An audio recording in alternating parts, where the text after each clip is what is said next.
Hello and welcome. It is once again your ever-lovable DM, Walkman EXE, here once more with a session of Platinum Watch. I just realized my OBS is up. Hello and welcome. Now we actually have the Platinum City up, and I can talk about things that are related to D&D. Joining me as always is my ever-lovable crew of maniacs and misfits. Rounding us off, we will start with, of course, the newest addition to the prison chain gang community, Avok Korik, played by Red Beast 13. Hello! How's it going, everyone? I'm gonna be king of this prison. Moving further down the line to the adopted father of new Dragon Boy, Ariandis, Trappet Doslin, played by the Hawk Abridged. Hello there, I'm proud to have a new dragon son. The new member of the pro wrestling circuit in Platinum City, Alpha Dome Ragnarok, played by Vexitol. Alright, who's taking the suplex first? The shadowy boy of mystery who unfurled a scroll last session that broke his brain. Rando Mishorn, played by Zodiac Zack 19. Well, the brain's not broken, Fuck, but it's... I'm eating. Oh. Well, that's staying in. And last but not least, the leader of this crazy band, the blood hunter Merrick Gilder, played by Storm Sage 13. Fucking help. My condolences, Storm. Help. When last we left off, we ran a pretty long session, so I'll try to keep the recap short. The group fought the tyrant Edmund Duquenoy and brought justice to the Kingdom of High Rock, or justice however you perceive law and order. It's really a spectrum. And then returned to the Platinum City with their new charge Ariandis in tow. After arriving, they were congratulated, set to a bit of a hero's welcome, and were able to get a few days off to rest and kind of recuperate before being called in to the Diamond Palace by the Emperor himself to appear before the Court of 24 and be judged. The first matter of business is the custody of Ariandis, which, after much debate and some argument, Ariandis was able to decide for himself and decided to stick with Trappet and Rando as his charges, while taking up an education from some dragon tutors, but would be residing with the two of them. Next came the judgment of Team Korik, as Avok, Rita, Quinn, and Sonia were faced a similar trial by fire, where the team was able to be released from Platinum Watch's custody and return to their normal lives, and Sonia's prison sentence that she had before she joined was absolved, and Avok took on the brunt of all charges and was now slated with his own prison sentence of 70 years in service to Platinum Watch, under the guidance of Merrick. The final judgment, of course, was for Edmund Duquenoy, who, feeling no remorse for his actions and trying to rally some people in the courtroom to his cause, finding no voices, decided to speed up his execution and just outright state that they should kill him if no one is going to listen. After the Court of 24 adjourned, the group met Emperor Palace, where he revealed that he is a part of an organization dedicated to fighting Eclipse, and that he had missions for all of them, and would soon send them on a journey into the elemental planes for the Four Planes rally. And now we pick up in some rest time in between this adventure and the next, where the party has time to recuperate, plan their next move, and take care of any business that they need to accomplish. The way I'm going to be running these next few sessions, it's not going to be many, it'll just be 2. But each session will span the course of 2 weeks, where each member of the party will have their own tasks and things they need to accomplish that can take between 1 to 3 days. This first part of the session, I'll be essentially writing out the schedule for the first 2 weeks, and then we'll be playing the social encounter, much just kind of like a dialogue, more than the encounters you've seen previously, where we have a lot of rolling and a lot of fighting and a lot of argument. We're going to try to keep things more streamlined for these next 2 sessions, because we know that social encounters can get lengthy if we feel like talking a lot, which we like to. So we're going to try to make sure that this goes as smoothly as possible. So I assume that y'all have prepared a list of things you want to do. Yep. Oh yeah. Okay. Always. Yep. So moving down the line, we're going to start with Rando. Week 1, what work or works would you like to commission? Well, after what I had experienced, I'm going to be studying up in all the libraries in search of what my vision could have meant or means. Okay. As I stated, you get a maximum of 3 days a week to any given subject. And additionally, I know that during this first week, you're also going to be doing some Speak with Dead, if I remember correctly. Yeah. You and Avok. So let's see here. And as for commission, because you still have those 2 enhancements you can use from Walther. Did you want what did you want to schedule one of those enhancements, or did you want to schedule another form of commission? Commissions can take 1 to 2 weeks depending on the workload you're going to ask for. You've gotten really robotic, dude. What? Commissions can take 1 to 2 weeks depending on what you want to ask for. Oh, okay. So like if you hand him, say, your ring and say, I want to be able to use this, I want to be able to summon Shadowin even when the ring's not here, that would take 1 to 2 weeks. I don't know if I actually want that, because every time I've given up something, I never get it back. Fair enough. the point, son? I was using it as an example. I just was kind of giving you an idea of what to look forward to. I'm tempted to go buy a ladder, just be like, hey, I want another one. I mean, you can commission that. I'm tempted. I am tempted. And You want another? You want another ring, or you want another? I want an enchanted ladder, damn it. You can try and commission another one. All right. It is an option. Worth it. So I'm gonna go. Rando is gonna go and obtain said ladder, and then he's going to proceed with the enchantments to elongate it and shrink it. Okay, got it. I've already written down the enchantment, the thing you're going for. Next down the line, Trap It. What are you looking to commission? Sorry, just laughing at Zach for a sec. No, I understand completely. I No, like this. God, Yeah. nobody better fucking steal this one. I just said, like, then Ari or Alpha steal the new one. Avok sleight of hands. I will Alpha doesn't- break Okay, your okay, hands. okay. Rando. I would like. I'm gonna 1 second. I'm gonna interject here. Rando, if you commission this Yes. ladder, it will take 2 weeks because you're asking for 2 enchantments to both enlarge and reduce.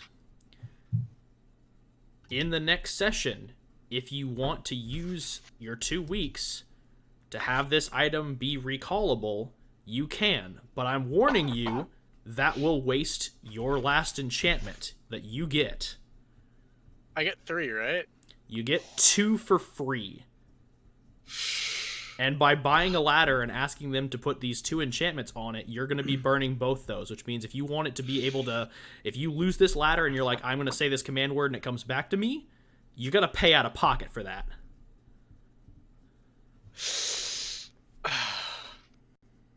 Fuck.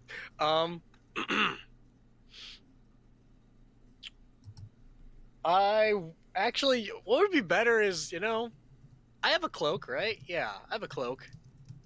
Can I ask them to make that a cloak of healing? You're going to have to be more specific. I want to heal injuries with a cloak. I want it to be like the The blanket golden. of recovery. Yeah. I can give you a cloak of wound closure, but a cloak of healing is not something I can do. Mm. Which basically means if you put this cloak on someone, it'll immediately stabilize them if they are in unconscious condition. But healing is a no-go. You know, that's still better than nothing. I'm not gonna lie. I'll take that. So you wanted to get that instead of the ladder? Yeah. Readjusting my notes. I was about to go really chaotic, and then I'm like, for the team. Trap it. Would you like to proceed with your commission? Got two things. One, I want to go and I'm assuming you're talking about stuff we can do with Walther, right? Yes, this is commissions either with Walther or another Arcanist in the city. The Walther ones, I want to have I want to have the attunements removed from my Cube of Force and my Cloak of Protection +1. Okay, that'll be both of them, and that'll take each remove attunement's going to take 2 weeks. Yep. All right. That way, She said- way I can actually, attune other items that I have. Oh yeah. Okay, you said And- Cube of Force and Cloak of Protection +1. I was originally going to have that upgraded, but I kind of want to get rid of these attunements. you guys are so lucky that I actually made 2 sheets so I can go ahead and do both this week or the first 2 weeks and the next 2 weeks. So let me go ahead and write this in real quick. Hold on. I was looking at my notes. We had the attunement removed on the cloak the last time we did this, didn't we? Did we? Oh, Yeah, 'cause that's the only I item I had. don't remember. I don't. I'm trying to think because. No, I think that's right. Yeah, Yeah, no, that's 'cause the I only item you when I had went that to was battle, I'll attunement. have that Yeah, on. yeah, Yeah. that was the only item you had that had required attunement because everything else you had, like the long sword of warning and everything else, doesn't require attunement. Yeah. Okay, Ah. so never mind on the cloak. Instead, I want to see if I can get it boosted. Yeah, I'll go ahead and write that in here. Which Okay. that'll only take 1 week. So you'd still have one more commission that you could do in week 4, but that will come out of pocket. Yeah. The stuff I wanted to do apart from that is I wanted to buy more of the sorcerer and spell stones from the mage tower Okay. because I'm down to 1 sorcerer stone. I kind of want to,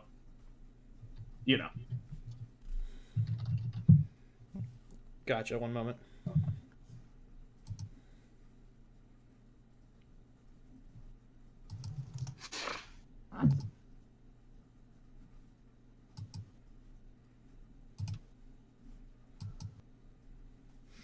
Okay, got those written in.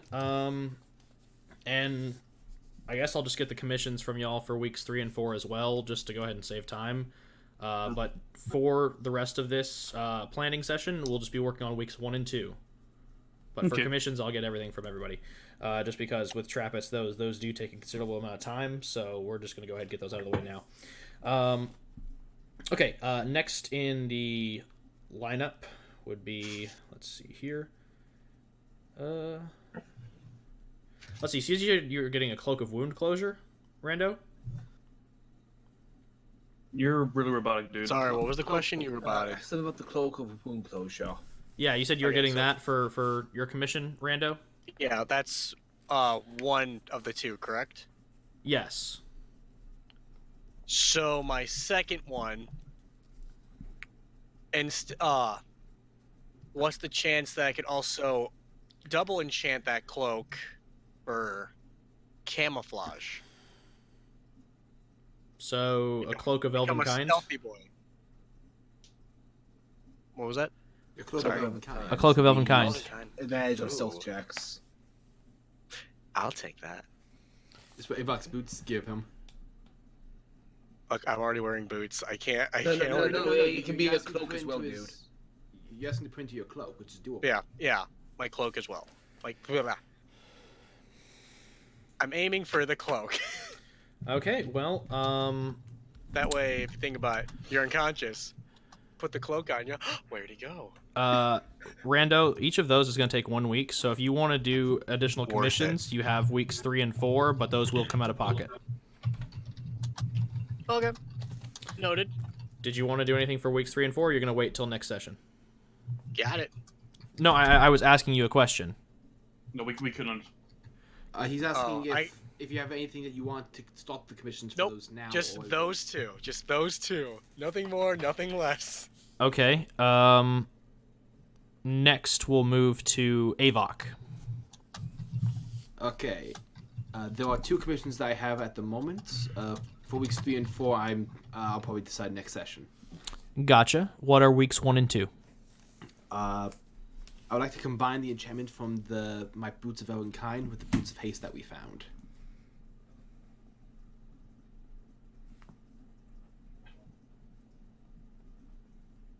Just make them into one single pair of boots. That's not a bad idea. Got it. And the other commission? I would like to make it so that the Cloak of the Mountebank can be used more than once a day.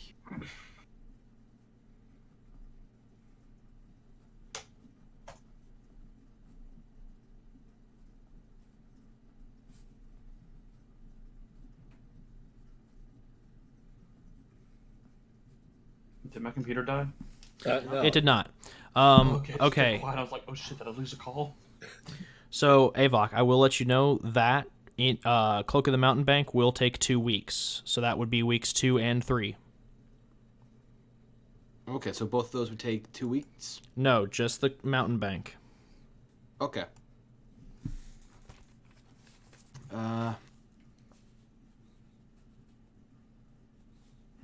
So 3 weeks total. Yes, and didn't you mention you were also trying to get in touch with the Goliath from High Rock? Yeah. So that would be your week 4. Okay, then... I'm just looking over my... But I can still do the research step we were discussing doing this time, right? Yes, commissions are the only things that take up to a week or 2 weeks. So I am getting those now because those can run in the background of your activities. Just wanted to check. In that case, yes, those are going to be the enchantments I'm going to commission. All right, next we'll move to Alpha Dome.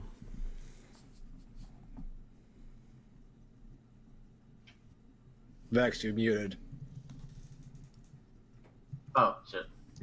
Thank you. Well, Walker, I think you know exactly what my first thing is going to be. I'm going to ask them to teach Chill Common.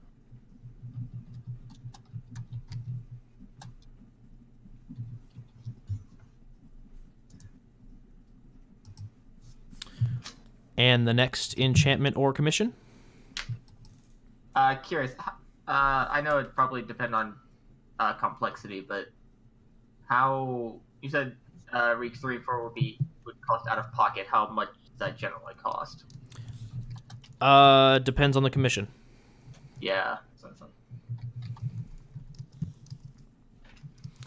And just 2 commission, like anything after 2 commissions comes out of pocket. It doesn't have to be week 3 or 4. Yeah, like I gotcha. case in point, if you spent week 2 getting your wrestling outfit commissioned, that would still come out of pocket and it wouldn't count against your magic items. Right. And the next thing, I guess, I want to take the electrical properties of the lightning javelin and put them onto Chill if possible. So you're putting them on Chill instead of the flame tongue? Yes, I want to try just creating the ultimate fuck up axe. Okay.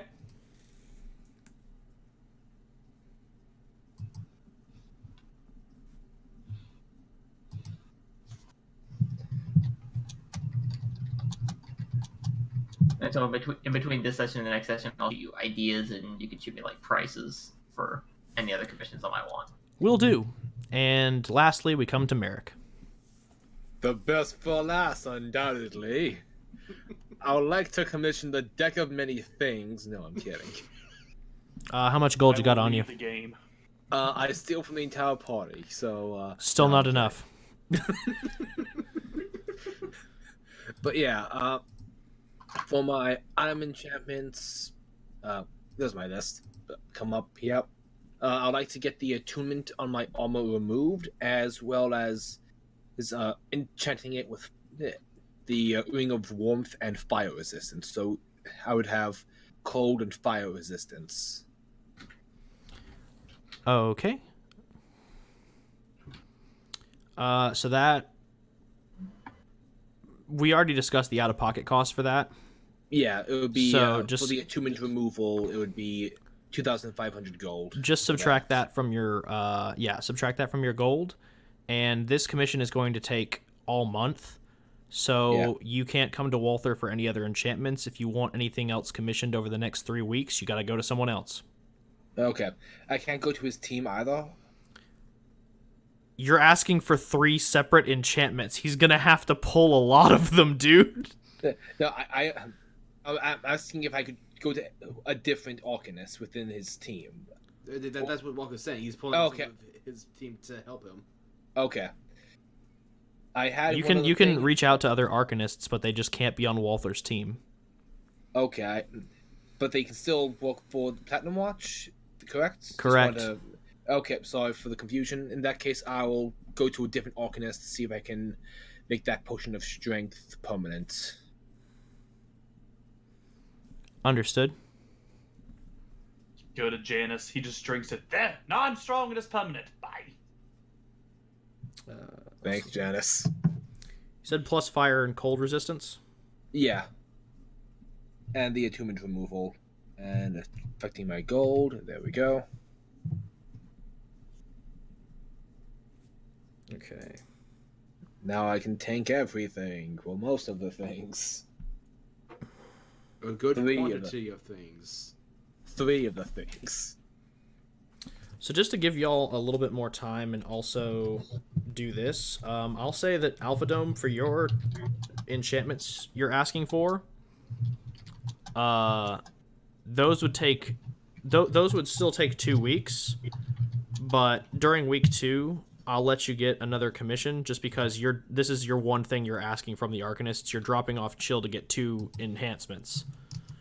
So during week 2, if you decide to get your outfit commissioned or build your empire in the slums, whatever you do that takes a week, you can do that. But this one thing you've asked for will take up to 2 weeks, so you won't get Chilled back till week 3. Okay, I think I understood that. Yeah, I'm keeping notes of everything, so I'll keep y'all up to date with what's going on as we get to it.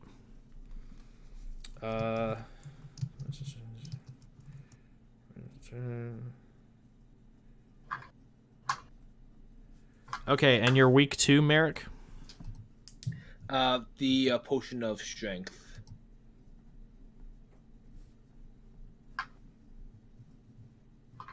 The armor and the potion are my 2 things. Okay, let's see here.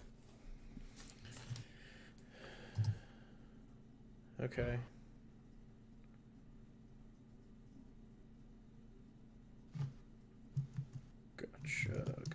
Gotcha. All right, so that's basically got everything done for commissions. All right, now to just go through people's stuff for week 1. So, Rando, you said you were doing research, correct? That is correct. All right. And then just while I'm going ahead and writing in Rando's stuff, does anyone else need Rando for anything during week 1?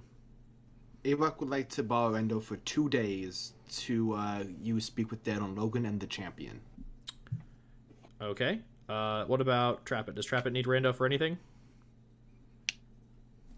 If Rando had wanted to chat or hang out, Chapel would have been up for it, but Rando's got Rando's stuff to do. It's all good.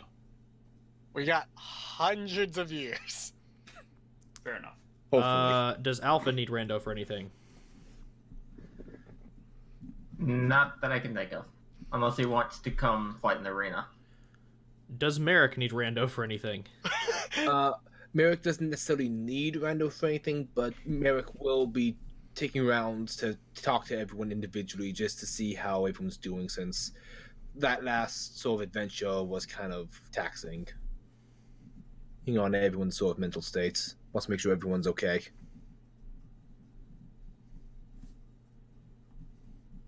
Okay, thank you.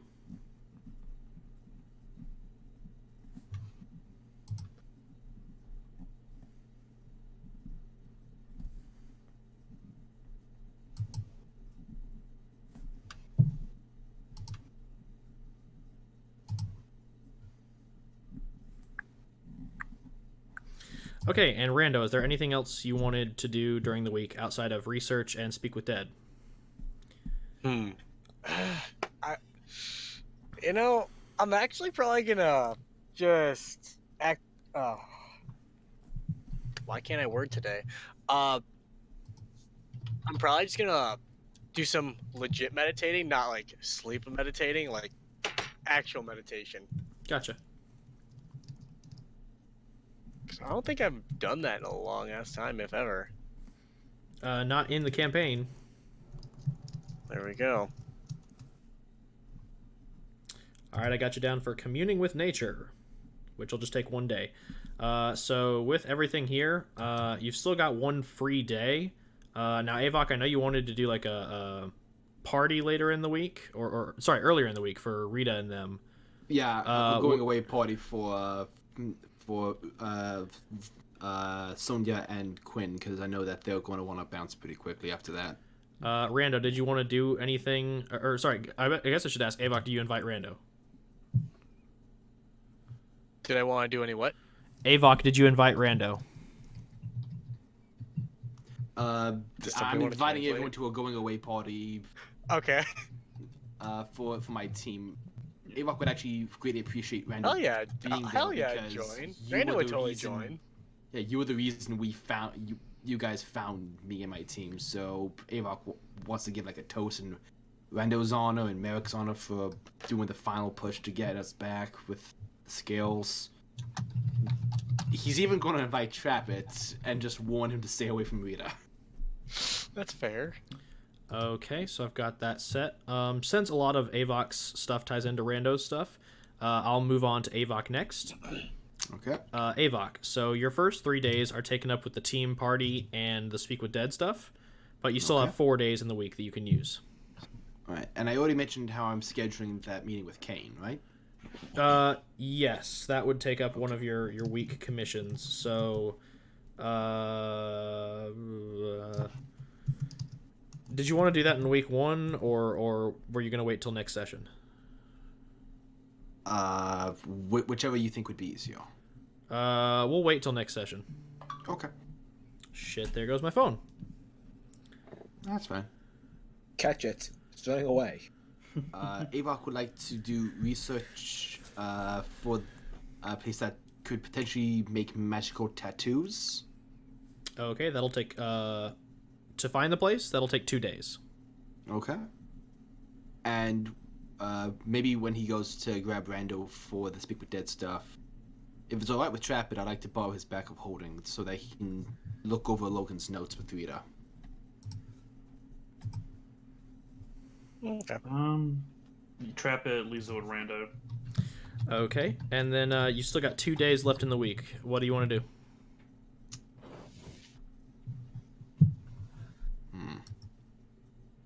Let's see. In the first week or the second week? Week 1. Okay, then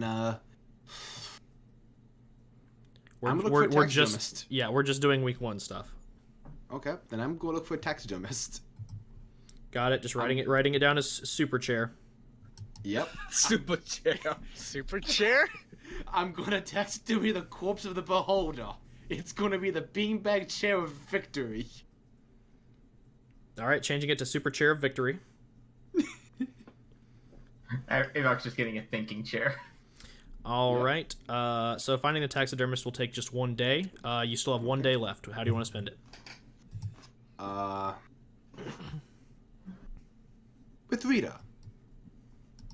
All right, got it. Date night. Yeah, just not worrying about the fate of the world, just finally getting to spend some time with her. Got it. Wine and cheese. Exactly. All right. Moving down the line, then we come to Merrick. How are you spending your first week? The first week, day 1, Merrick would like to touch base with everyone individually, just talk to them, see how everyone's doing, thank Alpha for sticking with the team, even though he didn't necessarily have to, but Merrick appreciates him tagging along as long as he did. All right, I'll just put you in here as checkup, which you can do at the team party. Okay. You got 6 more days. Okay, definitely let's see, talking to Walther about Maxine. That's probably Merrick could probably hammer that out when he's doing his enchantments. Commissions, so, yeah. Which all commissions would be starting on day 1 anyway, so So that's like the afternoon or something. yeah, pretty much. So I guess Merrick's going to stop by the Temple of Pelor to talk to Thomas Blackmore about getting a small shrine to Pelor installed to help regrow his worship. All right. I'll say that takes 2 days. Day 1 is just sitting down and talking with Thomas about it and getting approvals, and then day 2 is like drawing up plans and funding. Okay. I mean, I think you said that it would cost him 75 gold, which I can just put Yeah, down. that's pocket change for y'all. You got 4 more days. Whew. In that case, researching the Maw. How many days are you devoting to research? 3. In particular, Merrick's going to look through the black book he has and dig into and also look into the names. Damn, what is that name? 1 second, I had it up just a second ago. Take your time. I was working so hard to be methodical and planned and shit. This is Platinum Watch. We're never methodical nor planned. This is the closest. This is like honestly the closest we're getting to methodical planned. Yeah, it's Caliphon. not even in combat. 19 sessions later, guys, we've finally done it. Congratulations. Has it really been 19 sessions? Yeah. We've been doing this for a year. Woo! I don't know what y'all are talking about. It's been sort of flying by. Caliphon. Oh, holy shit! You're gonna go ahead and Oh, strip you're doing research into Calathon? Yeah, and his relation to the Maw, since that's the elf that saved us from our dreams when we first saw the Maw. I'll say this, if you're doing a dual subject, like Calathon and his relation to the Maw, as well as into the Maw, you'd be able to spend 2 days on the Maw alone and 2 days on Calathon. That would take up all your time. Let me just take a quick look at my list to see if that's... Yeah, I'm okay with that. All right. I'll just go ahead and put you down for research for all 4 days with 2 separate subjects. Okay. All right, moving down the line again, we come to Trap It. All right. So, week 1, day 1, I know there's the team party and the checkup. Are you RSVPing for that stuff? Trap It will not be going to the party. Okay. Will you be attending Merrick's checkup then? Will you answer his summons? Party, so, I mean, he was just going to be doing it at the party, I thought. Merrick would still check down Trappit. Yeah, like he'd check. He'd send like kind of like touch base and be like, I'm gonna touch base with y'all, and if he finds out about the social event, yeah, he'd plan that. But if he finds out Trappit's not going, then yeah, he'd sit down with Trappit. Yeah, Trapit's just not going to really respond Okay. to the RSVP for the party. Gotcha. Instead, he is going to be tracking down methods to teach to learn Draconic and teach a common. So you'll be doing research.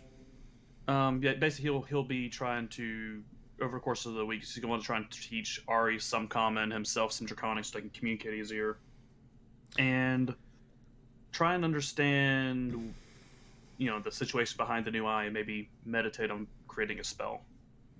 Okay, so your 3 things are going to be spell work, linguistics, and pandemonium research. Yeah. Okay. So. Oh, and he'll leave the books with Rando for. Yeah, Ava, that'll take place Monday. That's fine. Appreciated. So that will take up your week. My thing is, how many days are you devoting to linguistic training? I figured he would probably spend the majority of the day doing that and trying to maybe take Ari around to show him a little bit of the city as they try to learn. I understand, but And- this counts as a research topic, so you can devote either 1 to 3 days to it. 2, I guess. All right, research. Since Trappa doesn't really need to sleep, I was just going to have him spend all night of those days studying on the spells. Okay. Just trying to maximize his time since he doesn't really need to sleep. Yeah, I mean, but this is still the flow of how things are going to go for this session. So you're spending 2 days on researching linguistics. I'm assuming you're spending 2 to 3 days on spells. Yeah. Would you prefer 2 or 3? Do 3 because he wants to. His shadow magic's feeling kind of different, so he wants to look into that also. Okay. And for that, since your final research topic was pandemonium, you've got 2 days left. Do you want to devote that to just pandemonium? Yeah. Pandemonium and that other thing we talked about. You're gonna have to shoot me a message. I don't remember. Gotcha. 1 sec.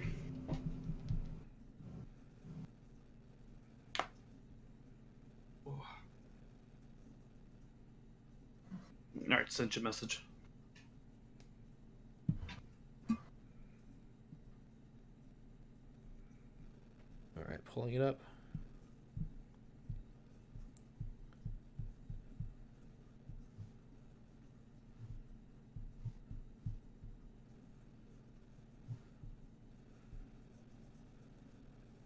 I mean, you could devote. So you. That'd be a research topic in and of itself. If you're looking into that specifically, we'd have to wait till like week 2. Okay, I'll just unless you wanted to do for pandemonium for 1 day and then that for another day. I'll do 2 for pandemonium. Try and get a better handle on that. Okay. Damn, Trap being a studious boy, spending all week on learning. Well, he also doesn't, want Ari to misunderstand societal customs and immolate some person who's trying to sell him a bauble too aggressively. Yeah. All right. Oh, when you go to bars, it's customary to grab women by the ass. No, don't do that. No. On that note, we come to Alpha. Okay. Before I get into the week, did they mention anything about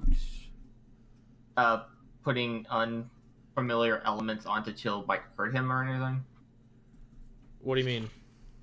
Would introducing the fire from a flame tongue onto an ice elemental be bad? They have stated that they could do it. It would just take some time to work it. Okay, I'm just making sure I'm not putting elements on that's gonna piss him off or hurt him.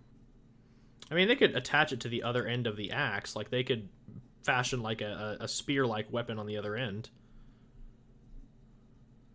Okay. They could work something out. Alright. In case, first thing I'm gonna do is go commission my wrestling gear. That would count as a commission. That would have to wait until one of the weeks. Oh, okay. So we'd have to do that in week 2. Okay. But for daily activities like research, buying shit, things like that, we can devote those in. Okay then. Guess the first thing I'm gonna do is. Right. But before we get to that, day 1, are you attending the party / checkup session? Oh, yeah, I am. Okay, then you have 6 days Okay. to do whatever you want. So yeah. It would be more of an evening event, I thought. I know, but it'd still take time to organize it throughout the day. And if you're Fair enough. getting RSVPs and having people bring shit like a potluck, then yeah.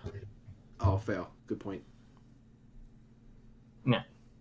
I imagine. Yeah, I just imagine Avok's all right, bring something tasteful, and Alvadom's just got it. Just brings in a severed boar's head.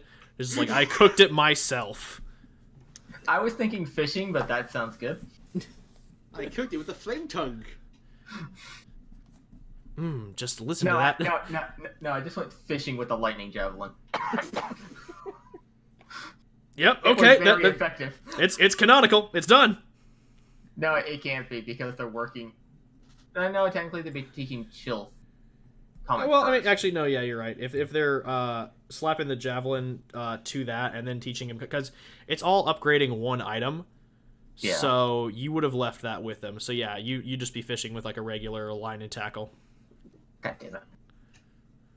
I mean, that's not to say that you can't pull it off, though. I mean, you're strong as shit. Yeah, I know, but that doing it that way is more of an aim than strength. You could do that later in the week. No, I think I'll just go for the boar.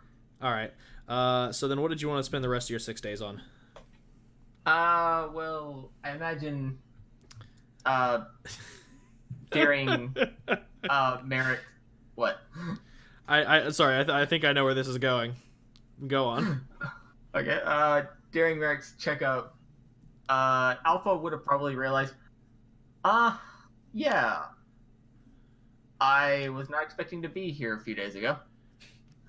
Fail. And at that moment, he probably realized, oh shit, I am actually in. I should probably go learn about Platinum Watch. Actually, learn like what the fuck have I just gotten myself into? How many days are you devoting to learning about the city and the organization? Probably 3. All right, 3 days. Got it. How are you spending your final 3 days? Probably. Let's see. I'd probably spend a day figuring out a place to stay. Okay, so spending 1 day finding a place to stay.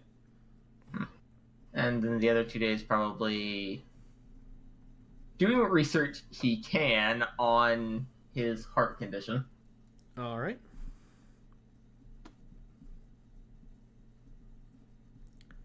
And then Alpha went home, never to be seen or heard from again. All right, so that's got all of week 1 plotted out. I'm so glad that this recording took as long as it did. Apologies for those at home. Which we are pre-recording this, by the way, not streaming as normal, because right now I'm currently working on upgrading my internet because the place I've moved into, unfortunately, does not have the best Wi-Fi. So, we're going to run this social. Starting with day 1. The sun crests the hill on the first day. It's a warm summer's day. Well, no, I guess it's still... The wind begins to cool down as it is coming from fall into winter now. The air is a little crisper, a little fresher, and the grass is coated in a thin layer of frost that crunches underneath your feet. Avok, you are spending this day gathering members of your team, both new and old, for a celebration of your newfound life and a celebration of the people who have brought you to this point. And Merrick, you are bustling about the city, planning on trying to get everyone kind of together for this team check-in, essentially. So you're gathering everybody up. Wait, just as a question real quick before I go anywhere. Hawk, on day 1, were you still checking in with Merrick, or were you just avoiding everything altogether? Just kind of avoiding everything. Gotcha. Okay, just wanted to clear that up. Thank you. Bit of radio silence on his end. Gotcha, yeah, I just wanted to clear that up. Thank you for that information. Here we go. Also, I was going to sort through my mail. Okay, so yeah, we'll day 1 is mail day. Yeah. It's like mail time from Blue's Clues, only so much better. Bill, jury duty, Bill.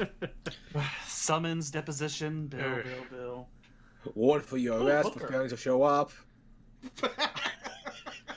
Too real. Bill. Ooh, a long-lost relative who wants my bank information. Ignore. No. Bill. Oh, a prince in Nigeria is sending me money. Question 1. He only needs my home address and banking information. Oh, Roll wisdom, nat 1. seems legit. I'm gonna help Prince Najim out. Let's do it. Okay, so Trappet is spending the day sorting letters. So we're gonna He's go ahead. ghosting us. So we're gonna go ahead and Trappet's also got a little bit of personal stuff to deal with, you know? Just kind of out of it. So we're gonna go ahead and start social with Avok as you're going around and gathering people to your party. So you're gathering your old team and your new team. Are you just kind of keeping this a small get together, or are you getting more people? I'm keeping this pretty small. The old team, the new team, and Ziala. Gotcha. So as you go around, it's not hard to get the old team together. Sonia is staying at her usual hangout, which is trying to find it. The Scummer's Flask. So not hard to find her. As you approach her with the offer, she is open to it. She asks if she can bring a +1. Yeah. Go ahead. What are you thinking? Anyone I know? No one you'd know. I was thinking about just grabbing someone here. Whoever's available, just, All right. don't go upstairs. Avok heavily considers going upstairs. Does Pity he you though? can't go through wood No, anymore. she wasn't like saying it. ahead. She wasn't saying it as a don't go upstairs here. She was saying it as a when we're at the party later, don't go upstairs. Oh. Just know what this boy's at the quarter states where. She probably knows. Yeah. Let me finish. Like, it's gonna be at the quarter states. Don't go upstairs. I'm just saying, leave no evidence. They'll never know I was there. Excellent. All right. Well, I'll. You should probably hit up Quinn. He's hanging out at his old stomps as well. So Yeah. just hit that place up. Jesus Christ. Yeah, it's cool. I'll see you tonight. Yeah, go have fun with that one. He's just I'm not welcome over there anymore. Yeah. To be fair, there's a lot of places around here you aren't welcome. Well, I mean, unfortunately the prison sentence was reduced, not my debts. But Yeah. yeah. See you at the Hey, party. those weren't- Yeah. Too bad those weren't thrusted onto me too. Yeah. Have fun with that. There's no way I lived 70 years. I'm getting off scot-free. Unless they make you a ghost again and bind you that way. Shit. Okay. Good point. I'll see you at the party. See you tonight. Uh, I go to see Quinn. You go to the docks, where he is often found, simply because the strong wind coming in off the coast is reminiscent of home for him, and he grew up in a lot of different fishing villages with other Aarakocra that lived kind of on I guess what would be considered the gustier side of the coast. So the place to easiestly find him is the Stormy Maiden. So as you head over there, things are, when you were here as a ghost, like things were a lot different than you remember, but you didn't really see like a lot of the town because you were still tethered. Now that you can wander around and really take in everything, a lot has changed, but a lot of things are still the same. During the winter weather, the air is still crisp and fresh, and the smell of baking of baked goods filling the air as the winter festival comes up now is delightful and joyous. And as you approach the docks, a lot of workers are singing different shanties than usual. With the approaching holidays, they have a bit more of a festive tune going on, and you find Quill not far away, sitting at a table out on the outside deck of the Stormy Maiden, enjoying a nice ale, watching people sing by by little fires they've started up kind of off by the docks for warmth, while they go ahead and proceed with their hauls. Oh my gosh! Bud boy. Oh, sorry, I forgot. I've never described the Stormy Maiden. So the Stormy Maiden is a gigantic galleon that they that took a blow a while back to its hull. So they dry docked it and turned it into a gigantic bar, where Yo, awesome. that's sick. where the doorway is the actual hole in the hull. Yes. Nice. That. Damn. And with it, they've decked it up pretty festive. Hanging off the rigging this time are lots of different, lanterns and different like little festive things like mistletoe. And which I realize we're doing this like in the middle of February, and Christmas is long past, so this is just kind of weird for me. But we'll keep going. Yeah. And he's just kind of hanging out, drinking and having a good time. Hey, a good boy. Hey, Vok, cheers. I hear you're going to be hitting the road soon. Yeah. I'm gonna head up by Volk's place and just kind of tell his folks what happened, Yeah. and then I'm probably gonna hike up towards Blue Garden, see if I can get to the Tempest Tear, and pop my way into the air elemental plane. I mean, you're a hero now. They have to let you in, right?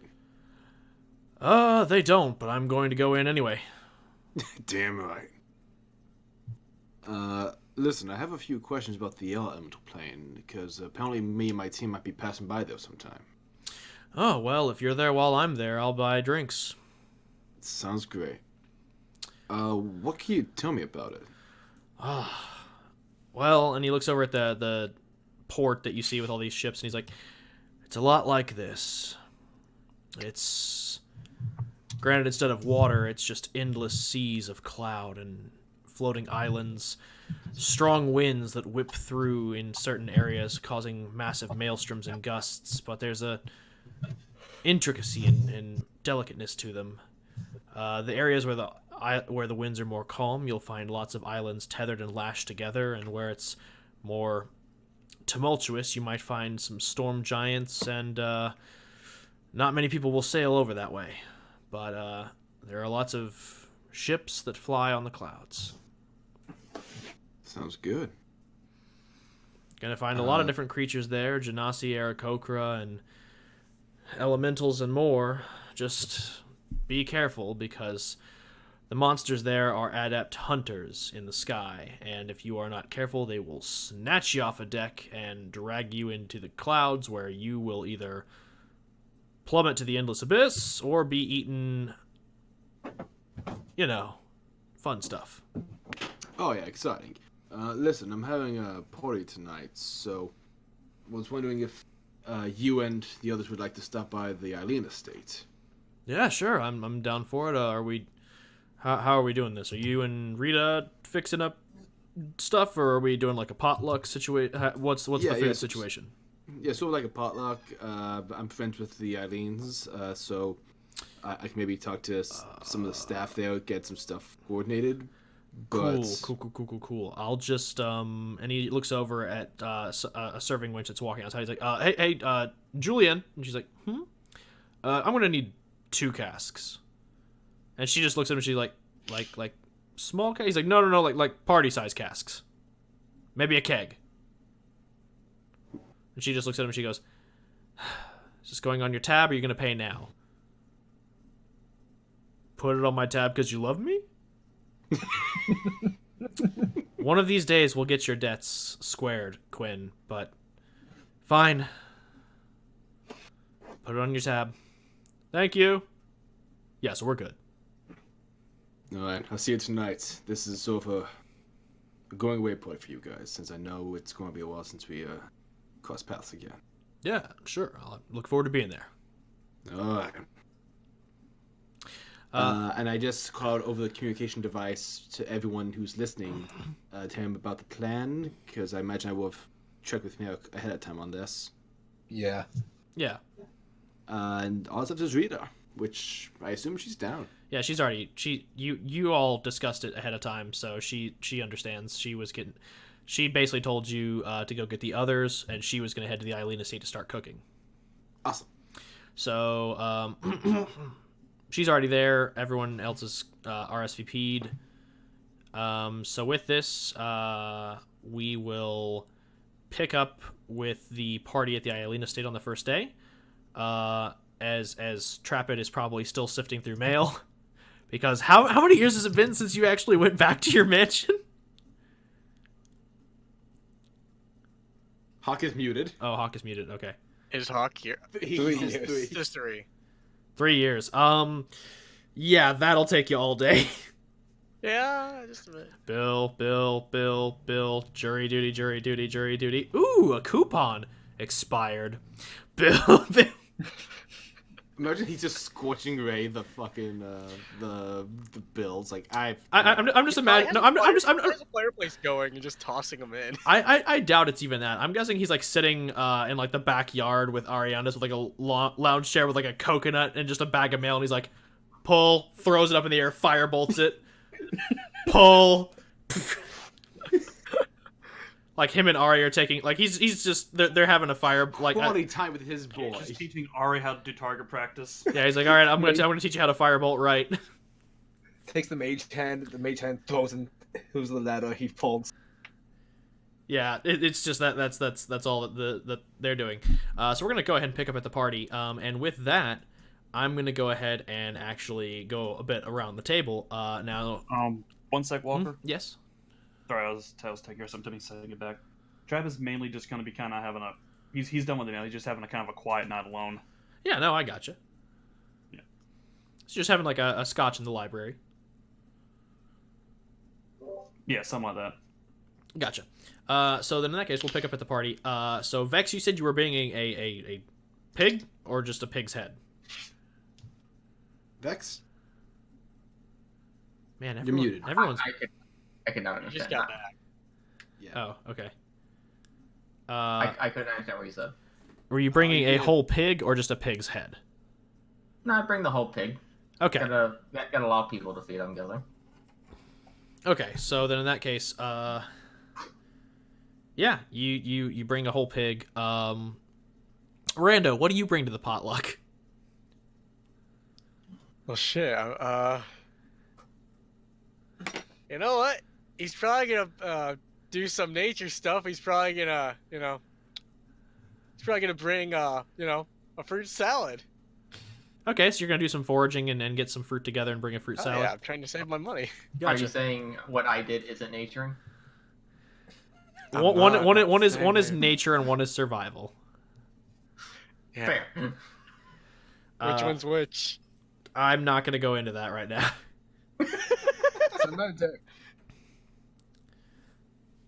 Besides, technically speaking, alphas could be part of his feature since he has the Wanderer feature, which allows him to just forage food for up to like 6 people. Yeah. Anyway, moving on. So Render brought like a tasteful fruit salad, Avok. And Quinn, of course, came through with the kegs. Yeah. Alpha somehow brought a whole pig Damn. that has been like spit roasted. Like he's brought a barbecue. Yeah. Did he steal that from one of the farmhalls? Don't worry about it. Don't worry about it. You're asking too many questions. That's in a monologue. Right? Uh, But he's not my problem. so He set up like a little makeshift spin to spin it on. gotcha. What's this doing? You got like it on a spit roast. Yeah. Okay. Sonya. Vaccine has a spear around that we can just shove it through.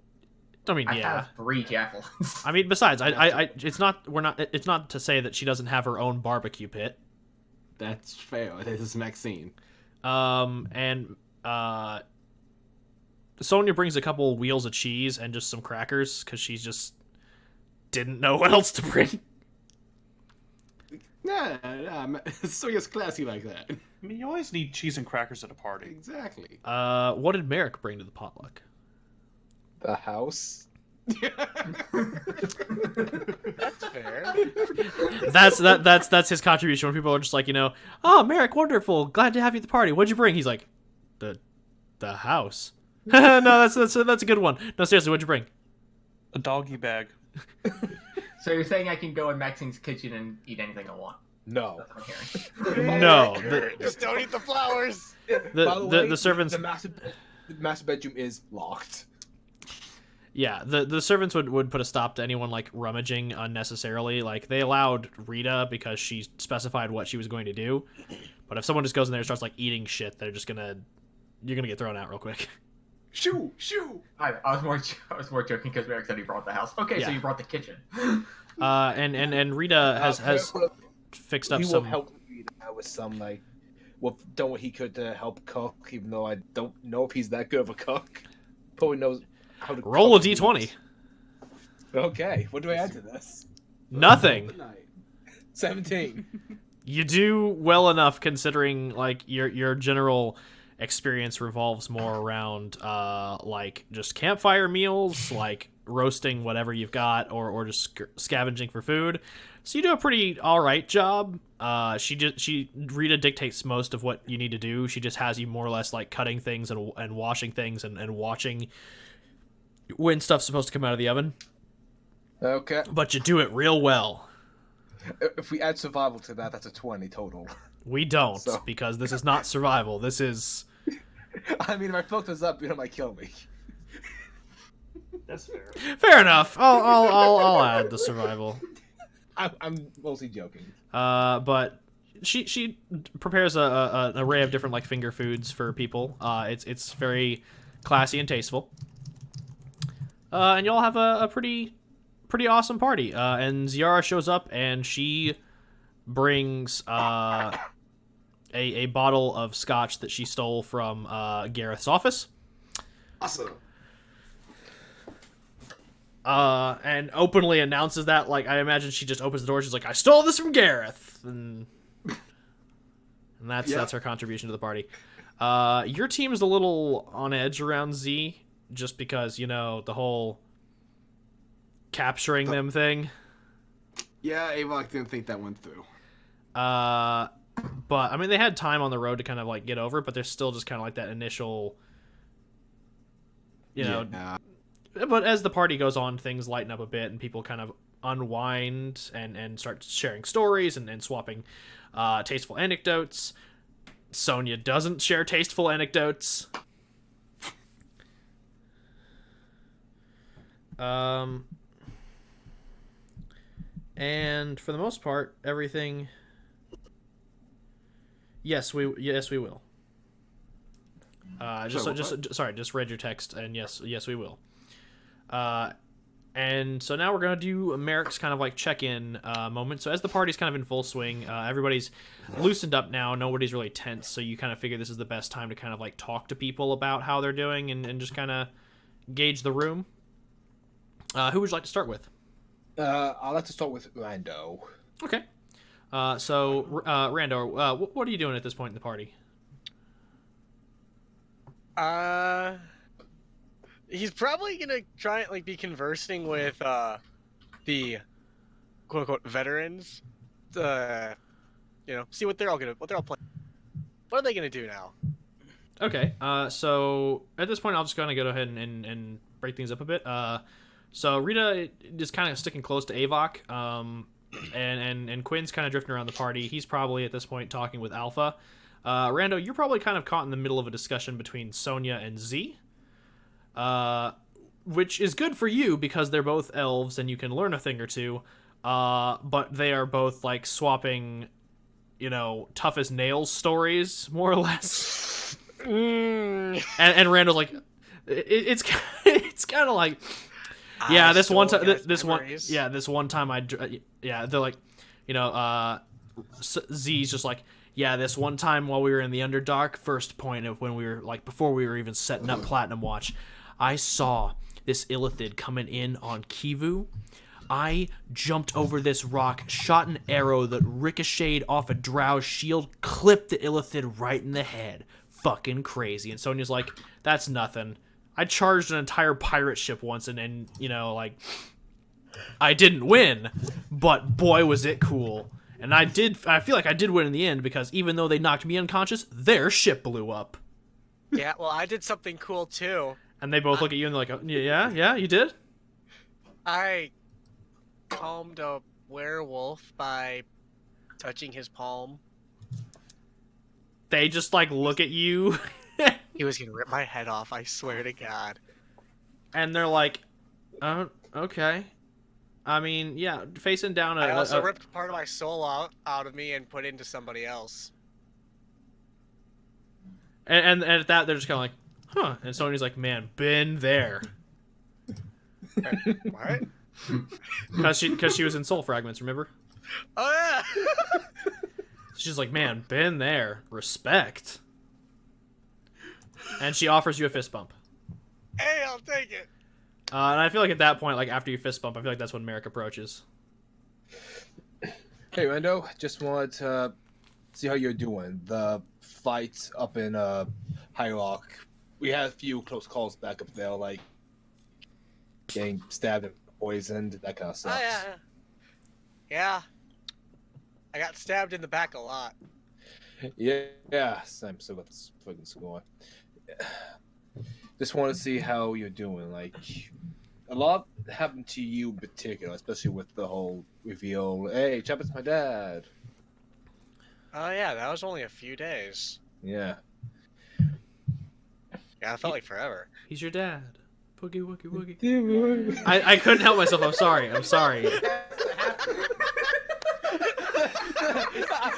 Down. For the record, there was a line of boards behind I was me. doing so well. There's a I line was of boards doing so behind me well. who sing that. I'm sorry. I did not mean to break that up. I was just, every time there's that reveal, it just plays in my head. I'm so sorry, Zach. Yo, I didn't dude, mean. during the boss fight, if Rendo says to Chapman, "You are my dad," there better be a chorus of bars that just go wookie wookie wookie. Fit me in the I'll do the back. best I can. We don't care how serious the I'm situation just imagining it like We're having this serious conversation that just.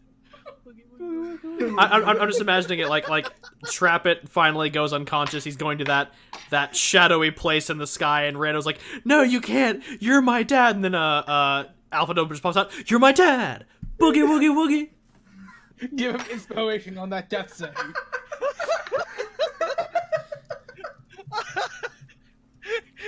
We are not professionals here. Trappet dies on principle at that point.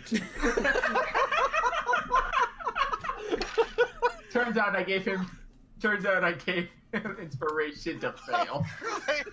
Gave Rando inspiration to save him. Gave Trappet inspiration to die.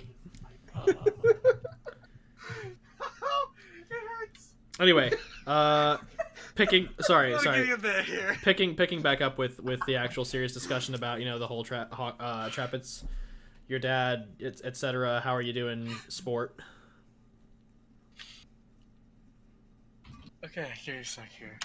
Yeah, take your time. I interrupted. I fucked up. I'm sorry. That's cool. It was worth it. Yeah. That was completely worth it. I'm gonna get some abs after laughing that hard. Okay. I mean, we lived, so that's a plus. I gotta say, good call with trying to reason with the dragon. I wouldn't have thought to do that. Good job, there. Thanks.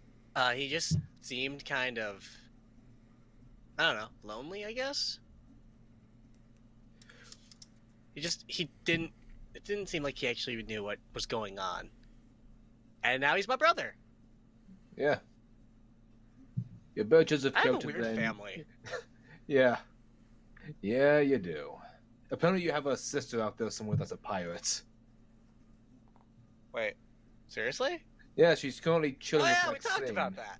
Yeah, she's hanging out with Maxine right now, I think. So hopefully she has more patience than most of your family. Hopefully. You've seen the pattern so far. How's it looking? She seems to like her. Maxine seems to like the Oh. pirates, so that doesn't say anything about the pirate's character, really. She liked Malcolm, after all. So yeah, just slaps him on the shoulder. At least Really she bad. won't die. Yeah, but really, good job out there. I mean, yeah. Thanks. And hey, Mister, I'm gonna fight everybody. Look at you. What do you mean? I mean, you were kicking some ass out there. So I mean, good on you. Yeah. I appreciate it. And Milk's just going to have his hands low with some healing. Hopefully I can back you up when it comes to healing people. Hey, Won't be doing like as the Dos much. Compadres. I won't be doing as much healing as you, I don't think, but I'll be able to back you up in case. Well, with my new enchantments, hopefully we don't have to do as much healing. Heard about those. Good call. Yeah. Well, For the team. Yeah, Merrick, fist bumps, Mando. I'm Yes. gonna go check in on everyone else. Alright. Sounds good. Peace. All right, and Merrick, where do you go next? Probably gonna stop in on, let's say Avok. Okay. You stop in on Avok. He's of course chilling with Rita, and they're talking with gosh, I want to say his name is Jeffrey. The butler? Yeah, the head butler. Thomas. Yeah, I think it's Jeff. Thomas. Is it?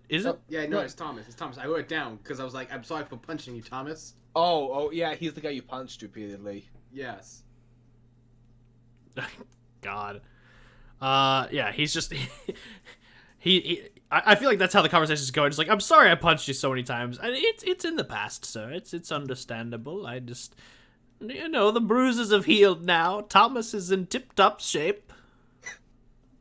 I'm sorry. I was just trying to help out Maxine because she and Merrick were having a moment. I completely understand the lady needed to understand companionship and intimacy, and you did what you had to do. Unfortunately, what you had to do was punch old Tom. I get you. It won't happen again. I see Merrick approaching. I punch him again. No, I'm kidding. Shit. Cool. I've been preparing for this day. Yeah, the second. No, he sees Avok wind up and he just drops his teeth. He's like, oh god, just do it quick. No, I'm kidding. I'm kidding. I've nearly choked like 3 times listening to this. I'm so sorry, Zach. I'm sorry, Zach. Zach, don't die. So yeah. You are my dad. At this point, Merrick walks up and Thomas is like, oh, I guess I will see myself out. Yeah. Goodbye. Thomas, quickly, would it be okay if Rita and Avok stay here for a while they're sorting out their housing affairs? Even though I'm watching after the place for Maxine, I don't want to necessarily impose on the Anime Estates. You understand, right? Understood. He turns to Avok and Rita. Okay, let me clear up some house rules. You are not official guests. You are squatters, which means you do your own laundry. That means you cook for yourselves. You have access to the kitchens, but any supplies that you wish to restock the kitchens with, you will have to pay out of pocket. We only stock it for the lady. Understandable. Thank you. And don't go fucking in the gardens. No, don't worry. Avok leads into Rita. Just don't touch the flowers. Well, The hydrangeas. Do not touch the flowers. don't, particularly the hydrangeas. Right, good. We're good here. And he leaves. So, how are you two getting acclimated back into the city? Trying to get our house back. That should be fun. I've had to... Luckily, everything in my bank account has accrued interest, which means that I am sitting on a bit of a small fortune, which helps when having to hire a lawyer to convince the city that you were not... that you were dead for 30 years, but you still own your house. So that's great. I am enjoying learning all about housing codes and how to get my fucking house back. But Well, at if least they can hold it. Go ahead. at least we actually have a good bit of money now. Yeah. Well, if they can hold Avok accountable, even though he was KIA for 30 years, they should be able to give you back your freaking house. Well, I sure hope so. Yeah. Avok, how are you doing? A lot of shit sort of went down with the team these I'm past few good. days. Yeah, I'm, You sure there, big guy? You didn't seem so sure a few days ago. Trevor didn't show up. Yeah, I'm going to try to track him down sometime. He owes me big for what he... Yeah, I know. Yes, he But we'll does. find... Rita, on that note, I'm going to work on getting a stone commissioned for teleportation. So when we find the Watcher and Kane, if you and the others want, you can jump up in with us and get your revenge.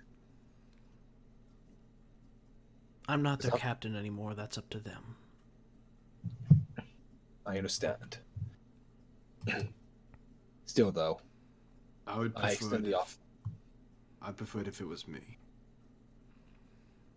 There, you guys don't need to fight anymore. I'm the one that let Travis do what he did. I'm the one that owes you guys some payback. She takes your hand, Zavok, and just goes, just don't get too bloody. You know how hard that is to wash out. It's one of the reasons I don't wear shirts. But you still wear pants, True. and I'm not washing those for you. Yeah, I know. Merrick, it's good that we talked, that you came by, because, you're gonna need to stop by the Ghost Slayers at some point. Pill, what did you do? Nothing. I just, you know the other, let's see, right? That The Inquisitor that hates us because we yeah. can't get their ball. Uh-huh. Yeah. So, long story short, you learn to let the Dawn. What? I talked to him about how you're a war hero and how that's a good image for the Blood Hunter organization and how you're currently the best fight against the Moss, so they're going to teach you, he personally is going to teach you the Rite of the Dawn. Wow. I'm going to be honest, I have no idea what the fuck it is. I just heard you talk to the one guy about once, and I was like, Quan. yeah. Yeah, basically it's arguably almost powerful right that the Ghost Slayers are exclusively able to learn. It's like what I do with my sword, with the lightning or ice, but it's radiant. I see, the secret's in the name. Clever. It's not that clever, honey. No, I'm being facetious. Sure you are, big guy. Didn't even know you knew what that meant. I'm smart. I know. Of course you are. So to learn some magic. Speaking of, I'm gonna pick up some of Logan's notes. On that topic, actually, of me being a big damn war hero, that was you and Trapit's plan, wasn't it? Something about... What was the purpose behind that, anyway? We talked once a while ago about it, briefly. Did we? I can't even remember. No, it's just me and Trapit, secretly. But...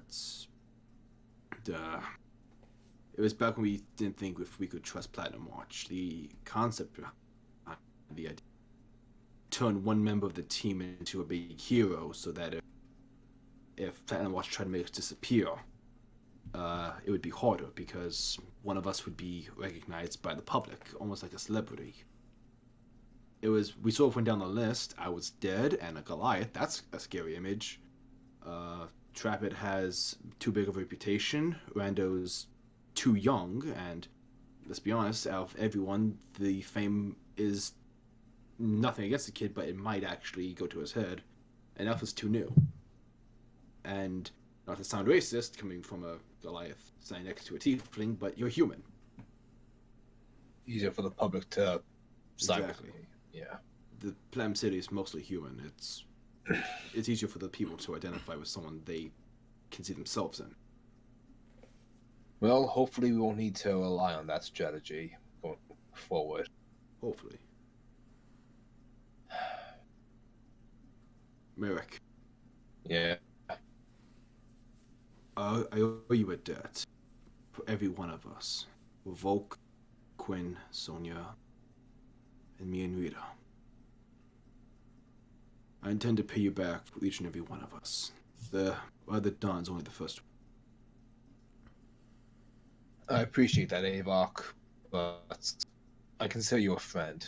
I'm not going to demand anything from you outside of you just do your best and not die. Avok just nods.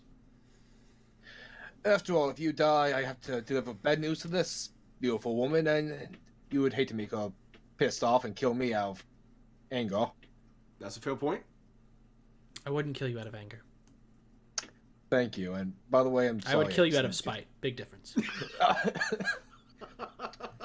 Merrick just looks at Ava like, what is with us and the women in our lives? You have a type, sweetie.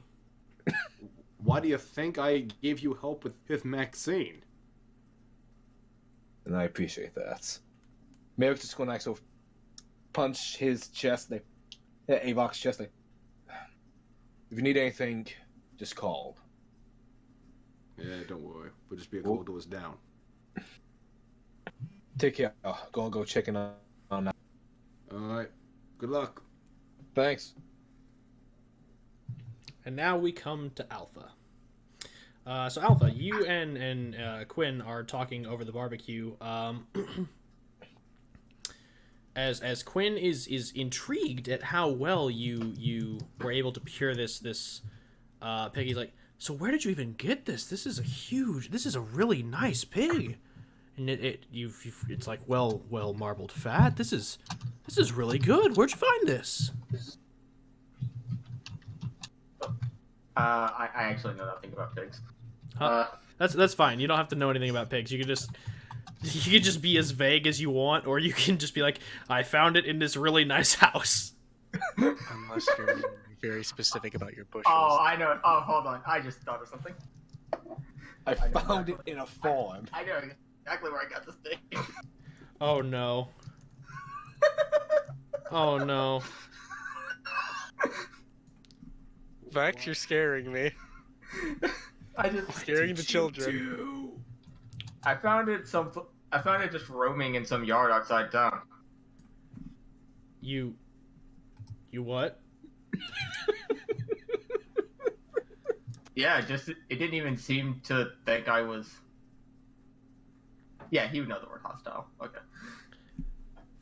It didn't even think I was hostile. It just let me walk right up to it. Quinn takes a moment and blinks and looks over at the pig and sees the collar around its neck. Puts two and two together. What did you do? Did you kill some guy's dog? It was not a dog. It's their pet pig. Their prize pet pig. And so he just looks horrified for a moment, and then continues to eat, and he just starts like sobbing a little bit. So good. It's so good. He was the best boy. He kind of like walks away sad, and so Merrick, as you walk up, you just see Quinn walking away like tearing up, like he's stuffing barbecue, and he's like, so good. Yeah. I've never seen someone cry over bacon. I've never seen someone cry over pork chops before. Oh, bacon. Here, let me take some of that. Hey, Alpha, how you doing? Doing good. You might want to check on Quinn though. I don't think he can quite handle the taste. Yeah, that was weird. Hey, I know things got a little weird back in the catacombs with Dukanoi and everything. Back in the what? The caves, Dukanoi. Oh yeah. And I want to thank you for not dying or killing any of us. That was great. Especially since it seemed like you weren't possessed at all, seeing as I always saw you turn invisible and then just hold a Goliath above your head. I mean, you wanted me to move. I didn't want to move. Well, you stood your ground.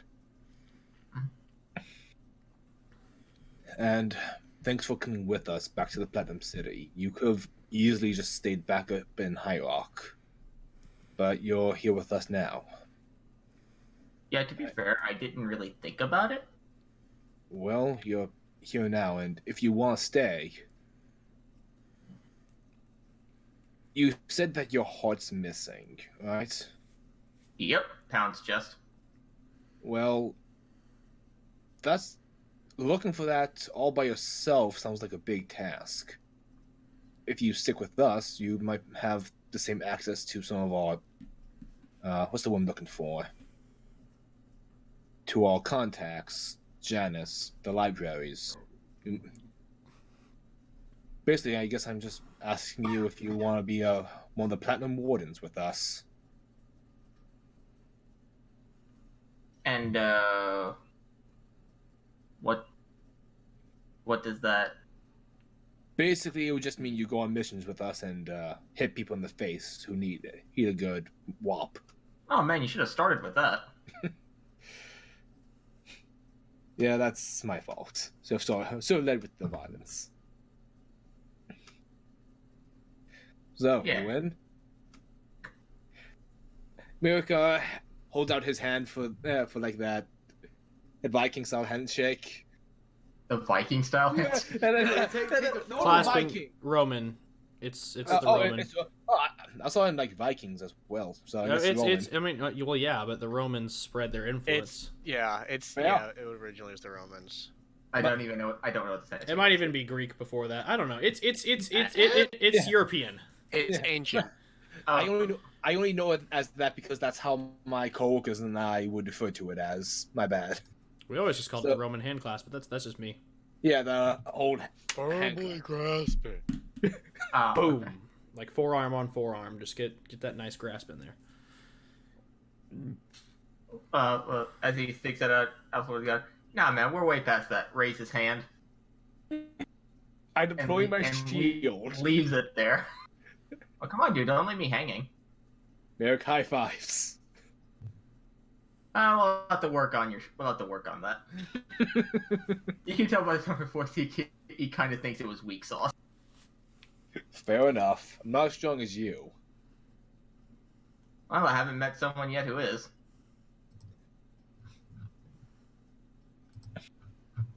Want Well, some pork? just wait and see. Want some pork? Oh, hell yeah. I love bacon. And Merrick's going to chow down with Alpha and just enjoy the rest of the party. All right, and with that, we are going to end the party as you begin to feast on bacon. Everyone begins to revel in the night as it draws longer and longer. We pan out from the Eileen estate, going further and further out as we now zoom in on the mansion of Trappet. Trappet, what are you doing? Yeah. Trappet is basically just sitting alone in his study, the fire dying down. Just there's an empty bottle next to him, empty glass, and he's just looking at the picture of him and Marianne that they had recovered from Logan's castle.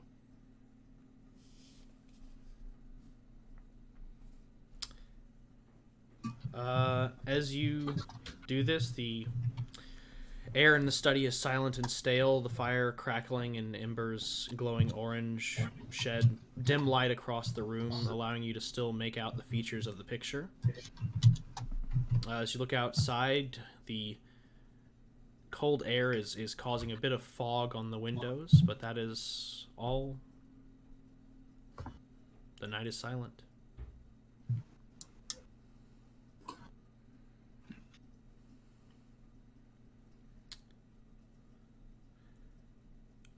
With that, we will move into the next day. Okay, so for what I've got here on the next day, Avok and Rando, you're doing Speak with Dead. Merrick is starting his Paylor Shrine stuff. Trappet, you're doing your research on Common and Draconic with Ari. Yep. And Alpha, you are finding a place to stay. Uh-huh. Awesome. So we'll start with for the sake of this, I'll have Merrick and Trappet's things go by a little quickly, just because there's not a huge amount of social development I can do with the Paylor thing, and with the Ari and you both learning Common and Draconic. This would be more of a exposition spout than anything else. You're get rid of robotic, dude. With Merrick and Trappet stuff, it's a bit more exposition-y than dialogue-y. I don't know if I was still roboting for y'all. Yeah, you're still. Yeah. You were very much so. I'm Well, sorry. I well, it's my internet, so I don't know what to say. I know. No, It's only happening when you actually start talking about stuff. Well, that's a problem then. Yeah, it's like right now you're perfectly fine. Okay, well then right now I'll just say it. Trap it. Your thing with Ari is going to be more exposition. Same with Merrick and your Paylor stuff. Okay. All right. So, I'll just go ahead and cap the next 3 days for Trap It real quick. So Trap It, over the next 3 days, you and Ari kind of hit the city. As Avok stops by for Rando and the materials, you give Rando Logan's bag and you make your way out into the city with Ari. Sorry, I can't understand you. It's fine. I'm just gonna keep talking because my recording is still clear. As you embark into the city, you and Ari spend the days less hitting the library and more just taking in the common speakings and turn of phrase. You introduce him to just the common greetings and social etiquette of human society, and he teaches you what he can in Draconic. So as you teach him things in common, he repeats these back to you as how they would be in Draconic. Right. So it's a little bit of a learning process, and I'm going to have you, since you're spending 3 days on this, roll me 3d20 and add your intelligence modifier. You want me to roll 3 whats? D20, add intelligence. Okay. You got this. Do you want each one separate or just a total number? Each one separate. Okay, let's see what we got here. One's a natty 20. Get my modifier pulled up real quick. Sorry. Take your time. Intelligence. There we go. So there's a nat 20, a 15, and a 17. Okay, and with your modifiers? I mean, that's with the modifier. The nat 20 would be a 23 then. Okay, so 23, 15, and a 17? Yes. Okay. Trap It. Congratulations. You have now learned the basics of Draconic. You are not proficient in the larger speeches and mannerisms, but you know enough to be able to hold an adequate conversation with Ari and recite basic phrases. So now when speaking to other Dragonborn or dragons, you will be able to understand what they say, unless something they say goes over your head or is something you haven't heard before. Right. Trappic laughs in Draconic. Subtitles appear. I'm just imagining the Titus laugh from Final Fantasy X, but in Draconic. Yes. Ha ha ha ha ha. No, it's. Jesus Christ. Stop. No. Is that I'll get you next time, Trap It. Oh shit! Jesus This Christ. took a turn. Ugh. Travis, now the I end was like, boss. here, let me show you, and then everybody started trying. Anyway. All Sorry, right, rephrase. I'll so... get you next time, Avok. Oh, God. Merrick, Yes. we're moving to you now. Cool. So as you spend your next 2 days, the first day you head to the Temple of Lathander, and you sit down with Thomas Blackmore and speak to him about setting up a nice tasteful shrine. He's into the idea. He's very interested in setting this up and accomplishing this because he as a devout follower of Lathander, he understands that doing such admirable service is the best thing for his god, who inherited the title of the Sunbringer from Paylor himself. So he, of course, goes to assist you, and makes sure to speak with you kind of like about where we'd place it, what it would look like, and then the next day you bring him the coin and he begins to draw up the plans, get the materials ready, and lets you know that it'll take some time, but that you'll see a shrine shortly in the Temple of Lathander. Appreciate it, Thomas. Thank you. My pleasure. And with that, we will then move into Let's see I'm here. adjusting my gold accordingly from what we discussed. Yep, I'm putting check marks by the days that we've completed thus far. So day 1, check. Okay. Just want to let you know that I am remembering to mark off my gold. Okay. So, with that, we move to what I believe is the more entertaining of this day's events. Alpha. As you wander through the streets and kind of like get acclimated, trying to find a place to stay, you notice something that seems familiar to you.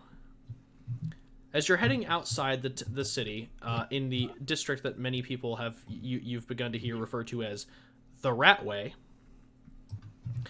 you see a small cluster of tents together and a lot of strange shacks constructed of, wood and animal fiber and pelts. It looks a lot like home. You were unaware that there were tribes traveling out this far.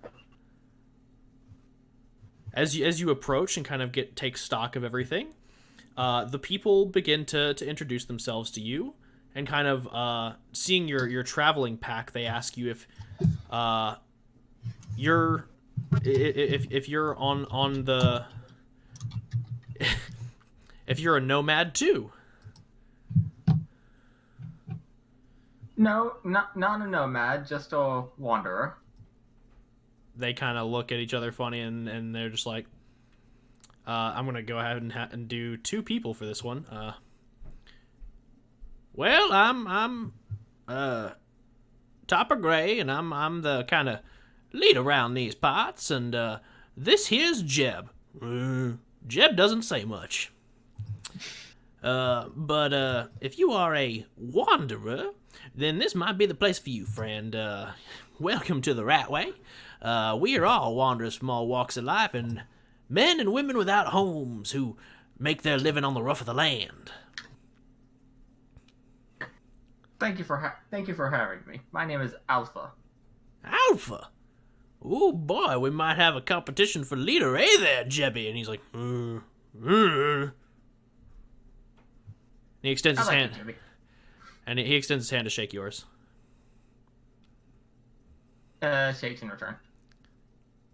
It's not weak sauce. Oh shit. And Topper looks at you and he goes, well, I gotta say, though, I'm surprised to find a dwarf so well-armed as yourself living on the streets. Thought you'd have a big old house. I mean, look at those weapons there. Them nice and shiny. Yeah, well, I haven't been in the city long. Just sort of arrived. I hear you. Well, hey, I've been here the longest, 11 years. If you need a good place to sleep, we'll show you where. If you want drinking water that doesn't give you cholera, I can show you where to find it. And if you need food, well, I can show you the best scrap bins around. I'm fine with food and water. I think just somewhere to nap would be good.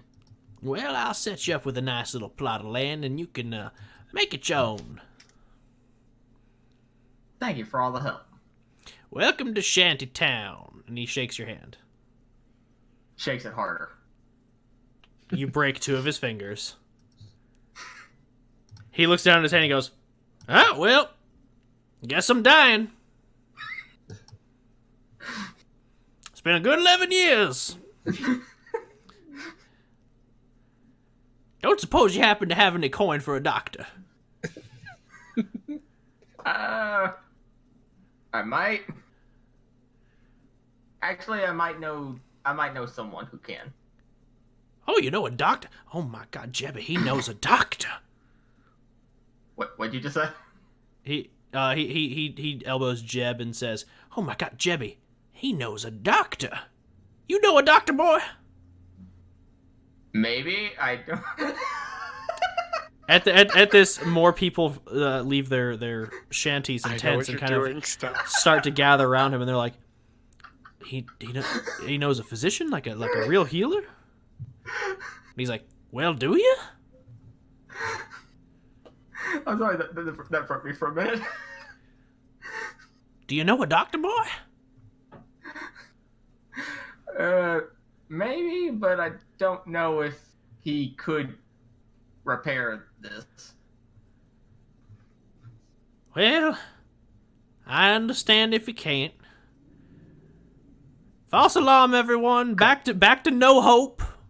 Hard robot. All right, everyone, back to no hope. Back in your hovels.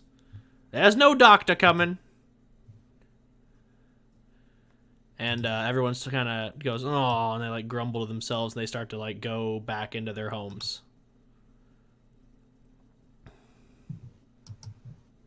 Am I still doing it? No, heard you that time. You're actually good. For fuck's sake.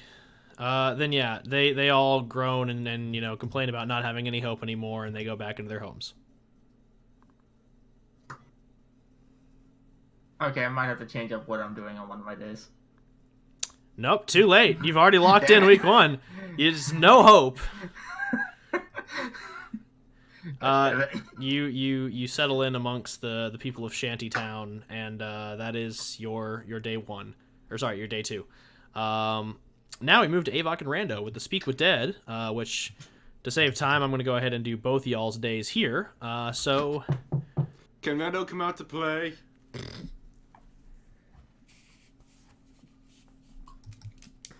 Wow. Are you guys serious? Rando has a key. I mean, Yeah. he can leave. he has free will. Yeah. I mean, he could parent. Chapman could parent Rando, actually. Be like, yeah, you're grounded. For what? For selling your soul to Shadowin! Now go back to your room! Jesus. God! You weren't even there for my first 10 years. 50 years. There we go, almost 60. Anyway. So yeah. Because your mother was a whore! In all fairness, that was actually the original plan, so if she is, okay. Anyway, moving I past don't know that. this. But the books for Avok are just like piled up beside the door for whenever Rando leaves. Yeah. Yeah, I'm coming. Go, take these books. Yeah, I just need. I'll be back tomorrow, but we also need for the other head. But we should cast Speak with Dead on Loken. I have a few questions for him. Yeah. I know it's somewhere in here. Starts like. You got a couple heads. Yeah, I have a lot. Okay. It was part of the bounty hunter thing. Yeah, I know. As you're reaching around in the bag, you find one that's got like a little bit of thinner facial hair, and it's a little bit slimy. And as you kind of like pull it out, this half rotted head comes out, and it's just nasty smelling. Ooh. You know, Rita wanted me to take that with me when I was done here, but I'm are you not sure? sure about that. I can still make some money off of this. Just kick it.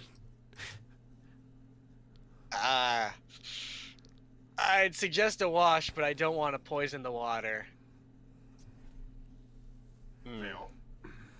All right. Let's do this. Gonna like roll up his sleeves. All right, here we go. I don't want to touch this any longer than I have to.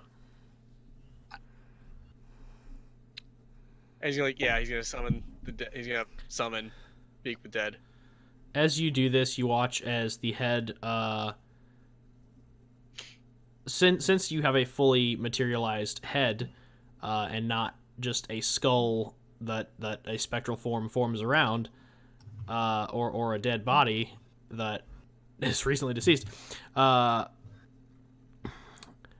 you watch as the head's eyes just pop open, and there's these milky orbs that look up at you and go, "What do you require?" Oh, that's new. That's fine. Well, it's because you've had for the previous times you've done this, you haven't had an intact body. That is fair. Yeah. or at least, I an, never or at tried least this an before. intact enough body to not have a spectral ghosty. True. So, I have a few questions for him, Rando. Do you have any questions? Wait, time out. Which head is this? Logan Mueller. Logan? Yep. Who's Okay. Logan? You go first, and we'll go from there. Okay. Why were you gathering me and my friend's souls?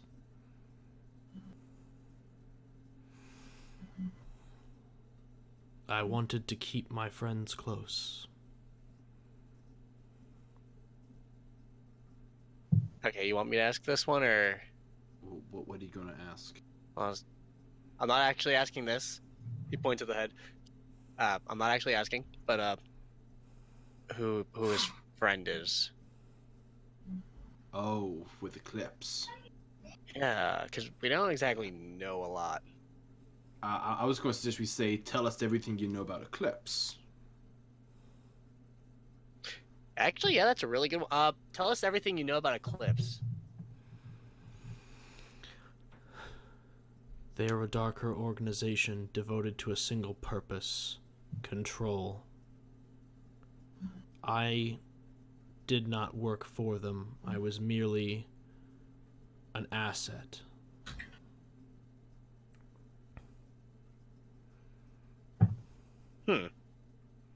That's not a lot. Still, we can maybe find out his contact if we ask directly who is your contact. Okay, we asked 2 questions. We get 5. 3 more, right? Yeah. Yeah. 3 more. Yep. I have one before we get to that, if that's okay. All right, go for it. What was your plan to stop the Maw? I hadn't finished working on it yet, but I was researching the grand magics. The Grand Magics? I think we just found another question to ask. Yeah, all right. Question number 4. What Grand Magics were you studying?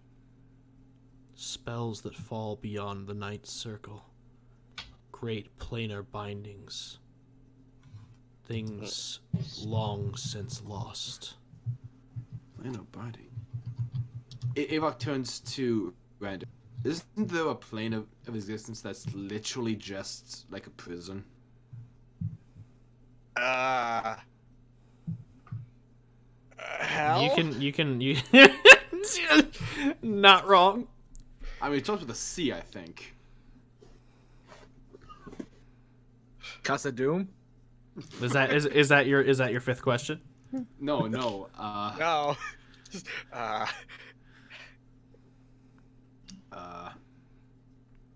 Shit. Okay, so I had written on my list, why we were gathering the souls, tell us everything you know about the Eclipse, where's your plan to stop the Ma, and where are you going to go next for your research? Do you want to talk about, is that the last question we want to ask? Or what does Vanna have anything else? I mean, the one question that I'm curious about is I'm not asking this.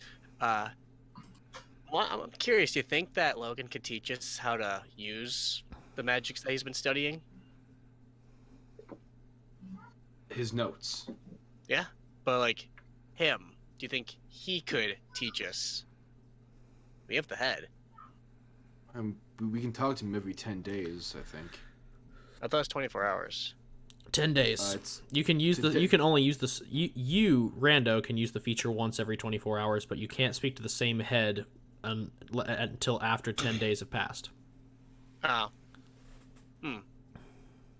So that's an I mean, idea. I mean, it's maybe every we 10 can ask days, him. but So maybe we can ask him that later. I don't know. we got plenty of time. I hope. Yeah. You got 4 weeks. Yeah. We got plenty of- Yeah, but like he's in Randall's mind, he's like, we got time, but I got stuff to do. Do you? Do you really? Let him have this. I know, I will.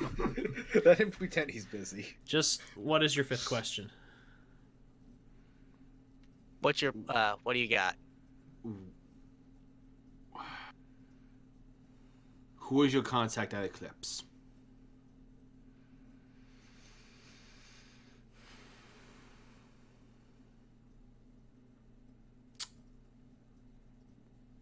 You watch the head visibly show fear.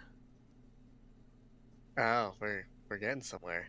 As the head begins to mutter to itself, and you have to lean in a little closer to hear what it's saying. But as you get closer, all you hear is, "I can't tell her else he'll know. I can't tell her else he'll know. I can't tell her else he'll know." Hey! I asked you a question. Hold You on, answer hold it. Those are on, the hold on. rules. Hold on. Can we Technically change the question? speaking, he does not have to. Yeah, because Avok asked. Well, no, I was saying technically speaking, he does not have to, because with Speak with Dead, as I was reading the rules on this, if the head views you as hostile or has other motivations to cause it not to speak this answer, it will not answer, and you'll lose a question. Mother, Oh shit! I will find out. Bacon. Oh. Okay. Shadowin appears. Okay, so I'm not forcing this. I'm only asking if you can do this. Can you find out who Logan was working with? It looks over at the head and it goes, "The memories are long since eroded. The head is rotted. I can draw what I can, but it may not be the answer you seek." Honestly, if you could get anything for us, I would honestly appreciate it. It reaches into Logan's head as the head still continues to mutter its words. You watch as the eyes of Logan's head actually roll back into the back of its head as Shadowin's hand pierces through its head. And it goes, and Father, my friend. it's too late. It's already happening. And Shadowin begins to draw any remaining information it can from this dead head. Like, you could still get questions from it with Speak with Dead, but it's drawing out the remaining information that is still left in his very rotted brain.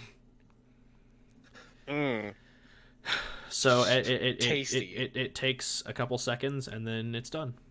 And Shadowin goes, "There was not much left to glean." I'm like, what? There was not much left to glean, but I can impart what I took.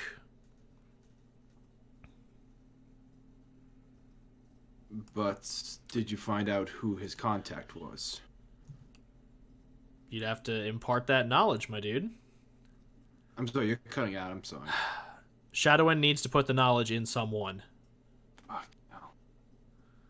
Yeah, sorry. So Zach, do you want Ooh, bye. Zach, do you want the knowledge in your brain or not? Testing, 1 2 1 2. there we Can you go. hear me? Yes. Yeah. Jesus fucking Christ. Do you want the knowledge in your brain or not? Whose head are you slamming this into?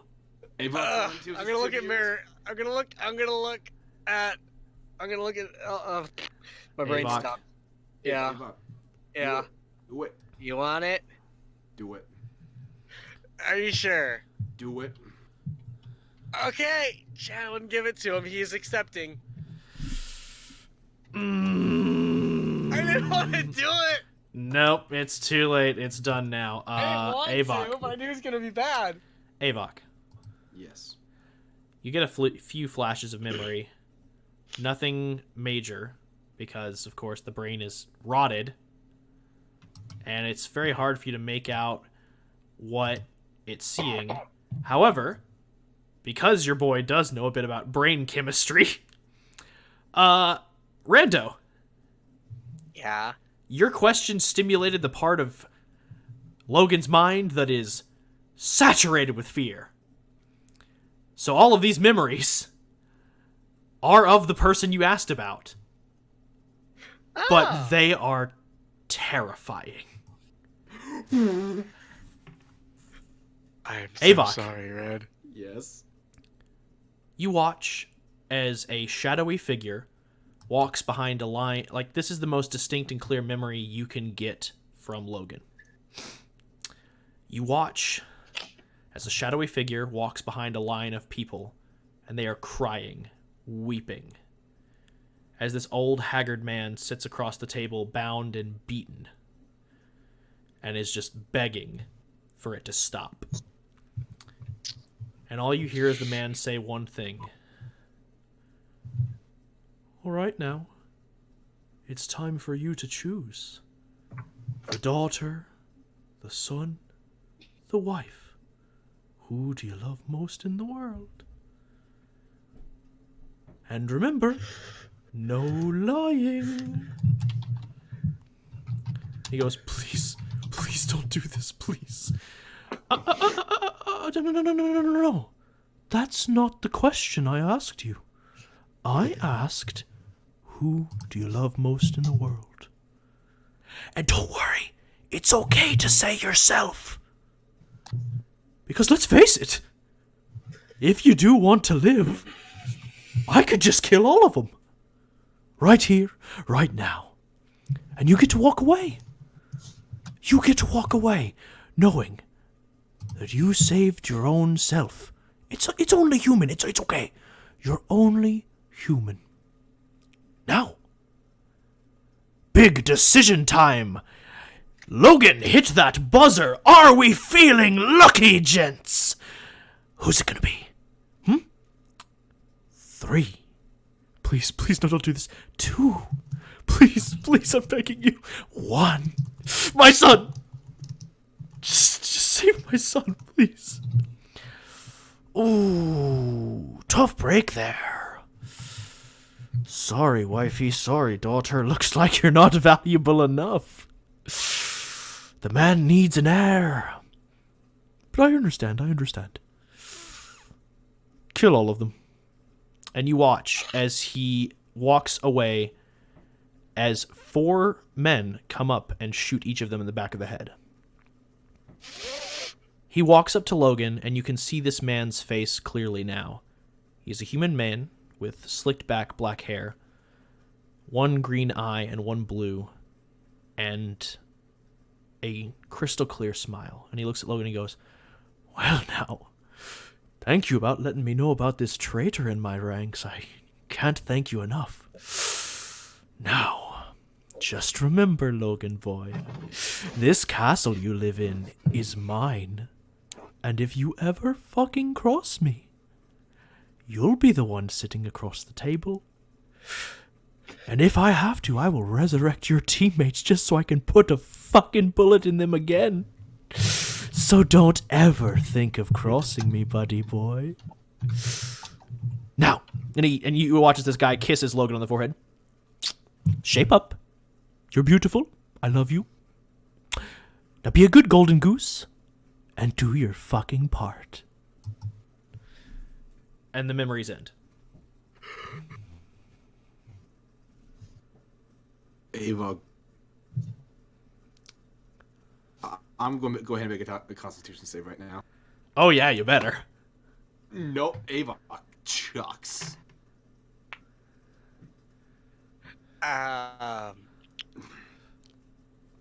Well, I think you got the memories. He was trying to bring us back. He was trying to... We are not infiltrating that organization. We're not? No, we're not. This man's psychotic. And I'm willing to bet he might be the Watcher. Was there any thoughts on this man's name? Because I felt his No fear. thoughts, no names, only fear. Damn, that's powerful. The only and you can tell the reason Logan was afraid. Logan knew if he acted, did anything, showed any sign of weakness, this man would kill him without a thought. Yeah, Yeah, that is.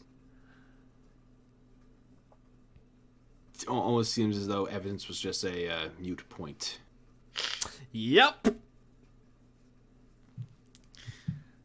But congratulations, I've been sitting on that NPC a while. You bastard. Be my golden goose. Fuck. Oh my god. Avok. I think Avok's ready to go back to bed and start the day over. Well, I don't want a Rando, Groundhog Day of this. I don't want a Groundhog Day this. well, Rando, it's been good. I'm gonna go to the Platinum Watch. I'm gonna turn myself in. I'm gonna let them put me in prison so I can never see the things that I've seen. Goodbye. Avok's Campaign over. I think. No, actually, I think that's reinstated Avok's eagerness to search for the tattoos. So Yes, I think it that's all has. he's spending. What? Yes, it has. I think that's all Avok's going to do for the rest of the day. Just search. Well, I mean that. No, I understand that won't change the time that we've agreed, but I'm Yeah, just saying, but no, I mean you can. Yeah, roleplay-wise. you can still research like. You can spend the rest of the day poring over Logan's notes to see if you or Rita can find anything that would lead you to the idea of the tattoos. I could say that. Oh, actually, yeah, he's going to look over his notes, see if there's anything about the Hey, about the Ava, mom or. we need to clean that. Trappet's gonna get pissed. Shit. Yeah. Trepid comes home.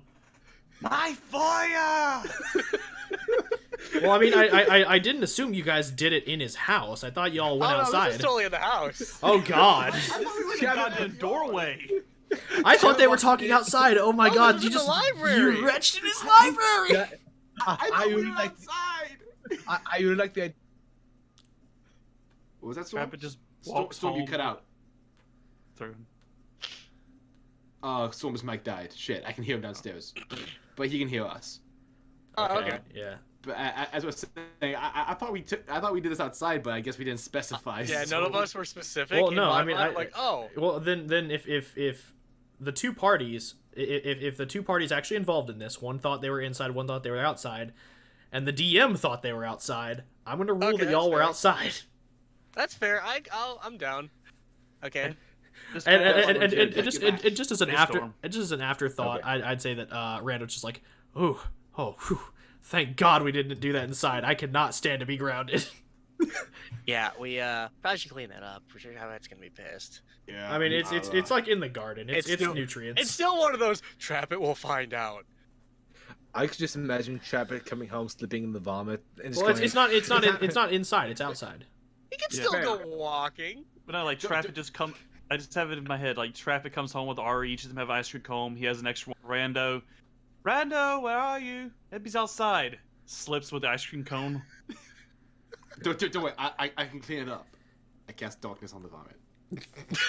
Yep, it's gone. That's a 20-foot. That's I was a imagining him like, time to go and make amends with Avok's lip. Bruh. that's No, forgiveness. a 20-foot sphere of darkness. You're just basically there's just a giant Just sphere of walks darkness outside. outside. If I can't see the problem, it doesn't exist. Walker, now that I'm in this darkness, is it dark enough for me to hide from the fear that I now hold in my stomach? No. No. I figured as much. If anything, you're more afraid because you think the boogeyman's gonna come get you. He might be there, but might. you can't see him. It's a good thing Trapper Uh, has blind sight now. Yeah. So, what was I gonna say? So Logan was saying he might find if I talk, he might find out. If I talk, he might find out. Avok turns to Chapit, to Rando. He might have found out. Found out. I don't know if I can tell you. You Let's want to just stay here, just in case he tries coming No. for whatever it No. is tries coming for you. No. You're safer here with Trapit. I'm. Yeah, I'm three of fine. us against whatever. 4. We got a dragon. No. I got more work to do. I gotta research. Thank you for your help. I'll be back tomorrow to talk to the Hey, champion. wait. Do me a favor. What's up? I'm gonna hold up the head. please get this out of my hands, and please get me some cash. I take the head, and you know what? I'm just going to give Rendo 1,000 gold. Jesus. Is that how much you were expecting to get for a low? Sure. Say yes, boy. Say yes. Because I'm. Well, too bad you gave 500. I'll take it. Okay, 500 gold. Because I'm pretty sure Rito wants to taxidermy his head. Yeah, I don't blame her. Yeah. Go do whatever you want with that thing. Yeah. So I'm just gonna. Can I borrow a bag, like a potato sack? Cause I don't. Oh yeah, want... sure. He just gives you like his old bag that he used to like carry around the heads of his enemies. Yeah, here you go. Cool. You don't And want to I'm walk gonna the streets with a dimension. head? And yeah, he gave. Do you know how awesome you'd look? Rando gave, and I'm just going to dimension door back to the Eileen estate because I'm a prisoner. I am not gonna walk around the platinum fucking city with a fucking severed head. That's more than that's more than 500 feet. But yeah, you can just you. Also, you don't have your Cloak of the Mountain bag. Damn it! Then I'm just gonna steal my way home. Well, no, because for the first week he was. Oh wait, no, yeah, maybe I'm doing it. Wait, you're giving me 500 or 1,000? 500. Okay. Thank you for Okay. doing business. So, to speed things along, because I realize we're running out of time. We might only be able to get through 1 week today, unfortunately.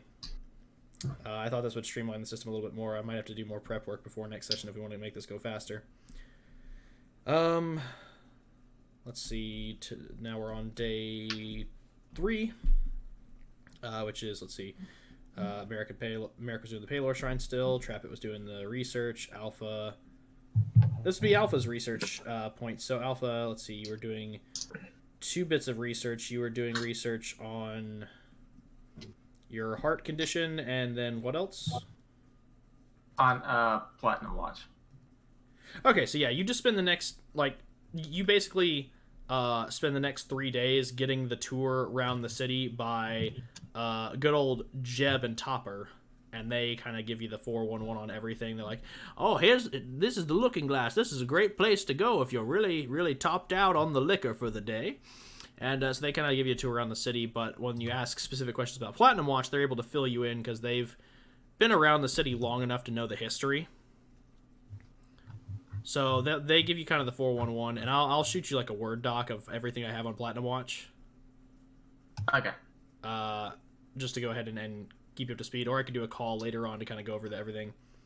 It doesn't sound like your internet can handle the call, so just do the doc. Yeah, I'll send the doc. And now we'll do the next Speak with Dead. Hi, I'm back, and I'm still fucking terrified. Oh god, Render's dead. They got to him. They know. Well, if he's dead, how do you know? That's a fair point, but Zach's muted right now, so I can only assume Render's dead. Did he shoot Hey, a message what? in the... You were muted. Yeah, I usually stay muted to be quiet. Yeah, but we're about to do the other Speak with Dead. Fuck. Okay. I just wasn't ready. Go for it. All right, Oh, wait. Hope... Did you want to invite Merrick for this one? Because I know you're speaking to the champion. If he has time, does he? I'll say that you could probably squeeze in some time in your scheduling in your planning for the shrine for maybe a few hours, just for like 5 you could squeeze in about an hour just for these questions. You can be present for that, but then you have to go right back to Paylor Town. Yeah, sure. Sounds good. All right, you all meet up at the Trappit estate, and you have another nasty rotted head. This one with a much thicker beard, of the champion of Uhl, Octavius Vaughn. And Rando, you cast Speak with Dead. And once again, the eyelids snap open and the milky white eyes look around, and it goes, "What Creepy, is right? going on?" See, Merrick told you it was creepy. When the head says, "What's going on?" Merrick just sort of sighs and just says, "You lost the bet." It can't comprehend that. I know, but more just for Merrick. I know. It's just like, you lost the bet. I want Nailed to him. punch him so hard in the face. You have no idea. Don't worry, we'll do that afterwards. Dude. I think a good question is, what was Altus's plan? Like, why Does he did Altus know? want the scales? It blinks and it goes, No. I was asking that to the group, not to him. oh. Y'all don't I mean, know. We can ask him that. Y'all don't know. No. I was asking that to the group, like if he would know. I don't know if Y'all don't know if he would know. Yeah, that's what I'm saying. We got I 5 doubt he questions, knew. guys. In my opinion, let's just ask just him burn what it. he wanted. Can we start with what he wanted the skills for?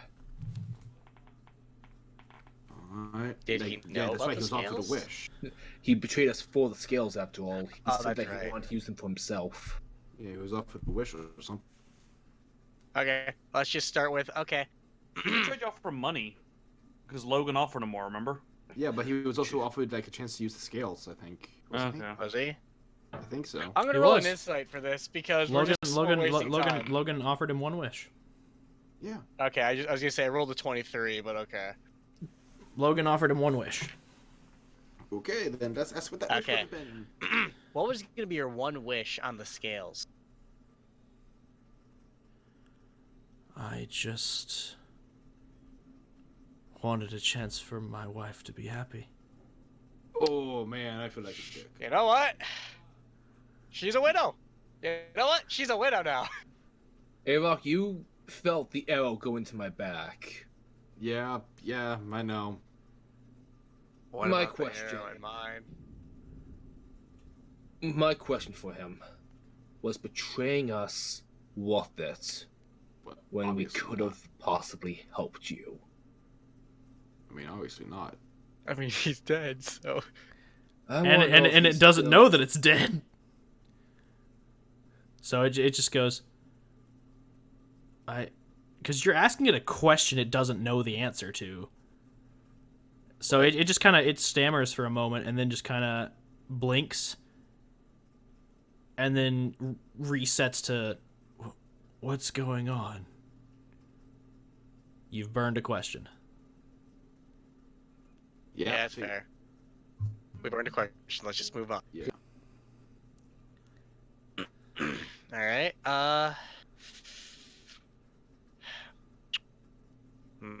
I have a question. If like, does no one else have a question? Because I have a question. I actually don't know what to ask him. I just want to punch him in the face. Were you told to betray us? In a sense, yeah. I mean, she said I could have whatever I wanted. All I had to do was claim her for myself. Just one Is he wish. talking the scale? Is he? Yeah, he's claiming. Okay, he's talking the scales. Okay. She called out to him. I mean, yeah, she told you like it. She Yeah. that's her thing is that she Yeah, calls yeah, on the that's the desires thing. in people. I never got called. 1 second. Because he had the strongest desire. That's dumb. Just maybe you could. Well, I have a question. Just 1 second. his desires got him killed. So that's 3 questions. Okay, we got 2 more.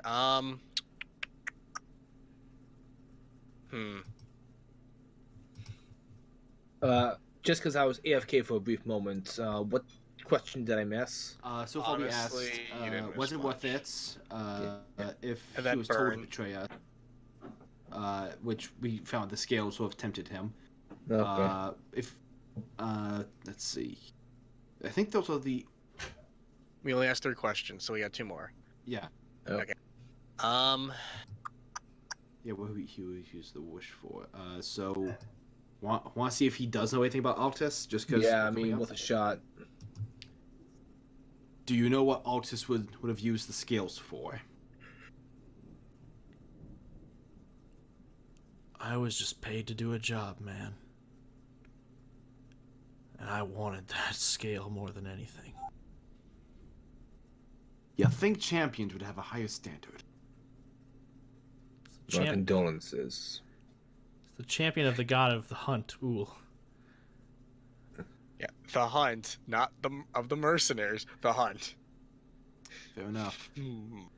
Oh yeah, that's right. Well, technically, Uhl is a god that wears many hats, but then again, so are many Norse deities.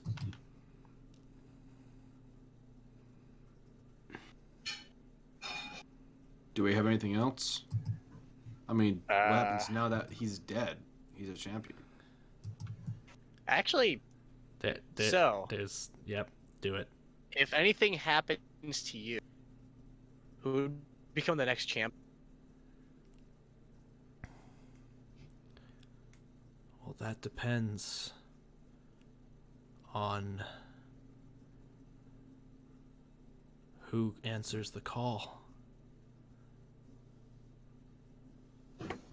The champion of the hunt is chosen by completing a great hunt. All hunters hear the call, and the champion is chosen based on who can succeed.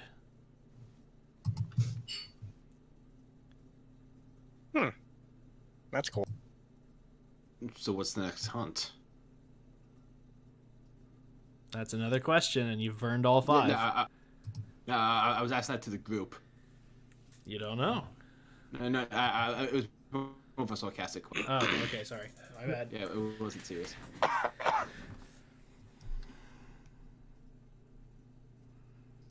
And with that, that's all five questions. I think so. All right. The eyes close on the head once more. Okay, just because he had it coming, I'm just gonna like punch him in the face. God, that felt good. I imagine you have like some of his cheeks stuck to your fist now. You know what? It's worth it. I'm gonna go wash this now. He So shot me. both of us. Yeah. You wanna punch him? No. Storming and thundering outside, so unfortunately the recording might catch some of that. Merrick just looks at the head a bit disappointed. I expect better of champions. And he just goes back to his reason. Hey, Merrick, guy, Yeah. you should know, I saw into some of... Should we be Merlin's- talking about this? Before you bring it up, should we be talking about this? Probably not. Still. Well, now I'm curious. Uh, Don't go inside. If you don't hear it, it's safe for you.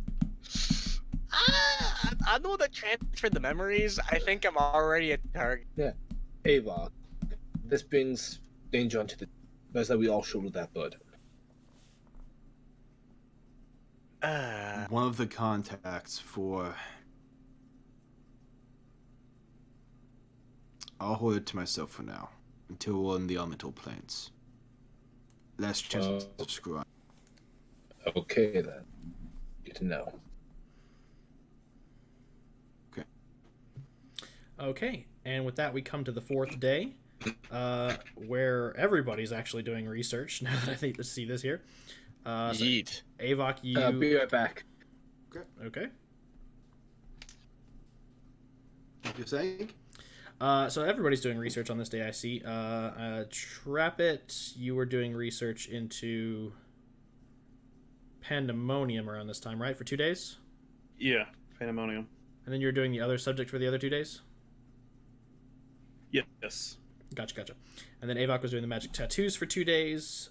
Merrick was doing research on Kalathon for the Maw for 2 days, and Kalathon for 2 days. Jesus Christ! This is everybody's going to be doing research over the next 2 days. And I put in my order for those crystals, right? Yes, you did.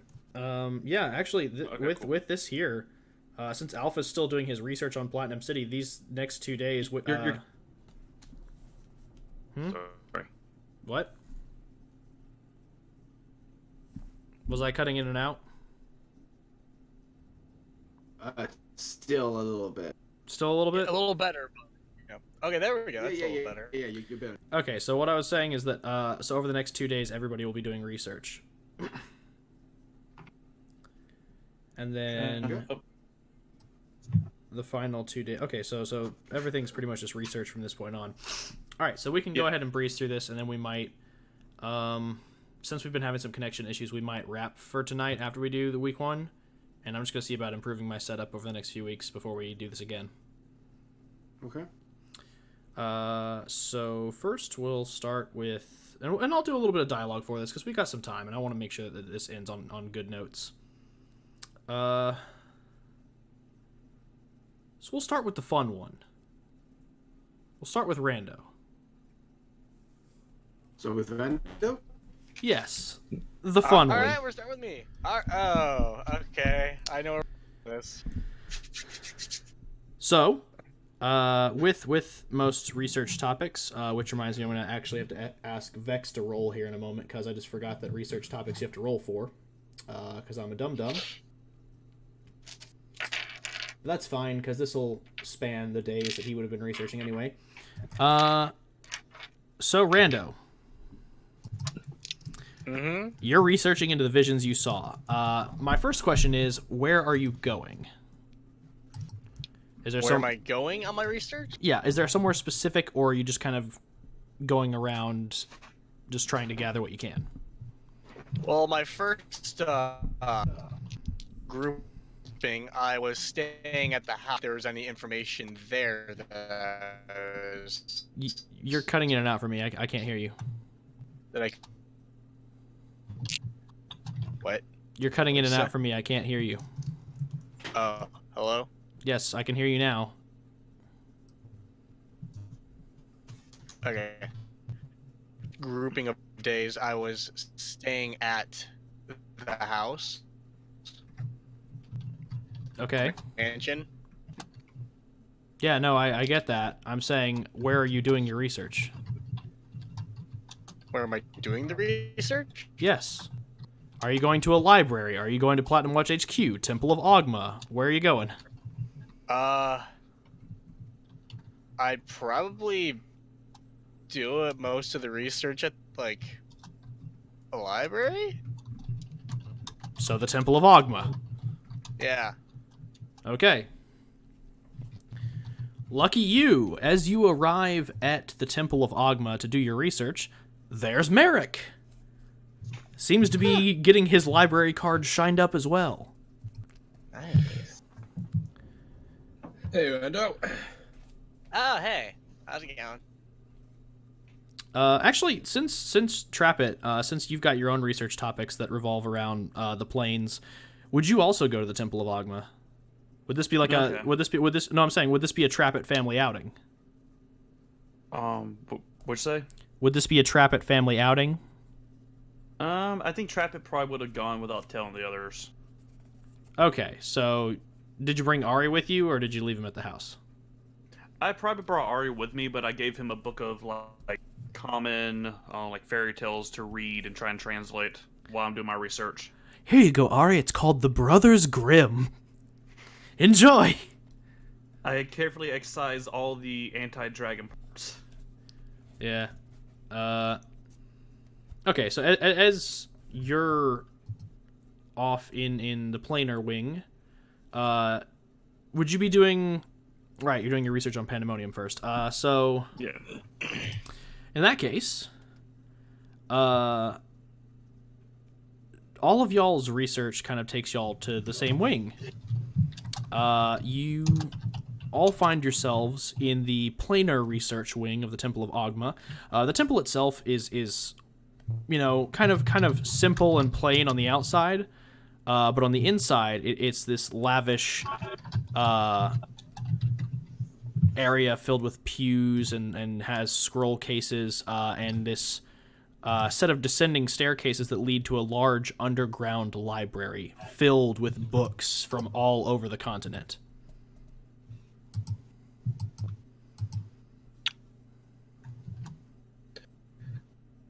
And you find yourselves in the interplanar wing, where all knowledge of subjects regarding to the planes are kept.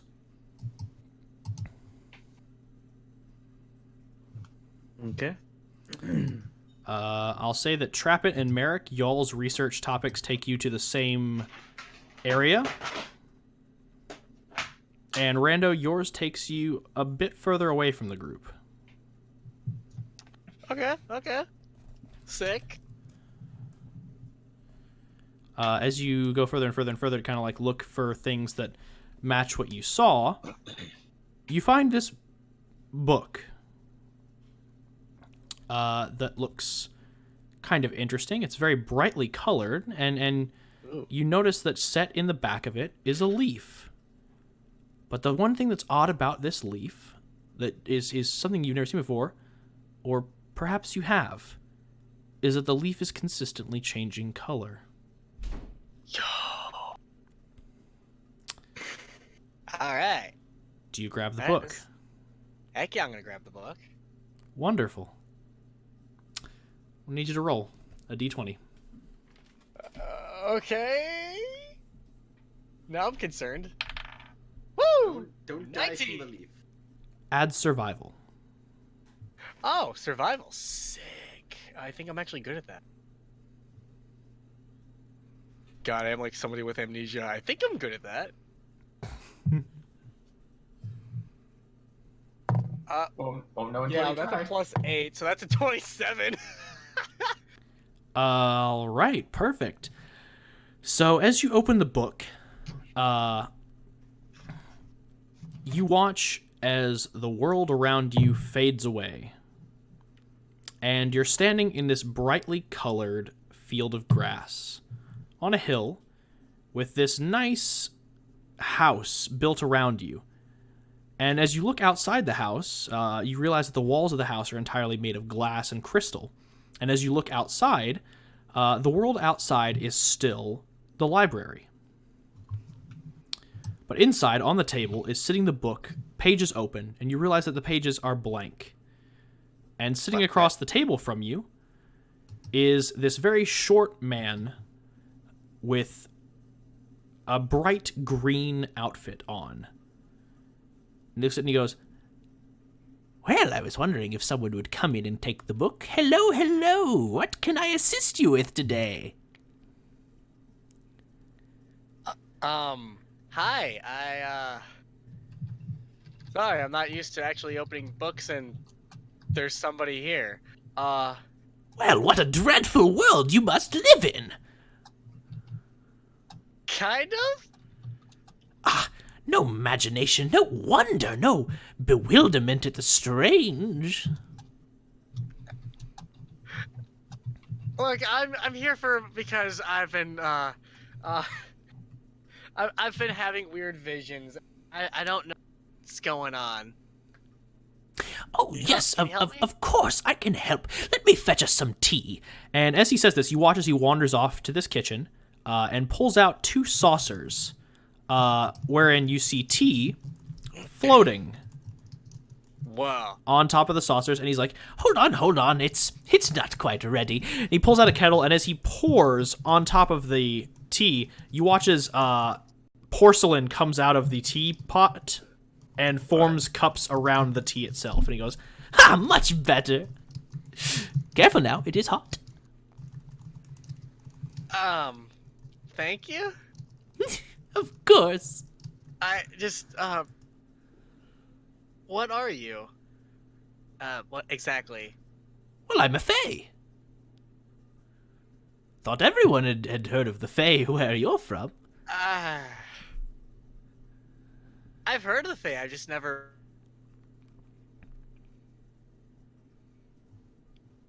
Yeah, I've never met any, really. So, yeah, it's a new experience. Well, that's peculiar, because you have one with you. What do you mean you've never met one? Oh, Is this one of those situations where you think you do, but you don't? I've had lots of those before. Yeah, Shadow, yeah. He's kind of different? I don't know.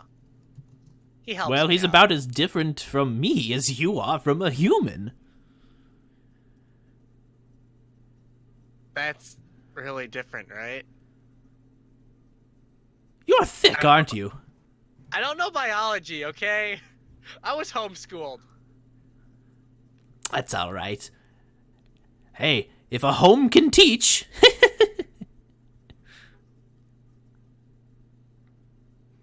Yeah. If a home could teach. He's gonna start drinking some of the tea because he doesn't know what that means. Well, you said you were homeschooled. He doesn't get it. He doesn't get jokes. It's not that he doesn't get jokes. As you look around, you begin to realize that things are not as they are supposed to be. As you look around the glass house, you notice that his clock is not going in the standard form that a clock would go. It's counting the minutes sideways. What? As you look at his chandelier, you realize that the actual dome of the chandelier is what's stuck to the ceiling, and the hook is what's hanging down in front of all of you. As you look into his kitchen, you realize that everything is immaculate and where it's supposed to be, but there are no containers for the food. They just seem to float in place.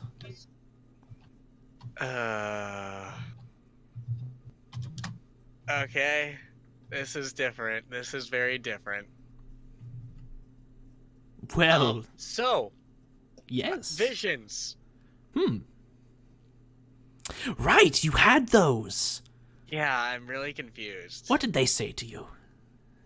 So what happened? It was me and my friend Shadowwind. We were like on a hill looking over a bunch of like trees, like kind of like this one. Like, Oh, exciting. yeah, I'm gonna do a quick. I actually don't remember everything that went down. It's like. It was you all sitting on a hill overlooking a large forest with ever-changing colors as a glittering city rest in the background. Yeah, and there was like a glittering city. Oh, wonderful. I'm familiar with that. You speak of the really? Summer City. Yeah. Glittering, shining like a bauble in the sand? Yeah, that sounds about right. Yeah. Yes, that's the Summer City. That is where the Summer Court convene. Nice, wonderful, warm place. Great to take off your shoes and get your feet in some grass. But why would I be having visions of there? Well, you tell me, why are you seeing something you've never seen before? I don't know. That's why I'm asking you. Ah, but why ask the question when you have the answer? But I don't. Clearly you do. Otherwise you wouldn't have seen it.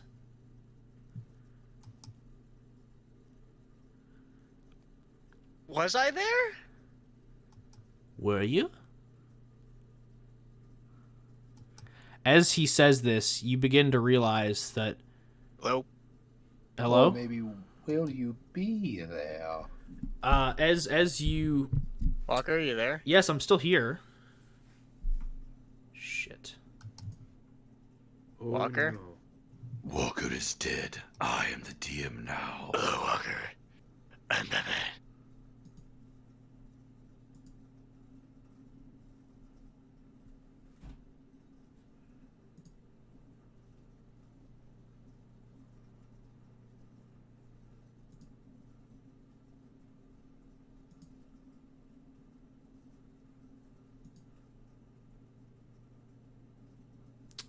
Due to technical difficulties. God fucking damn it. So we need somebody else. Hello. Vex, what do you do? Turns out my internet crashed. Fun. So, Oh no, you there? Am I here? Can you hear me? Yes. Yeah, no, I said my internet crashed. Oh. Fun times. Anyway, where were we? Yes. So as you begin to search your memories, you realize that yes, that place is exceptionally familiar, and as you stand on this grass here, you realize that it is a similar sensation. You have been there before. Okay, but I don't remember being there. Except now. Well, What? why would you? You weren't there. but I feel like I was. No, of course you were. You asked, you said, why did I not remember? Well, you weren't there. How are you to remember something if something does not spark the memory? How are you to think if not to ponder? How are you to cook if not to know what food you're making? Too many questions. It's simple, my boy. You couldn't remember 'cause you couldn't place the memory. Once you felt the Feywild flowing through you, you remembered. Wait, that was the Feywild? Well, where do you think we are? I was in a library. Well, you're still in a library. What? You are very thick. I enjoy you. I can see why your companion has put up with you for so long. We have a contract. That's why he puts up with me. Contracts mean nothing. Well, they mean everything, but if you're smart enough to look for loopholes, you can get out of anything.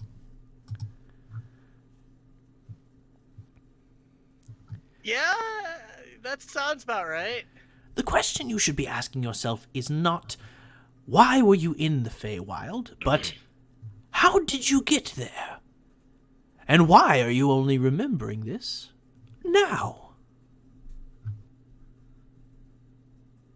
So, what would happen if I fully go into the Feywild?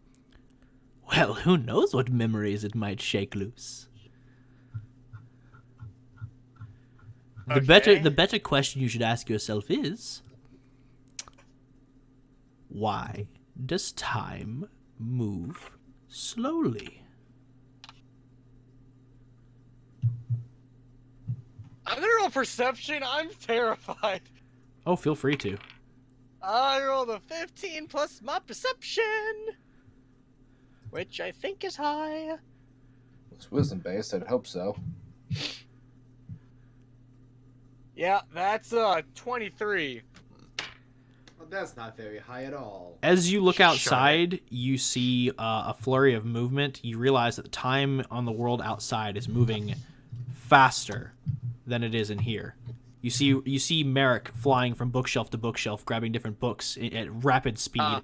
You've seen this before. Like, you've seen this level of movement before when he uses his boots of haste, but everyone in the library is moving this way.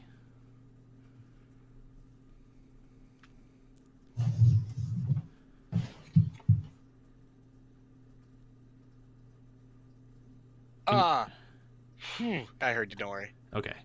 I'm just trying to process this as if I was rando. What's going on exactly? That is the question. The existential one, essentially. I mean, why are we here? What is God? You know, the fun ones. So, is this plane of existence moving at a different speed than others? Ding! Correct! Sometimes it does, sometimes it doesn't. Time is relative, and as the clock goes tick and tock, the world moves in different swings with the pendulum. We are here, and then we aren't, and then we are here again. Sometimes we move slow, sometimes we move fast. So it all is based on the position? You're thinking too linearly. No, it's like a great sea. The ship coasts and comes down, curves and dives. Time is what you make of it, and the Feywild understands this. It moves as it needs to in any given point in existence. Here we move fast, but over in Eloran we may move slowly.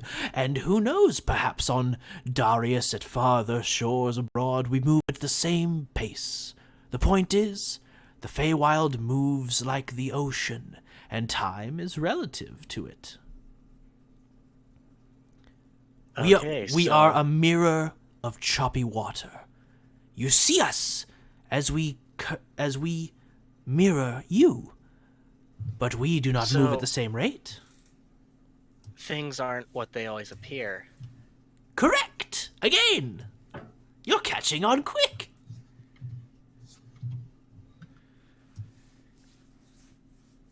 Okay.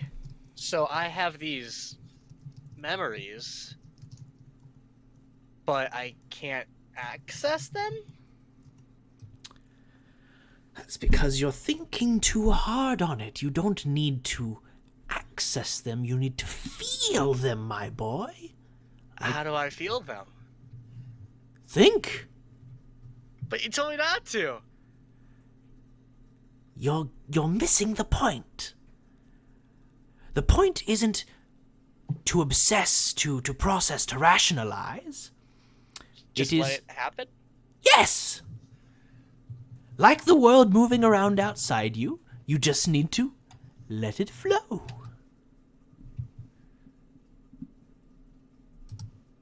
A bit of advice I shall give you, a modicum of advice. Meditate once in a while. Think on your experiences. Feel what they were to you. Let them take you, let them drive you, and you will understand what you are seeking.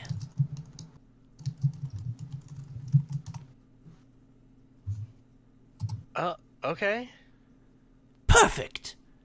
Now, we've had our tea, and as you look down, the tea is just gone. Wow. Now, would you care for a game? What kind of game? What kind of games are you good at? Do you like cards? Do you like chess? Checkers, perhaps? Badminton? I am really good at cornhole.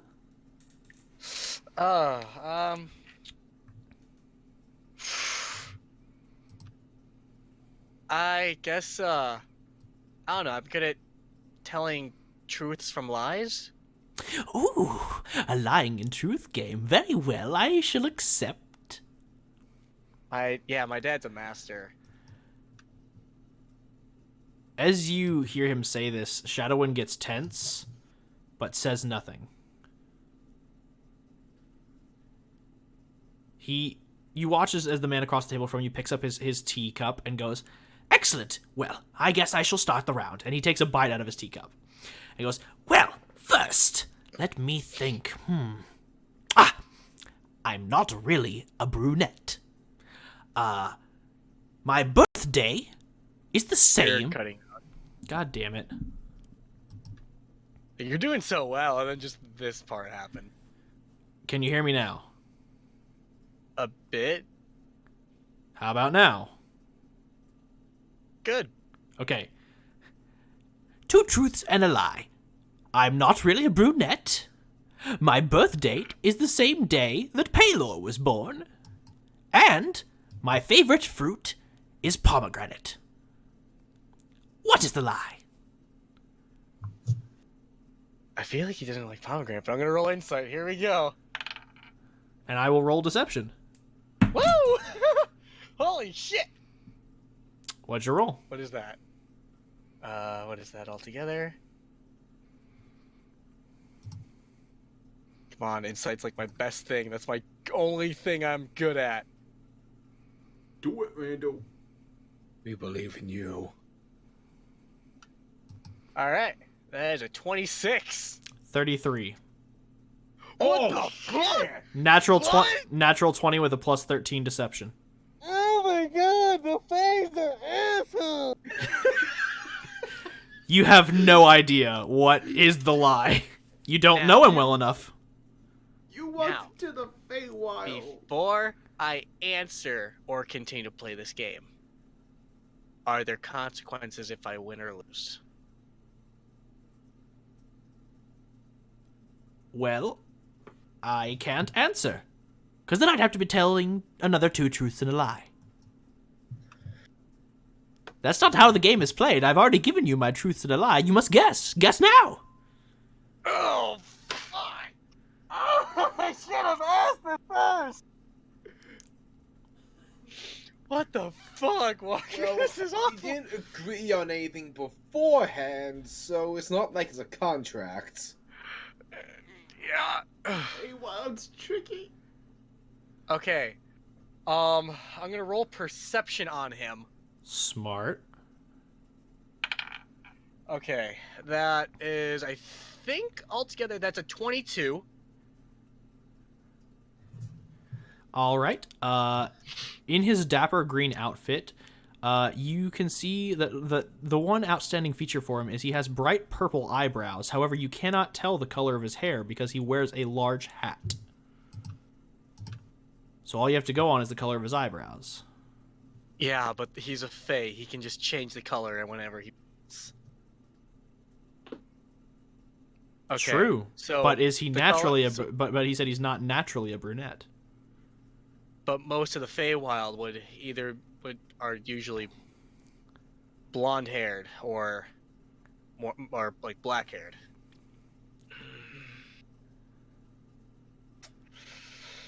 Okay, that was one. I shall state it again. I am not naturally a brunette. My birthday is the same day that Pelor was born, and my favorite fruit is pomegranate. It's either between B or C.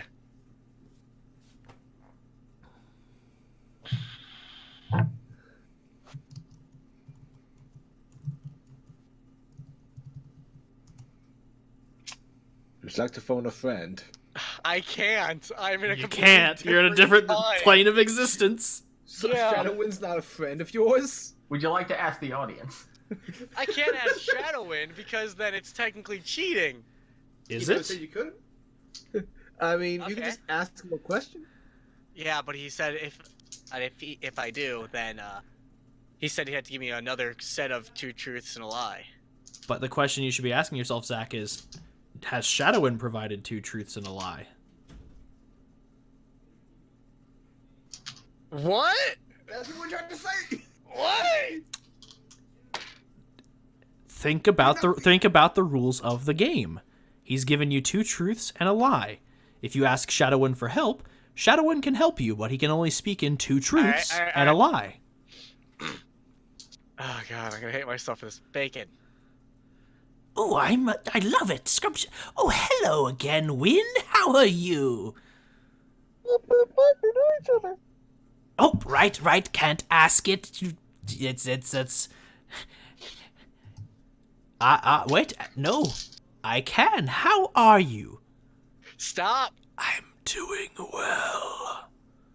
You have 2 questions remaining. Excellent. Shit. Well, Stop. and then he Shadowwind holds his hand up and he goes, Which "Not one for is a lie?" you." He looks at you. You ask him which one's a lie? Yes. His favorite fruit really is pomegranate. Is the answer you gave Up, me up, up, up, up. correct? No. It's a lie. Bravo, sir. It's like, I'm just like, fuck you. But the thing is, you don't know which one is the truth and which one's the lie. It's delightful. I love this game. So, Shadowwind Yes? said his favorite fruit is a pomegranate, and then I asked, is that one a lie? No, you said, is that answer correct? And he said no. And he also said that he is fine to the other question. Yes. So either he's actually so I fine. confirm that it is not C. If you believe that is the truth. I mean, he But I might gave not be you fine. He might answers. be really sad. Or he might, or the answer might actually be the pomegranate, and he's saying, and when you asked him if it's correct, he had to lie and say no.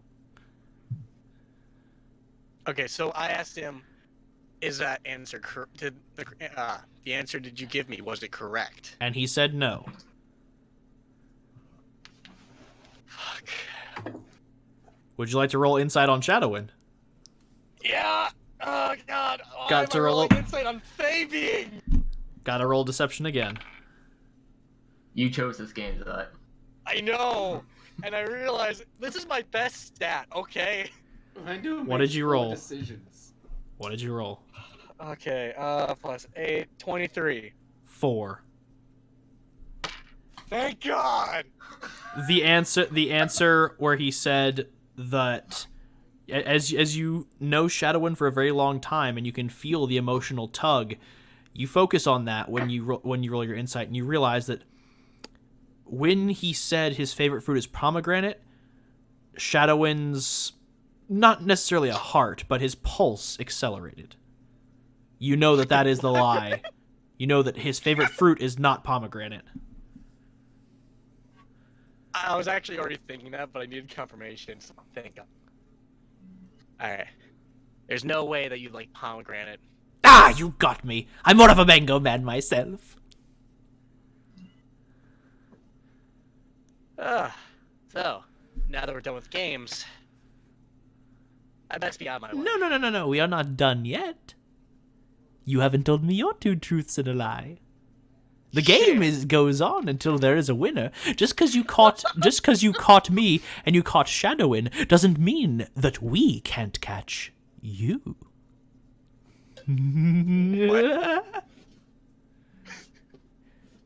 Currently, you're the reigning champion. You've got 2 of us in a lie. 2 fake creatures. Congratulations. And he claps and he goes, but the game's not over yet. If we can catch you in a lie, the both of us, then you must play another round. Both of you, huh? Correct. Never good at lying.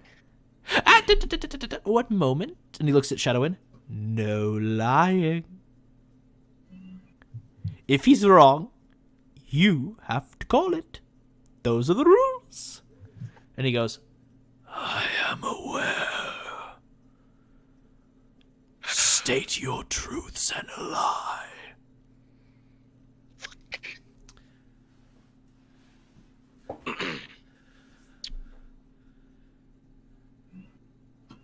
Okay.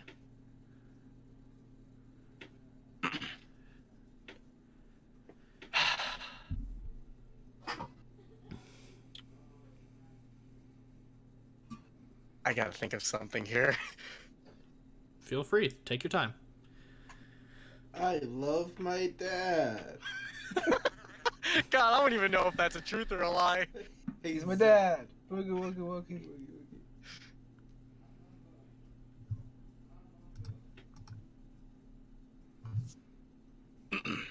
Okay. Okay, I can do that one.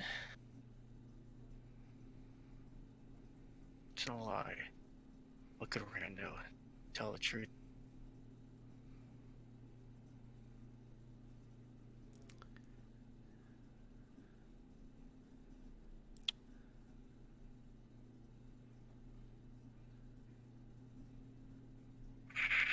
This is really stressing me out. Please feel free to take your time. After all, the more time you spend here, the more time passes out there. Yeah. So, Who knows? Maybe you'll go out into a world where your friends are dead. Wouldn't that be interesting? I can't waste any more time here. Pragmatic attitude. Now, 2 truths and a lie. Come on. I'm giddy.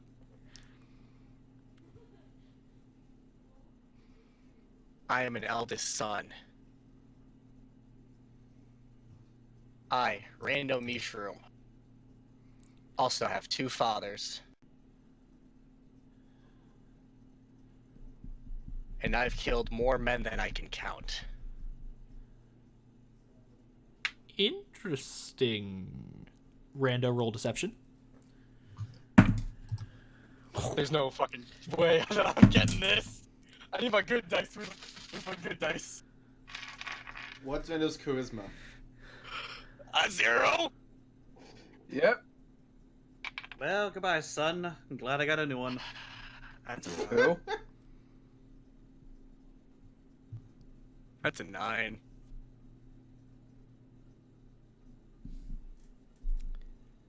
8. And we're not done yet. There's 2 players. And -3.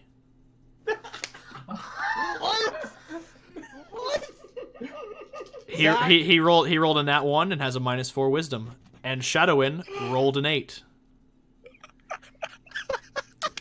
Zach, you were locked out.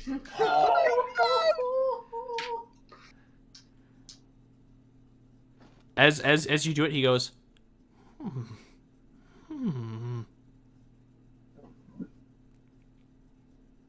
I've got it. You have I know for certain. You look old, so you must be the oldest. Yes. And the lies that you've killed more men than you can count. After all, you seem like you're pretty good with the numbers. And, well, let's face it. Even I can count to 40. Which, I know Rando has killed way more people than 40. Yeah. And and feel free to call him out, because he's wrong. Yeah, no. Dang it! Alright, Win, your turn. He looks at you and he goes, the lies that you have 2 fathers. After all, you were born of man and woman. Actually, you're also wrong. I have 2 fathers. Well, that's not fair. That's not fair at all. The game was 2 truths and a lie. You've told 2 lies. No, I have 2 fathers. One that raised me, and one that claimed me.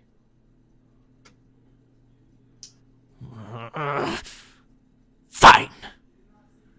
You may leave. They always leave.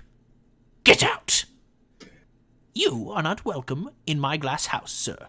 I welcome you not to throw stones. Snaps his fingers, and you are now back in the library.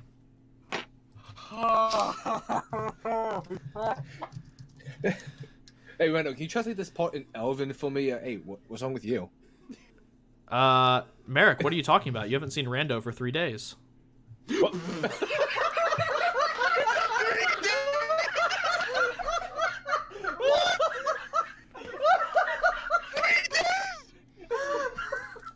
Well, I mean, you got the answers that you seek. You just need to feel, and the memories will come to you. Besides, the best way to learn about the Feywild is to be in the Feywild. When Trappy doesn't see Rando return in 3 days, he just sets out a saucer of milk on the porch. Hey,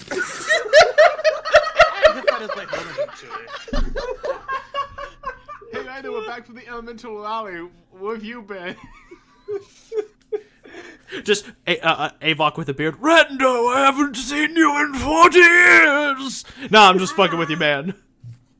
I'm kidding.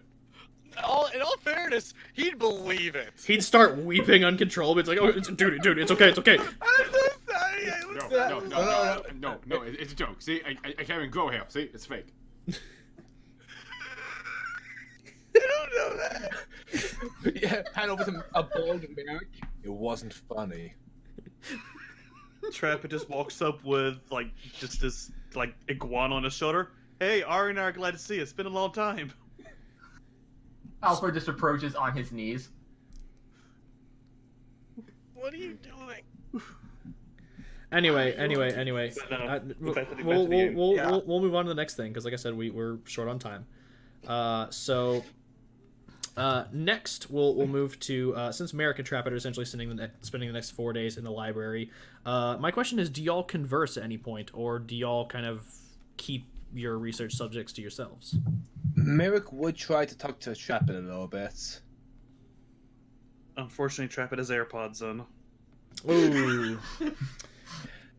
But Do you be a dick now is the question. Trappet's just gonna be sitting at a table with a stack of books around him. if Merrick wishes to converse. Merrick walks over. Hey, Trapit, I'm sorry, sir, but Fort Kickass does not recognize your authority. Good day. Merrick's just gonna sigh and just go. I would like to talk before the month is through. I get that there's a lot on your plate right now, and a lot that you need to sort through. Oh, I didn't know yes. you'd already approached him yet. Oh yeah, Merrick walked up to Trapper like, "Hey, Oh. you have time to talk real quick?" I'm a bit buried in research at the moment. Sam, I'm about to get cracking on some Ma research. You? Bit of a personal venture, to be honest. Like, the planes or what? A Pandemonium? bit of, how should I put this? Delving into me past a wee bit. I see. Hey, are you okay? But of course, why would I not be okay? Inside check. Let me get my dice for an inception roll. Cocked. I mean, That's fucking cocked. is that needed for real? Who Okay. said is that for real? Skills, insight. That's also one of my good ones. No, I mean, Merrick. 23 Insight is perception. really necessary. I also hit a 23. Stalemate. The DM just explodes. The waters collide. I did kind of blank a bit. I was reading through the Discord messages y'all were sending a flurry. What were y'all rolling for? Insight to see if he is okay. We both rolled 23s. Well, then this comes down to whose stat is higher. Mine is an 8 in deception. 7 insight. Trapit wins. Well, that. This is a tough ruling because, technically speaking, he rolled a number below you, but at the same time, his stat's higher, so he can meet. So, Do we just roll again? I'm gonna flip a coin. Okay. I mean, since I'm trying to hide it, you just want to do the meets and beats rule? We've done that for interaction. We've done that. past. We've done that for armor class and stuff. Yeah. So I'll just say if it meets, it beats because at this point he did roll higher. Yeah, I mean, we've done that just straight up for like personal interaction in the past in this game. Yeah. So Oh, so yeah. Merrick, yes, you incite the shit out of him. I think I'm finally beginning to read you a little better than I used to. Well, it has been a few months. Yeah. I'm sorry about your wife. Oh yeah, sir. What under the bridge? It's been what, 4 days? Look, about everything that went down with you and Avok. I think I know why he's particularly angry. Oh, Well, why this- would that be? Well, hold on a second. Honestly, I think you need to talk to Avok, because the way things turned out, I think he feels like you didn't respect him.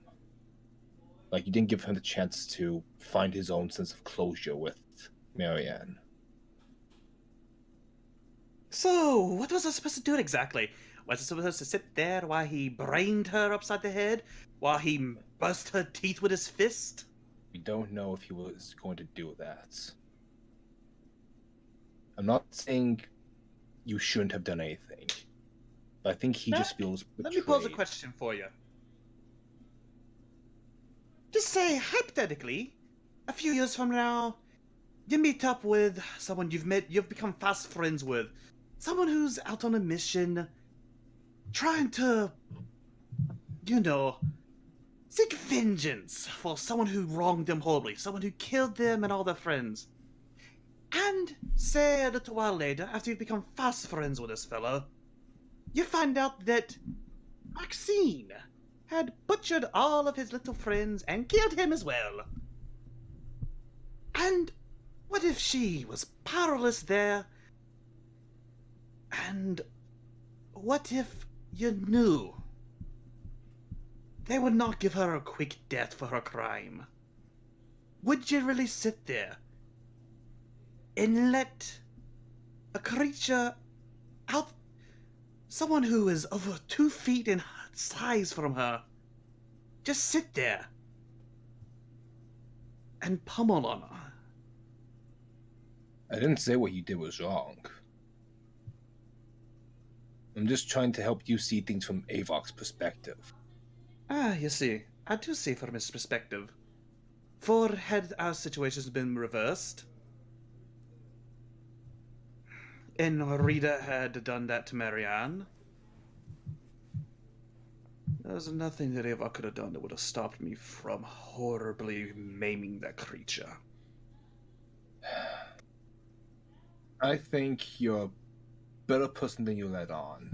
That, for whatever reason, you're trying to spare him from a darker road. Trying to shoulder the credit. Here's the thing, Marek. Trapper just closes the book he's looking at and just sits up in his chair and swivels towards Marek. You see, I'm not like you or the others. You have a lot of potential for your future. You, Maxine, Rando, Avok, even the homeless dwarf can do something good with his life. Here's the thing. I don't want the lot of you to have to make some of the choices I've had to make. Some of the choices this team has forced me to make. We haven't forced you to do anything, Trappets. Let me be clear. While I appreciate everything you've done, you don't have to make these hard choices by yourself. You're not the only one with a brand of darkness. Hell, I've been attacking people as a feral beast since I was 5 years old. Avok is an assassin. Rando's probably beheaded more corpses than we can count. Alpha, God knows what he's done to warrant having his heart torn from his body. We all have a mark of darkness. You're not alone in that. Here's the thing, though. You have a mark of darkness. But for me, I just move my hand into shadow, like tattoos just show on my skin. My entire existence is imbued by that darkness. And I don't want to see the rest of you fall into it. Because I can promise, you won't be coming out of it. And you can. You can shoulder that darkness. I've never left it. And that's the thing. You told Rando that you were once a school teacher. A good man. You can still be that. That man is dead. Well, we brought He died the day that my wife died. The day that I died. And Trappet Dosselin and Marianne the Demon were born. I don't believe that. Call me a fool if you like. But most of all, Marek, all of us are in this together. We're a team. Marek, I murdered my own son. I was ready to murder my wife had she not taken her own life. Could you really have done that? To Maxine and yours, child. To Maxine. I hope I never have to make that choice. And that's precisely what I hope never happens. Have you heard about the story? The paladin who fell? It's a story my father used to tell me when I was a child. And I used to think it's a story about a paladin who broke his oath and acted outside of his vow. And he fell, lost all his power and his ability to serve his god. When I was a boy, I thought that paladin weak. But now that I'm older, I see the strength in that paladin. He endured a lot of the darkness in this world, but managed to keep to his vow until he found the one thing worth falling for. Our oaths keep us from just descending into just wanted chaos. But there's always going to be the one thing that brings us towards the things we have to do that aren't pretty. And when we have to break our oaths, then God help whatever monster stands in our path. Every paladin has that knowledge that they are willing to fall, but is this the evil that will break me? And I have that mindset too. I'm just waiting to fall for the right reason.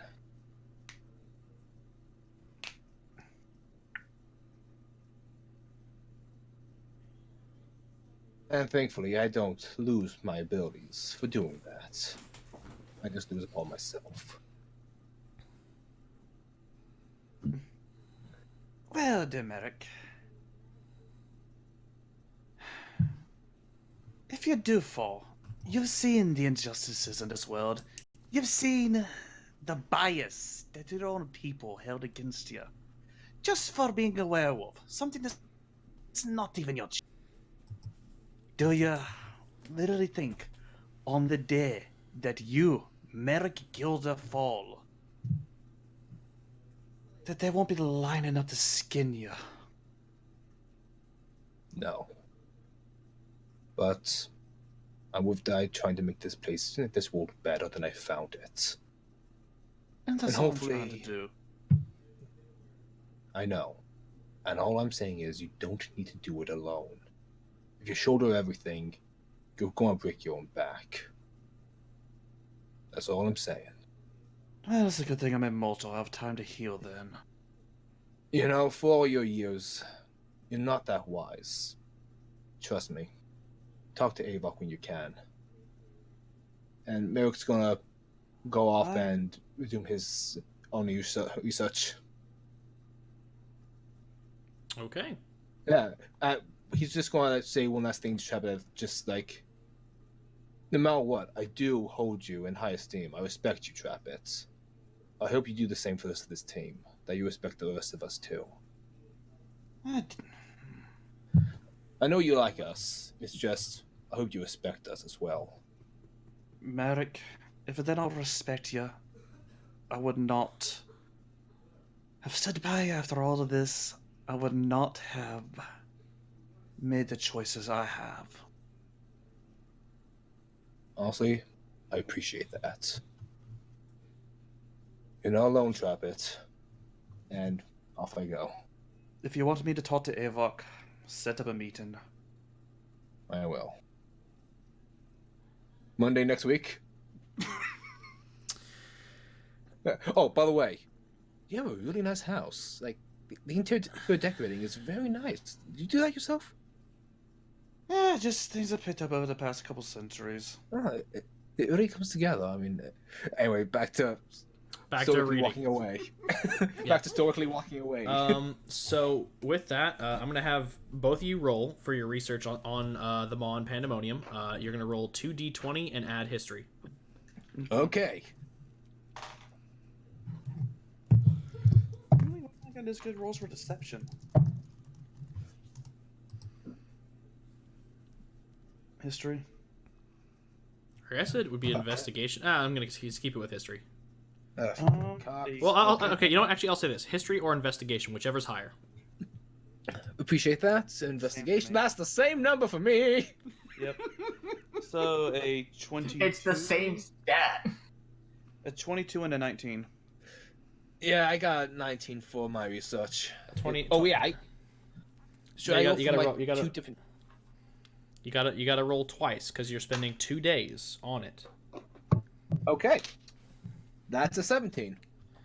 So yours is a 19 and a 17. Yours is a 22 and a 19. Yep. Okay. I'll say this. Traffit, I'm going to link you a video here in a bit. It's actually a lore video on Pandemonium that I found. Really nifty, and it's got essentially everything that I was going to like have if you rolled high enough, which is basically just a breakdown of the plane itself. But I'll go ahead and go into the Spark Notes. There's 4 layers to Pandemonium. All are different winding tunnels in this cavernous plane that is Pandemonium. At the top realm is the largest caverns. Some hold entire nations and cities. And it is home to Bane the Conqueror, where he rules over his dominion of slaves and disciples who are all maddened by the howling winds of Pandemonium and seek to murder anyone who will not submit.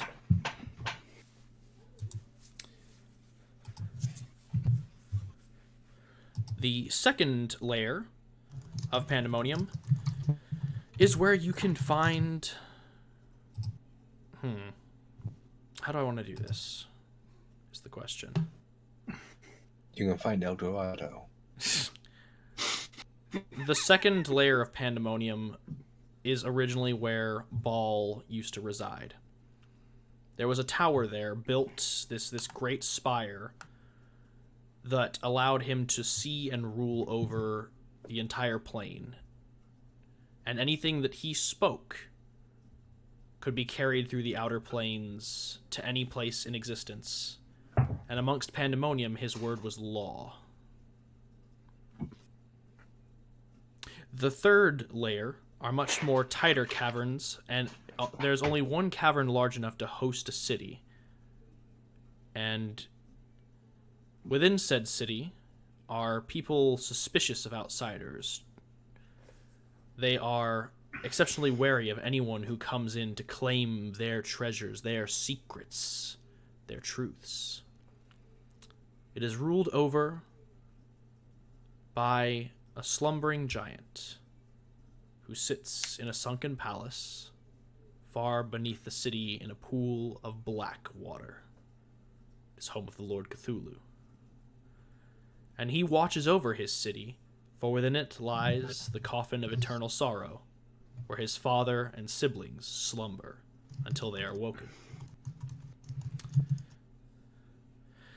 And in the bottom layer are many vast open caverns that lead to empty portals or portals to other realms, and is filled with glittering treasures, hoards from dragons, gods, and demons alike.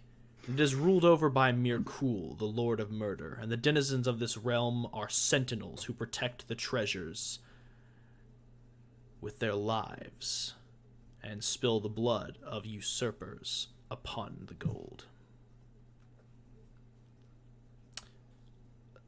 The power that you specifically draw is from, of course, Baal. So as you research into that topic, you realize that the powers of the second layer, where things are tighter caverns and it is darker, and there's the only area of really open air is that tower, that the power you draw is from the areas surrounding the towers itself. You draw from the darkness of this cavernous place. And that your Hound of Ill Omen is essentially a watchdog of the tower. You could piece that together. Yep. And that is your research. Outside of that, you essentially like have those are really good rolls. Like you basically like you don't have an exact map, but you have essentially a structure for where you can go within the plane to find out more answers if you were to venture.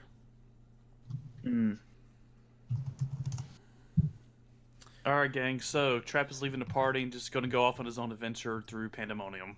Okay, see you when you get back, man. Have fun. Be sure to bring us back a souvenir. I mean, if you don't die. Easier than ever.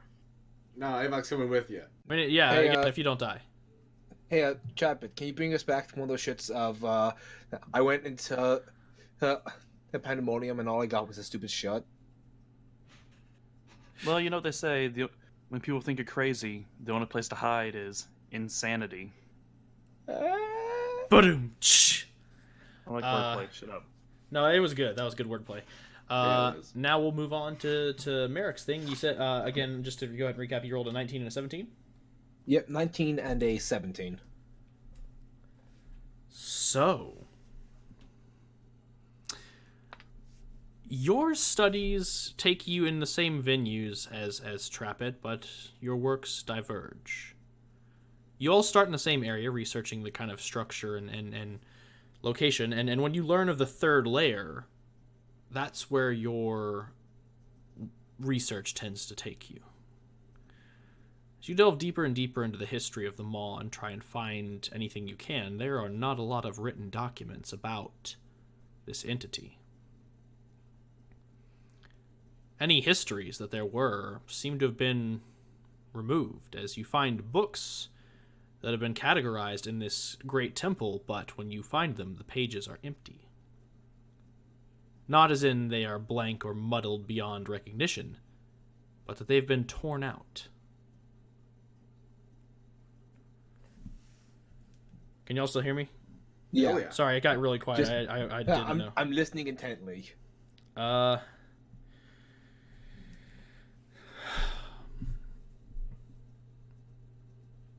In the very, very back of the library, as you delve deeper and deeper into the darker text, the forbidden knowledge, and you actually have to get a stamp on your library card for even being back there.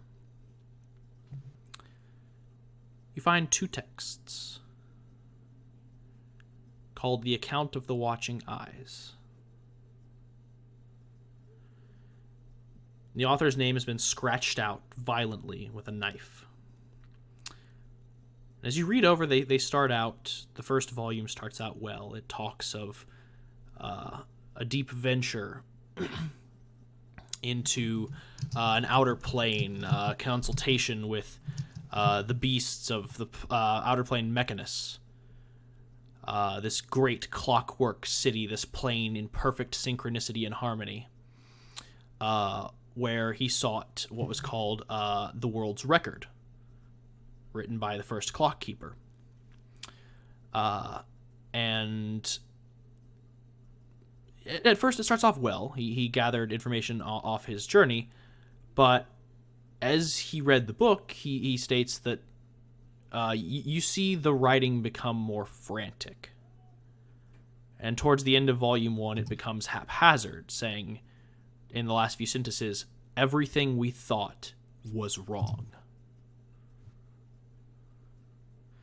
And as you open the second volume, the entirety of the book is this haphazard writing, this frantic, fearful writing that just documents the birth of the Old Ones, cosmic beings of unfathomable darkness and madness, true terrors from a mind much darker that could only peer on the outer fringes of what it could see, and it saw true fear and crystallized that into these beings. And as the texts go on, it becomes more frantic, more panicked, until eventually, in the final 30 pages, they're just sketches of 1,000 eyes. And as you reach the final page, there's just one giant eye in the center, and it just says, "He sees me. He knows me. He consumes me. He completes me. The Maw shall make me whole."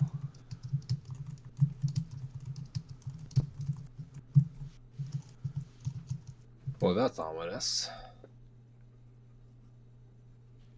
The Maw's a great fucking old one. He's much older than that, my friend. I turn around. As you turn around, there before you is Valus Taorn. And he raises a finger to shush you before you speak, and he goes, "We don't have a lot of time. Merrick nods. Gonna keep this brief. Flip over the last page." Merrick does so. On the back of the page, you see 12 names. The Maw, the Warlord, the Chasm, the Trickster, the Nomad, the Lady, the Alchemist, the Scribe, the Muse, the Reflection, the Guardian, and the Gardener.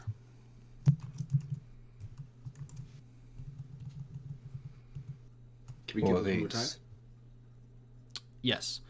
The Maw, the Chasm, the Trickster, the Warlord, the Guardian, the Lady, the Nomad, the Alchemist, the Reflection, the Scribe, the Muse, and the Gardener.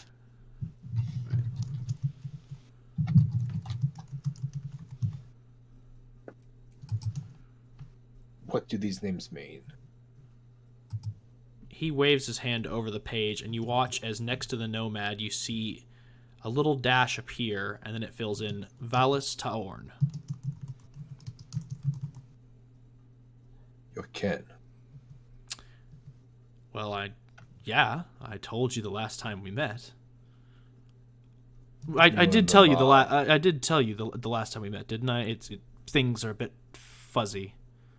Yeah, you did. I just forgot. Okay. No, I didn't. What?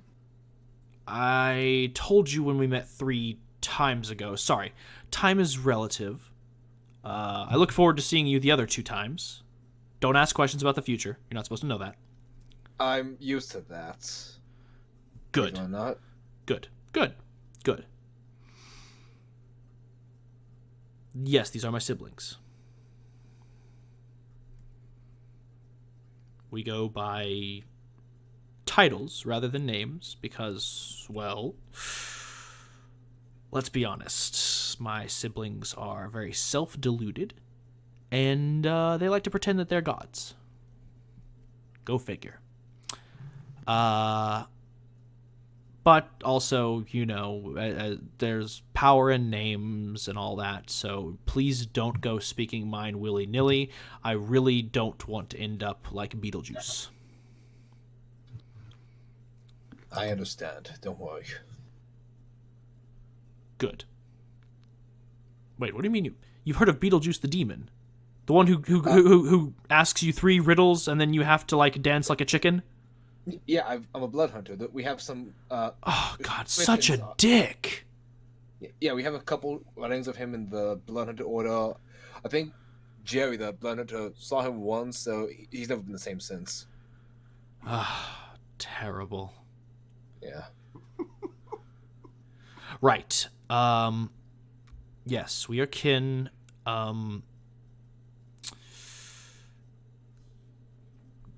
He looks down and a watch appears in his hands and he goes, okay, running out of time. Look, I'm going to tell you 2 things to just make sure that you commit these to memory, okay? 2 things. Yes. 1, stop digging. Stop looking to the Maw. You know what you need to know. The further you dig, he points at the book, you get like this.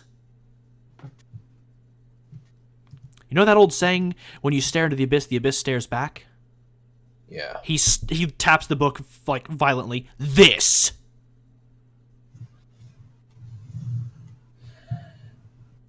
You know as much as you need to know, which is, he's very powerful, he can be stopped, and we need gods to do it. So, get on that. Stop digging. I suppose looking for his name's useless then, huh? Well, I could tell you, but that would defeat the purpose, and also it may drive you mad. Okay, thanks, don't. Thanks for the heads up on that one.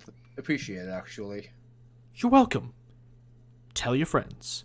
Second, I know what you're thinking. Don't do it. Don't do what? Merrick, let's be real here. Cards on the table. This is your good buddy Valis. Don't go looking for it. I'm not intending to look for it. I only want to be ready for when it comes to us. I'm not talking about the maw. You know exactly what I'm talking about, Merrick. I really don't. I sent you a message, bro. Oh. That? Don't.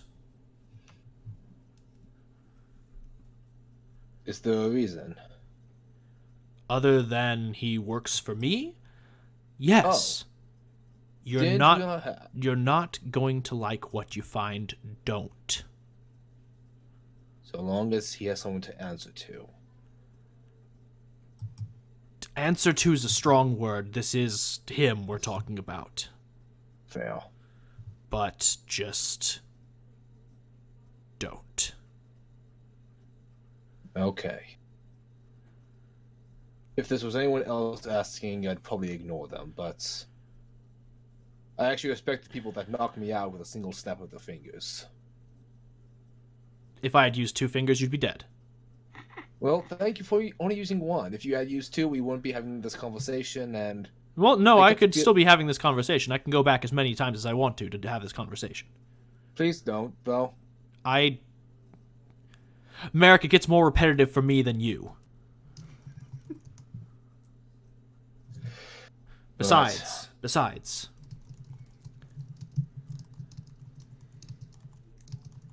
there's just some things that are better left buried. Okay. Now, if you'll excuse me, I need to go. I believe we're due for that second conversation. Goodbye. Be gentle. No promises. Okay. And he you blink and he's gone. This might be my favorite NPC visit ever. Merrick sighs and puts back the tomes and just sighs an abyssal, I guess. The building shakes. You called. Oh God, Gojira! Trevor just stops a stack of books from falling onto Ari. He's just like, nope. Just go back to your picture book. Merrick turns around, does Rando just looking confused. Hey, where have you been? I've been no, wait, we're not there yet. I keep track of my canon for the most part. For the most part, I'm not gonna lie, I get lost in the sauce. So with that, we would be moving out of days 4 and 5 and into day 6, which now we'll pick up with on day 6. Merrick, you are feverly researching Kalathon, because now that you were told not to look into the maw, you decided that the best thing to do instead was look into the guy who stared at it the longest. Yeah. As you do. Well, I mean, hey, look at it this way. He's not staring at it. He's finding the guy who stared at it longer. Yeah, you know. That stinks smelling. And as you're grabbing a few books off a shelf, Rando appears looking very confused. Oh, hey, Rando. Long time no see. What, You okay, what do man? You mean, long time to see? What? I mean... How long was I there?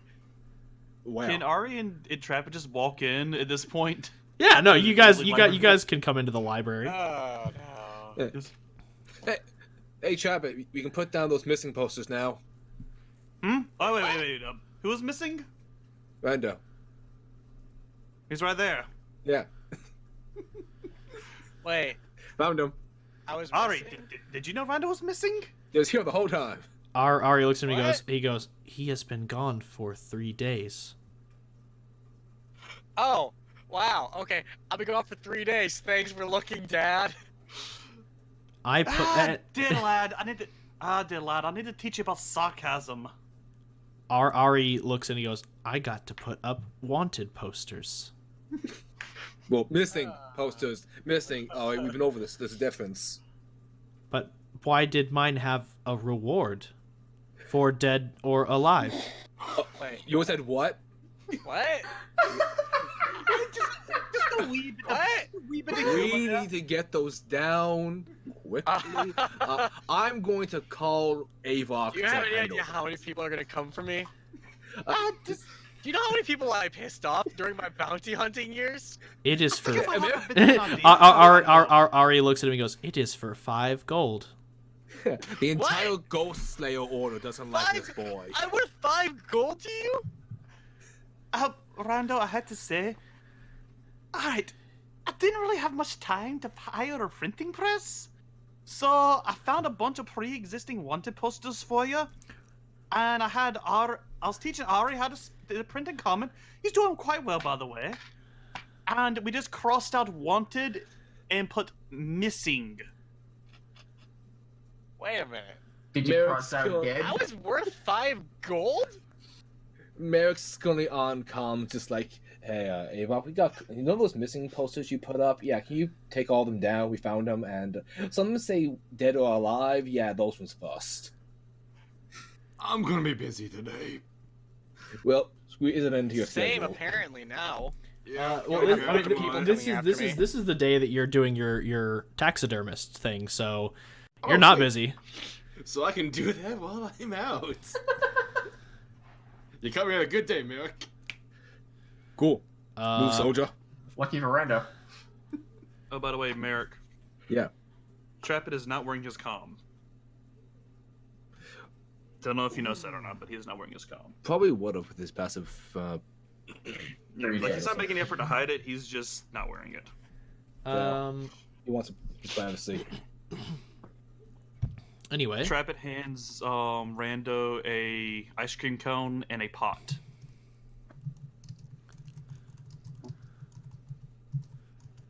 what's the pot for? So he's not left without a pot to piss in. Okay. You've been gone 3 days. Well, that wasn't Randall talking. That was DM being legitimately confused and horrified at why you handed him a pot. BRB. Really, Walker? I understood that immediately. He's been gone for 3 days. He's clearly got to take a piss. But it's not been 3 days for him. Okay, if you think Trappit about doesn't it, know that. He though- just had basically a Okay, if you portable think about it, urinal urn. I've been in gone his- for 3 days. I'm pretty confident I would have done my business somewhere else. It's to be fair, it's Rando. To be fair, he grew up. To be fair, I grew up You just abandoned defending yourself. in the woods.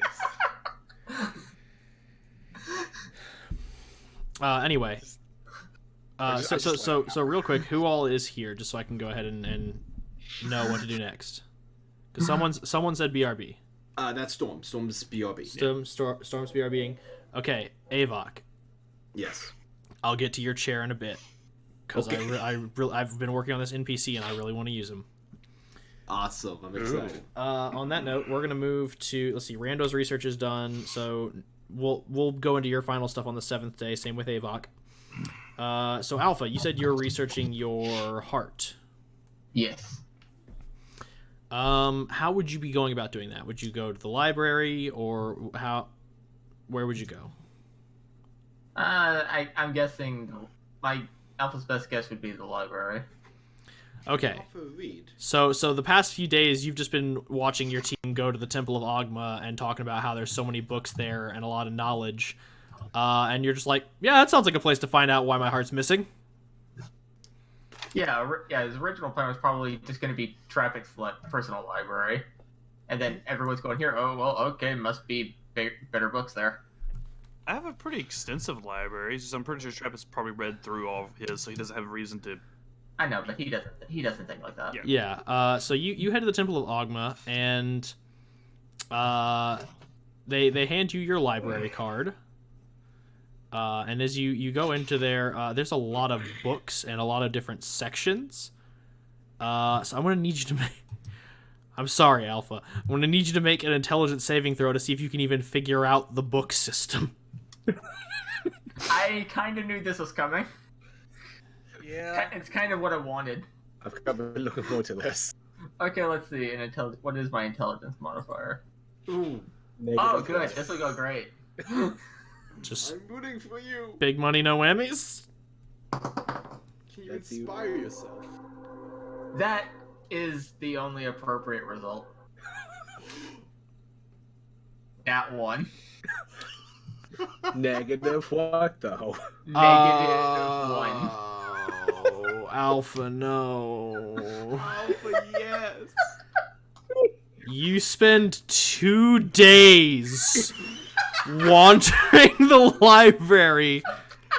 Did he pitch up his tent while he was there or something? Merrick's Maybe- putting up new missing posters for Alpha. No, y'all see him wandering around, but as you like try to help him find sections, he pulls a Zorro. You tell him, yeah, no, it's down there and to the left, and he goes the opposite direction and to the right. He pulled on Ryoga Hibikis. Oh. And so you spend 2 days wandering the library until someone finally helps you find a section of books about hearts. Congratulations, Alpha Dome. You found the pop-up book section. Yay! I'm just gonna leave that pot of raw Ferrando for him. Why do I imagine that He's not that sophisticated. And it's like, yeah, hey, we're gonna give this to Rando. And then like everybody's like, oh wait, that's right. There's a dwarf who can't really on our team. Please don't die. I just came up with things. He's following the directions set by the group. He turns a corner, there's a wall in his way, and he just thinks, idiots put a wall here now. I'm just gonna go through it. And there's a dwarf-shaped hole in the wall now. Who needs to write Alpha's actual character? God. That's right, like the origins of Alpha. That alone would become a bestseller.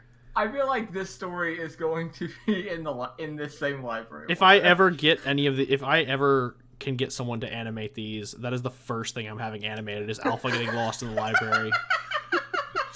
No joke. I know a few animators. I'll talk to you. Good. Please. Please. Oh my god. Anyway, so moving on down the line to the people who can actually find books. I found books all day long. That is true. He did find books. We'll move Just on. not- We'll move just on. not- We'll move on to Merrick. Okay. I can't myself because I'm still laughing. I'm gonna have you again roll 2 d20s on history and investigation, whichever's higher. Well, that's a +1. Oh, fantastic. That's Ghetto 20 Ghetto 20, got it. and another Ghetto 20. Nice. 19 twice. All right. Well, in that case, you find a lot of books about Kalathon. They're always brief mentions, but you find them in... Let's just put it this way. To find all the books that mention his name, it takes you your first 24 hours. I'm probably going to be pulling an all-nighter. You get some sleep, but as you pool over everything the next day, a lot of them are different things. Like some of them are accounts of seeing him in dreams. Others are from accounts of people traveling the plains and finding a mysterious individual with ever-changing eyes. But there's one specific account that draws your eye. Well, let me back up. There's Go ahead. two that draw your eye. The first is a very tattered and old silver book, just called The Margin. And as you read through it, you realize that it's actually a list of specific events that occurred, resulting in large fluxes of magic. And this book is a record of essentially a majority of events that occurred within the Third Age. This seems to be one of the few written texts about the Third Age you can find, but it doesn't detail any key events, just large fluxes of magical power. And towards... And at what age are we currently in? The Third Age or Fifth. Thank you. And towards the end, I'll say you find two things. Towards the end, you find one about a surge of power in a small town in Darius, related to the disappearance of an entire village and the subsequent finding of their corpses. Would this correlate at all with what I read in the old book about the village that killed a god of nature? Nope. So there's just a swirl of magic, and then there's a swirl of magic there, and then the one thing you notice is that this seems to be a bit of a tipping point, because after this event, the gaps between surges of large magical power become shorter, much shorter, sometimes days and weeks apart, as the entire last chapter of this book is just notations on where large surges of magic cause great natural disasters or extensive scarring to the outer planes. And then there's one final account, just called The Calm. And in the account, it states... Let me go ahead and pull my document on this.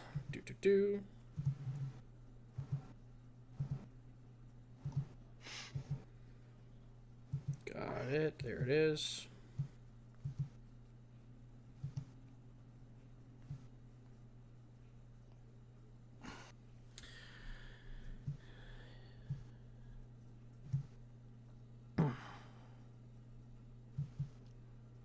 The month of Sarenrae, 328. Sorry, what? The month of Sarenrae, day 28. Yo, cover butting hard, dude. I'm sorry. The month of Sarenrae. Okay, yeah, you're back. Day 28 of the year 3320 after Exodus. The Arcanum Convergence ends, leaving the world quite drained of magical influence and the ley lines of the world weakened. After this, we forged the one true law, prohibiting the research into subjects of deep blood magic, the accumulation of aspects of the foregone, and rituals to breach the outer planes. During this, an order was forged from members who had drank of demons' blood and made pacts with the deep dark. We referred to them as the Blood Forged, but they became the Blood Hunters. With this, the first Watchers of the Order were anointed with arcane energy, and they sought out a singularity.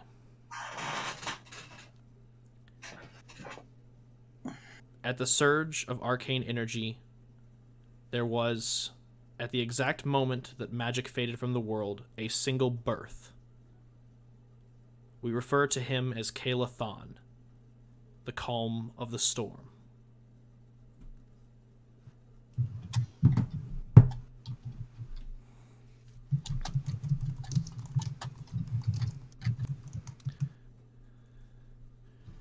And then the other account you find is a battlefield journal, which simply states, I don't know where he came from. It was all a blur. The dragons had us. There was no escape. The chromatic conclave that had been forged of 3 fire dragons, 2 black and 1 green, had us dead to rights. There was no escaping. these adult dragons followed the lead of an ancient dragon. Crimson was her mane, as she took human form and boasted about slaying our comrades and burning our village. She laughed at our pain, and as I waited for the sweet embrace to come, there he stood, a boy no more than 7 years of age, with blonde hair and eyes ever-changing. The dragons chuckled at his presence, asking me if a whelp was meant to save me. And that's when I saw it. The black dragon's head exploded, and the 2 green dragons burst into flame. The boy stood there, an avatar of destruction, his eyes glowing a bright silver, and the dragons knew fear for the first time. I don't know how we survived, but whatever God sent his envoy to save us, I would switch my faith in a heartbeat. When I asked his name, he spoke only that he was the calm before the storm. And then he was gone, like a dream.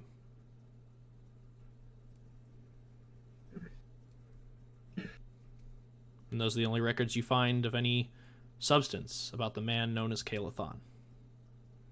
Huh. So, Oak's old man is pretty much a legend. A badass one at that. I'll give him that.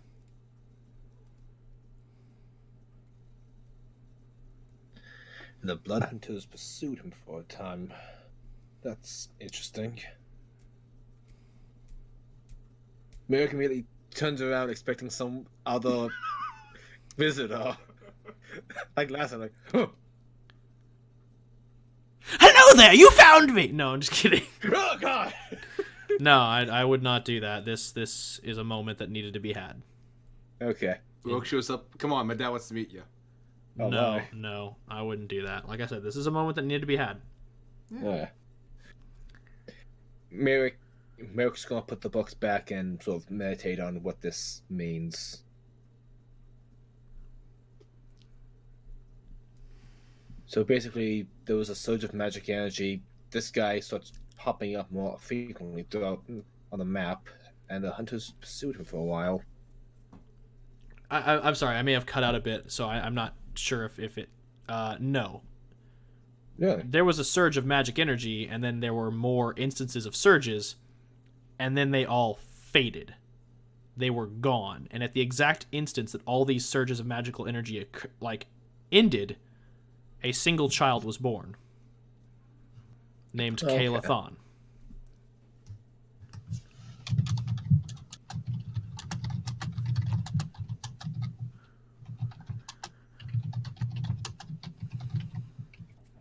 Do we know what caused those surges? An event in a village that ended with the murder of the entire village. Okay.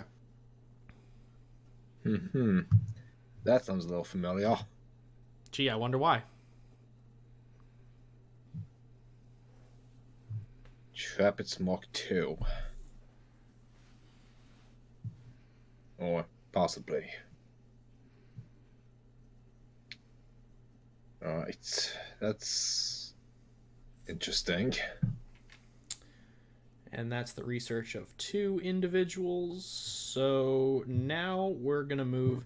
I'm going to save Trappet's research for last. Is that alright with you, Hawk? Yeah, that's fine by me. You sure? We can jump into it now if you'd prefer. No, I'm cool with that. Yeah, okay. Is there anything we need to do with Zach? Yes, but that comes after Avok. Avok's gonna get his moment, and then Rando's gonna commune with nature. Then we're gonna go to Trap It, and then we're gonna wrap the session.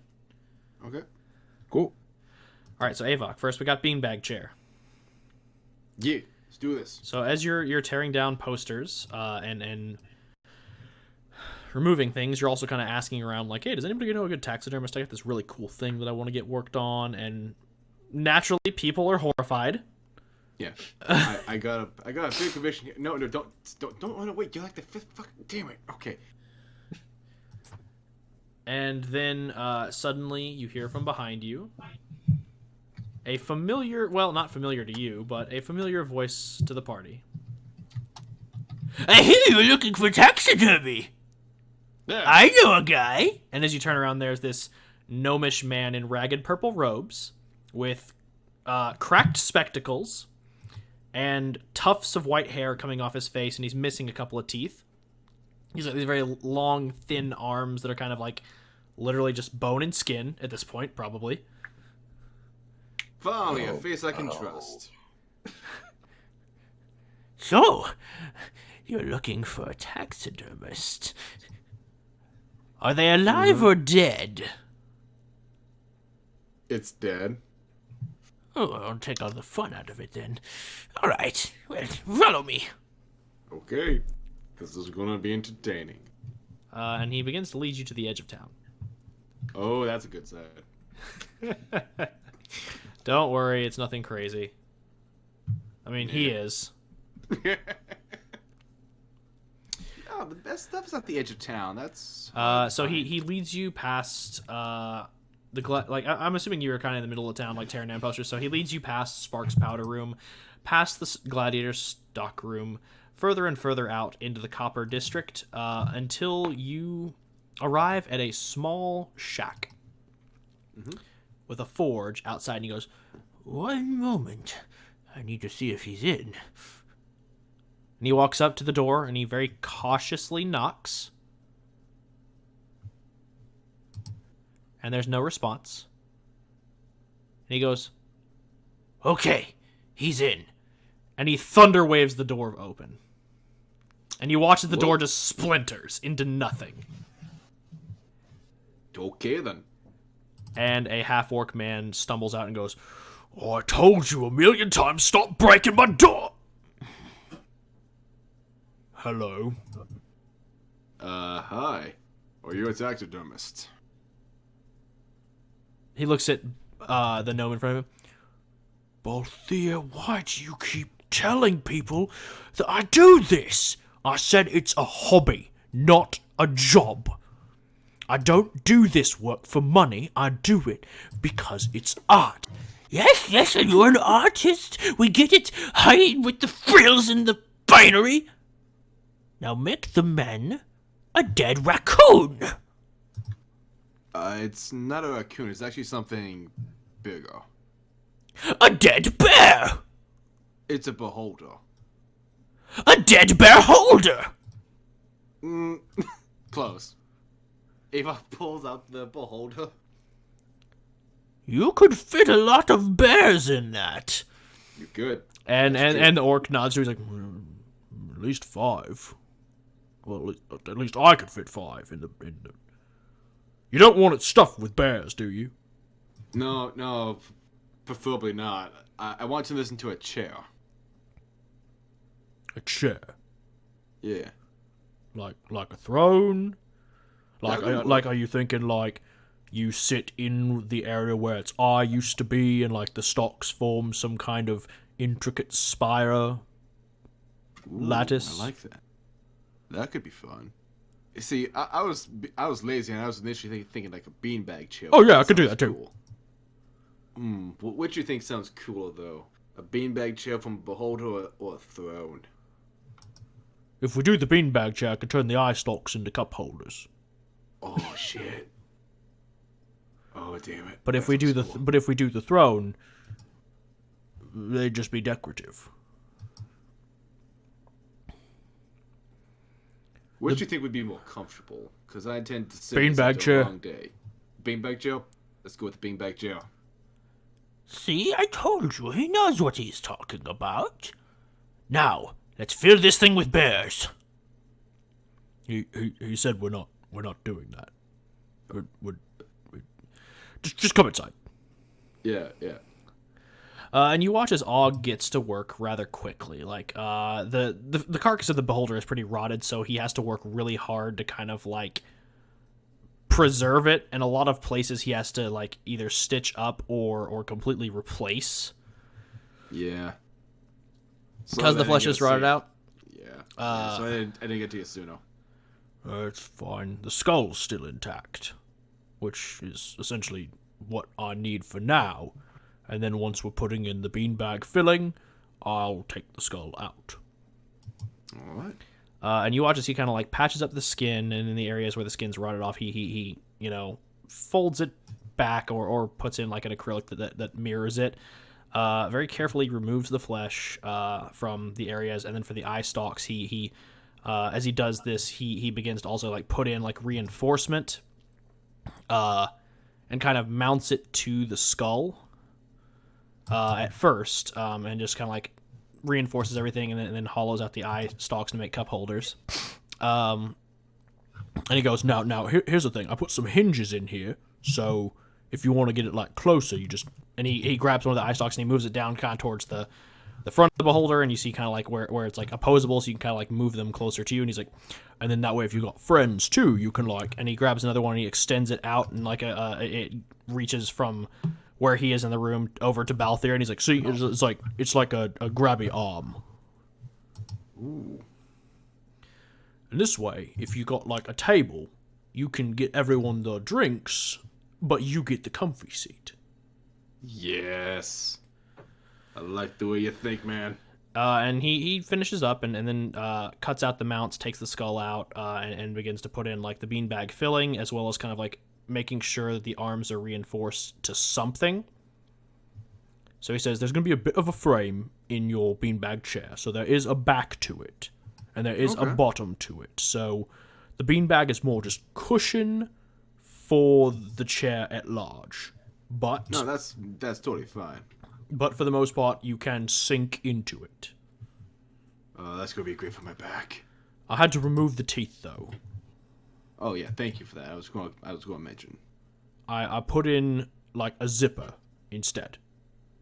Oh, so nice. I took out the teeth. I put in a zipper that looks like teeth, but when you zip it open, it's actually, and I think you're gonna like this, but just as a question, because like I said, I don't do this as a hobby, but for this one, you've really brought me something to work with. I'm thinking I may charge just for this one, because I've been working on something with Balthier here, and he's like, yes, we've been working on it. Yeah. It's a bag of holding that chills things. So you can keep your meats and your beverages inside of it, and it's always cold. How much gold do you need? How much gold do you have? Really, I don't know how we should price this. How much gold do you have? I'm not sure. I will give you 300 gold for that. He looks about there. Is that a good price? Is that a good price for... Well, a bag of holding is like 200, and a golden champion is... We'll do it for 300. And... a raccoon. I'll find you a raccoon. Very well, the bargain is made. You can take it 300 gold now. I will want the raccoon later. Okay, I got a friend who is a ranger, so I'll talk to him about helping me find a raccoon, or I'll just go hunting. Excellent. And with that, your chair is finished, and Og even helps you move it into your into the Eileen estate for now, while Rita's still working on getting y'all's house back to Question. you. Can I keep the teeth and maybe fashion some decorative, intimidating jewelry? He lets you keep the teeth. Excellent. And parts of the and he lets you keep the beholder skull as well. He lets me keep the what? Beholder skull. Nice. Merrick comes home that day, sees the beholder's chair, goes, "What the?" Lights up his door with a light. Oh, this is the fucking chair. That's cool. I have the Whenever skull. Trevor finally comes to visit, walks in, sees the beholder, firebolt! No! We're enemies now! We already were enemies, you tall bastard! Alpha would have actually sliced it into pieces. By the way, Milk, I have the skull around here somewhere. I think we can hang it from the ceiling and freak out Maxine like, oh no, Death Tyrant! That actually sounds hilarious. I know, right? Isn't she gonna kill you the second she realizes it's fake? Probably. Yeah, but it'd be funny. Hope that joke is worth your lives. Not everything's with Yeah. my life. I have zero opinion on All it. right, now, because we're running short on time and I don't want to do the dialogue for this, Avok, we move into date night. Roll for Yeah. romance. Okay, what do I add to this? Because I agree, I don't want to do. I've seen how. Look. Funny I Brigade don't want to flirt with you, did. man. I don't want. No. Ava. Is this Walker, a you don't want to flirt. You don't want to flirt with Red. What's wrong with you? Okay, correction. I'm too tired to flirt right now, It's and I feel like this That's would just fair. with things cutting out, it would just make it awkward. So, So what? you're gonna roll a d20, add your charisma modifier. Add my charisma modifier? Yep. Okay. Don't roll in that one. I hope not. Please roll out one. She'll crush you. It's just one roll, not two. It's one roll. I'm gonna have you roll Okay. something later. Okay, that's not bad. That bodes well. If you 15. succeed. 15. 15. Yeah. Okay, the Total? night the night is pleasant. You all have a nice bottle, like you spend the day out shopping in the market and just kind of having a pretty good day with Rita, and then in the evening y'all settle in, have a nice bottle of wine, read a book, and eat some leftover hors d'oeuvres from just have some leftovers from last night, and a few hors d'oeuvres that she's prepared for tonight. And it's a pleasant evening. There's a lot of good casual conversation, as well as like a few jokes that she throws around. You'll have a pretty good time. There's not really anything like this is hard because I'm trying to think of like what date things they would do back in, because there's not like ye old movies. cinema. They go to see a play. Yeah. The theater. Or opera. Wait, no, opera's not a thing yet. No, mic it night, probably sometime. would be. But let's just put it this way. She decides It's a public she show. decides against the theater just because with the way they view things with tieflings and Goliath, she feels like it wouldn't be the best option. So instead, she decides for something funnier. She decides to pop open a playbook and have y'all one man show it. Nice. I'm gonna need you to roll performance. Oh, this is gonna be funny. Come on, not 20. It's a +3 modifier. 10. +3? No, it's 7 + 3. Out of curiosity, could I have been present to give him No. the bless No, spell? no, No. and Avok. Sorry for your loss. Avok. It's a date. Yes. 11. I It think. is. suck. It is. It Okay. is. It is bad, but that's what makes it fun. It's like watching a cheesy movie. It's like sitting down with your girlfriend and watching The Room. It's just bad, but it's funny as hell. I just hope the sex scenes are better than The Room. Sorry. Roll percentile dice. Of all the dice I didn't prepare. Get some. So how does this work? I just roll a d10 and then I roll the percentile? Yeah. Yeah. You or you can roll both at the same time. Just roll both at the same time. Okay, let me get my... I can't believe I didn't even get my d10s ready. Fuck, I didn't know I'd be doing this. Hey. Makes you feel better. That's a 10 out of 10. Bro, Yay.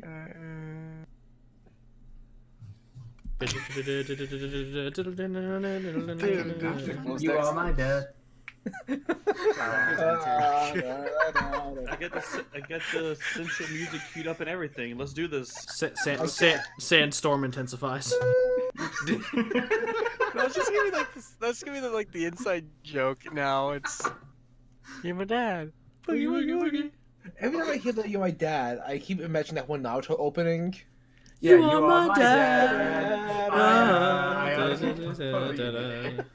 Wait, I think Trapit has like 9 kids he wants to see. We'll have plenty of time to use this. okay, so real talk, I don't even remember which one I lied about. Which one of what? That's a. My two truths and a lie. I'll be honest, I don't remember what I lied. It was that you're the eldest. You're not. Kino was. 74. But Kino's dead, so technically I am the No, eldest still- boy. Oh, Yeah, but you're not I'm the eldest siblings. born. Yeah, you're not. You're not Fuck, the that's eldest. right. And yeah, you have other siblings. So Actually, you're not the no. eldest. I am. I might be. My mom. No, you're not. mom. You're My not. mom. DM Okay. rolling, you're not. The DM, is DM, wrong. you are really not. Okay, thanks, mom. You've got 2 sisters ahead of you. What the fuck, mom? You left me? No, it's not. It's Trapit. We'll find out. We'll find out. We'll find out. We'll find out. have an older sister who's a pirate already. No, I'm saying. Let's see how Avok does this. You think his my mom? mom. Oh, on your mom's side. Okay, on your mom's side, Yeah. you'll have to find out. Yeah. Now roll your percentile dice. I did. Ava. 74. Thank you.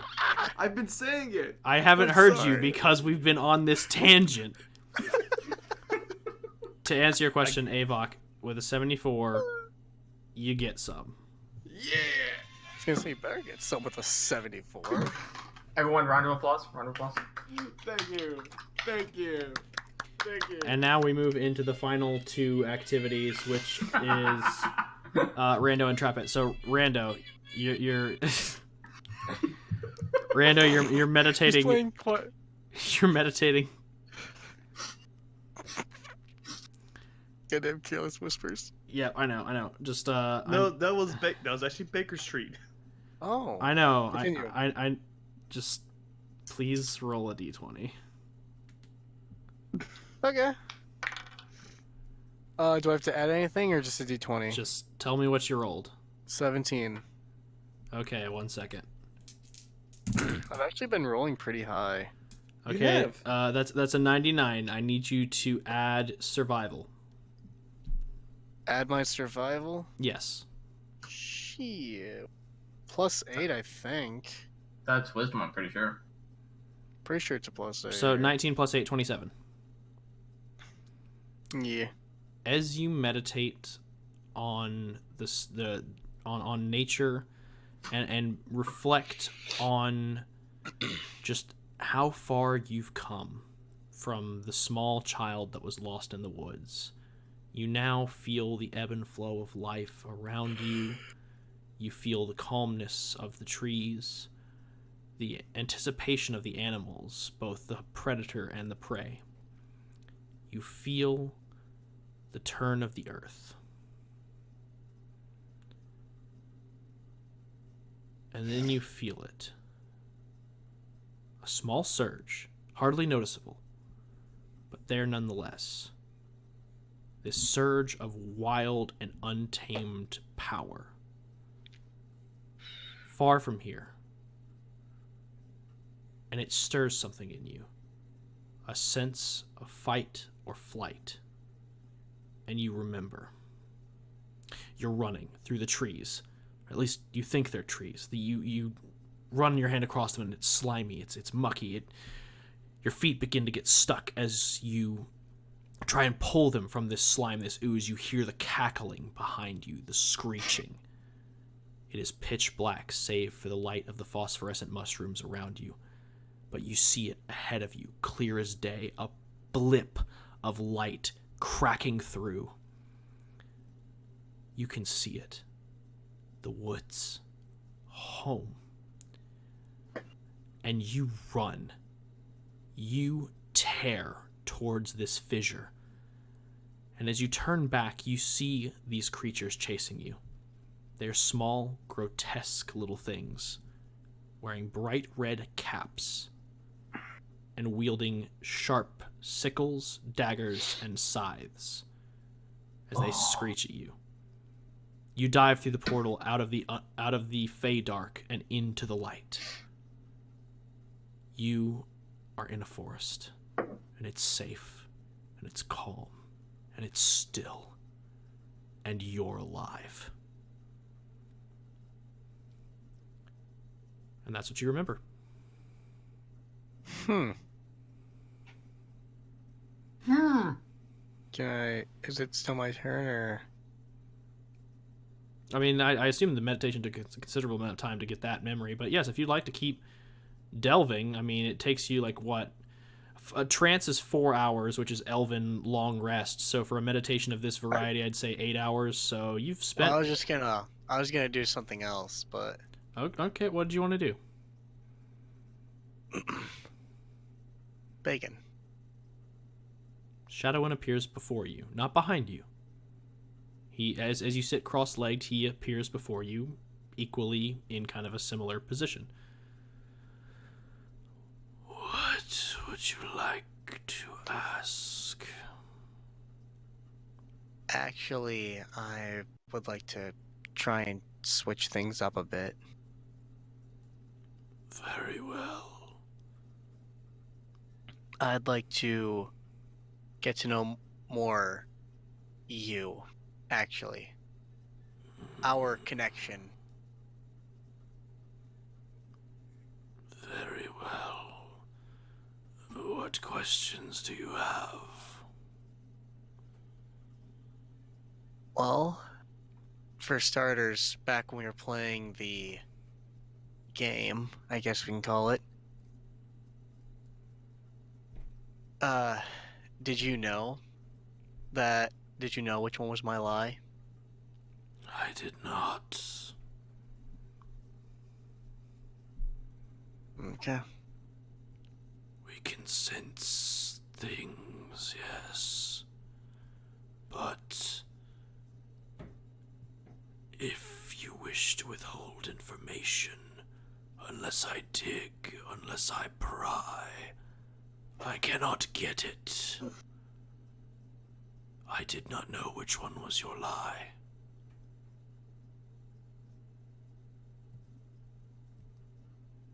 Okay. Can you tell me about the Feywilds? And what they potentially might mean to me?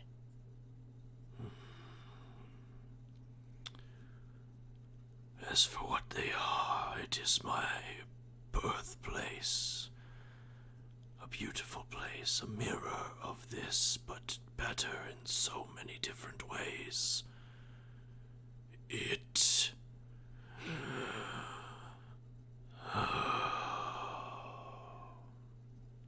Each kingdom a season. Each region full of life and virility. A bright light, whereas this place is mixed with so many light and dark, good and evil. The Feywild is bright, but there is balance to that place. In the Feydark, there are the bright light. In the Feywild, there are the bright lights of the above. The courts of summer, winter, fall, and spring. And courts of many Fey of all varieties. And then there is the Feydark. Even though its name is implied to be dark, it is not. There is a beauty to it. Flickers of light and beams of truth. Perhaps because I have stood on the boundaries between light and dark so long, staring into the Feydark is beautiful to me as staring into the Feywild. But within the Feydark, it is but a mirror of your Underdark. There are creatures there vile and vicious, just like there are here. However, just like your world, those on the surface can sometimes be no better.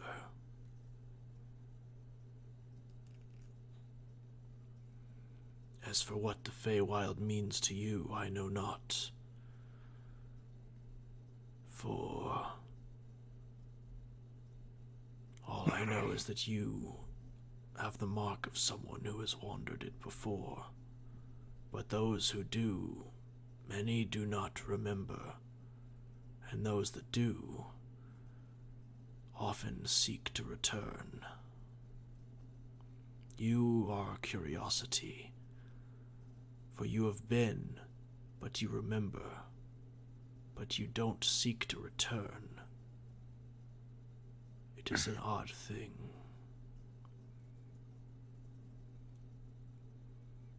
It is. I'm terrified of it, but It draws I'm on not. you.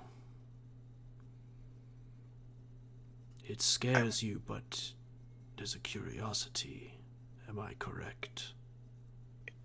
Yeah. And I don't know, because I can't remember everything that I had witnessed while I was there. I want to know more about it, but I'm afraid that what I'll find if I keep remembering.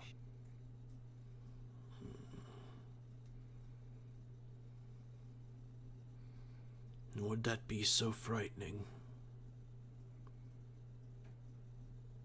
They say knowledge is power, but too much power corrupts.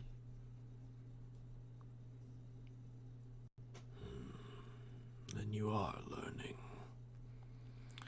There are balance in things, and it extends its hands, and as you see this, it takes your hands in its, and it goes, there is light, and you watch as a small orb of light begins to form in your left hand, and it goes, and there is shadow, and equally, a tendril of shadow forms in your right hand.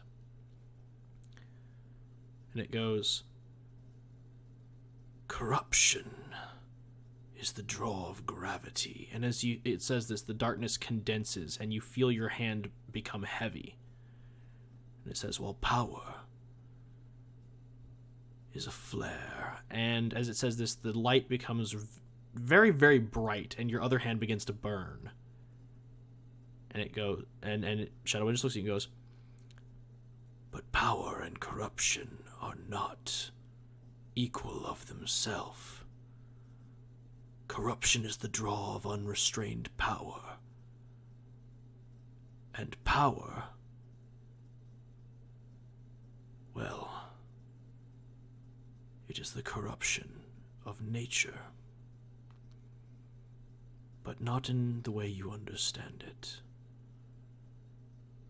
To be powerful means to understand the strength that you carry and how it affects others. Corruption is what occurs when you recognize this power and use it rather than to build yourself and build others, to draw from their strength and become more powerful. It is a thin line, Rando, but it is a line that you can tread. Knowledge is not power. Knowledge is a gateway to power. And power is not corruption. It is merely a gift. Corruption is what happens when you abuse that gift.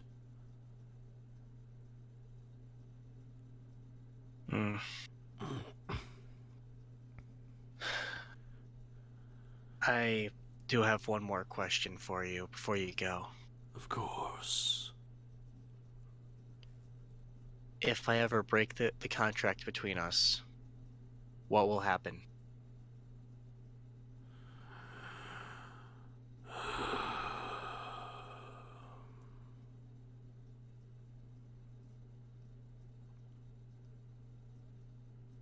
It's best not to worry about that.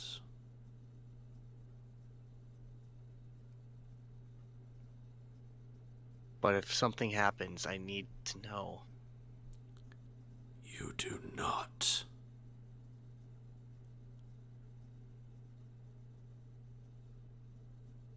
Alright.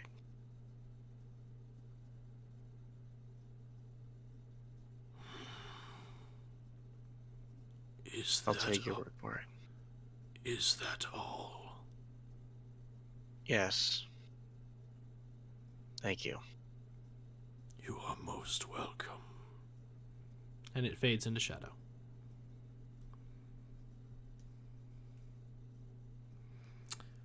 Now, we'll pick up with the final research of the evening. Trap it. I need you to roll 2d20. Add investigation. All right.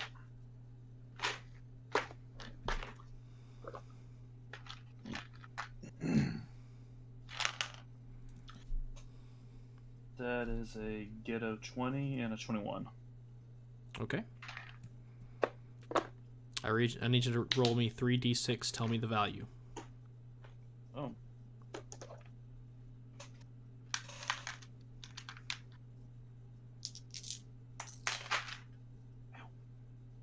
One second.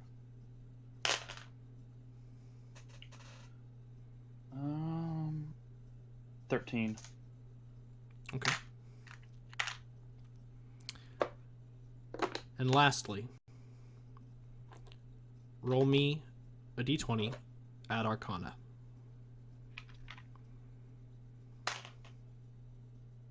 Um, 19. Okay.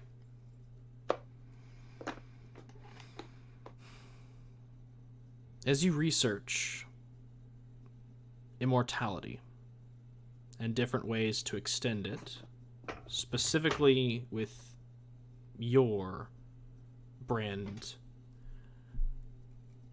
unfortunately you keep seeming to find the same information. That those who are bound through pacts of shadow must take life, take joy, take anything good and positive to extend their dark life. That in order to continue to live your life, you must reap it from others. Their joy is your joy. Their life is your life. Their blood is your blood.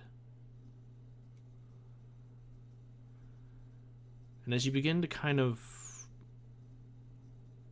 lose, I wouldn't say hope, but lose faith that this power you've been given is anything but the world's worst hand, in a sense. Like, the elongated life is fucking awesome, but the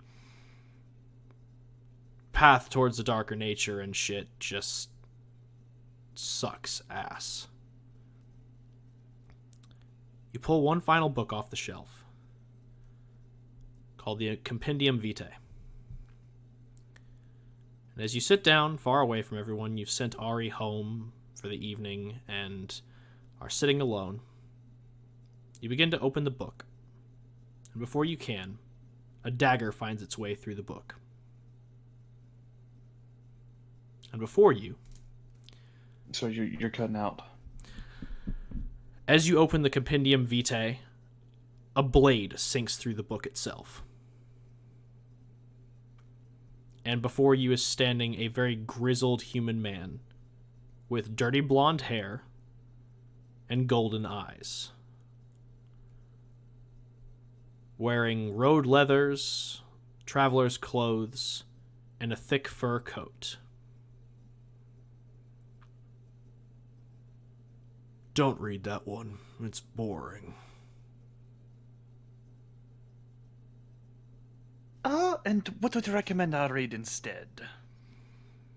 I don't know. They still make books with naked ladies in them.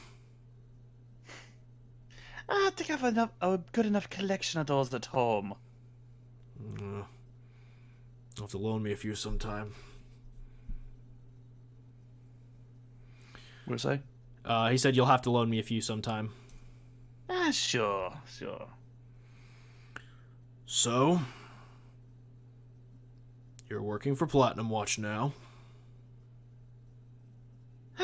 that I am. By the way, out of character, do I recognize this guy? Out of character? This is a Yeah, very just like- specific person we talked about recently. Someone who you may or may not have killed. A lot. Oh, shit. Okay, sorry, I can say. Well, I suppose it's... Well, you're looking well. Yeah, I know. That firebolt to the face healed up pretty nicely. The jaw was a pain, though, but hey, what's a little lockjaw between friends? Well, in my defense, you did say for me to give you my best shot. And in my defense, I also said, give me that fucking fort. And you held it. For 3 months. After the first 10 times I died, like seriously, you could have just upended. But would you have given it up so easily if you was in my position? Yes! Look, it may be easy for you because you've only done it once, but you know what it's like to die 10 times? I had to say, but I think you've died... I get the feeling you've probably died more than 10. I've died more than 10, yes, but do you know what it's like to die 10 times consecutively? I don't... And honestly, I don't know if I want to. Yeah, well, maybe you should think about that next time before you scorching ray someone. In my defense, it usually works out to be a bit of a finite solution. In my defense, you're a dick. I'm not going to argue with you on that one. Look, I'm not here to mince words. I'm here because, well, it took me a while. I'm not gonna lie. I had to think about this for some time before approaching you. But, you really have been making a name for yourself. And sometimes in a good way, sometimes in a not good way. You know what the sad part is? I've actually been trying to lay low. Shit, really? I keep finding these situations, or rather they find me. God, can you just go back to being a baker? It was much easier to try to kill you then. It was, but you accidentally ate the exploding cupcake I made for someone else. That one was on you. Fair enough. Was goddamn good, though. I appreciate it. I've always thought about going back to baking. It was not enjoyable. Something very zen about it. I hear ya. But, no, it's not about that. Look. No, it's really about the cupcake. Look.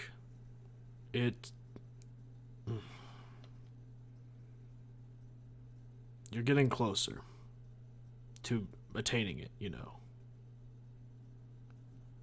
And fuck, just consider me the ghost of Christmas past or something, man, 'cause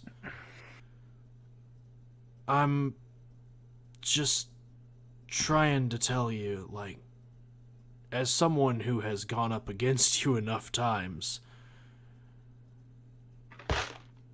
immortality is a fun kick at first, don't get me wrong.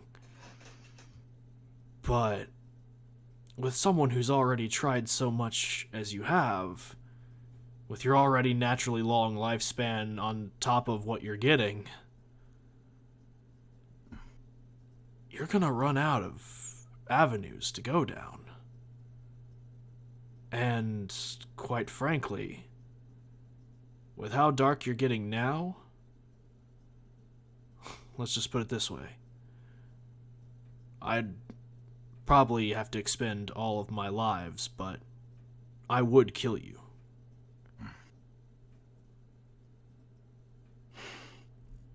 Do you really want us to have to go back to that? It's been centuries since the last time I saw you. I'm not here to fight. I'm letting you know.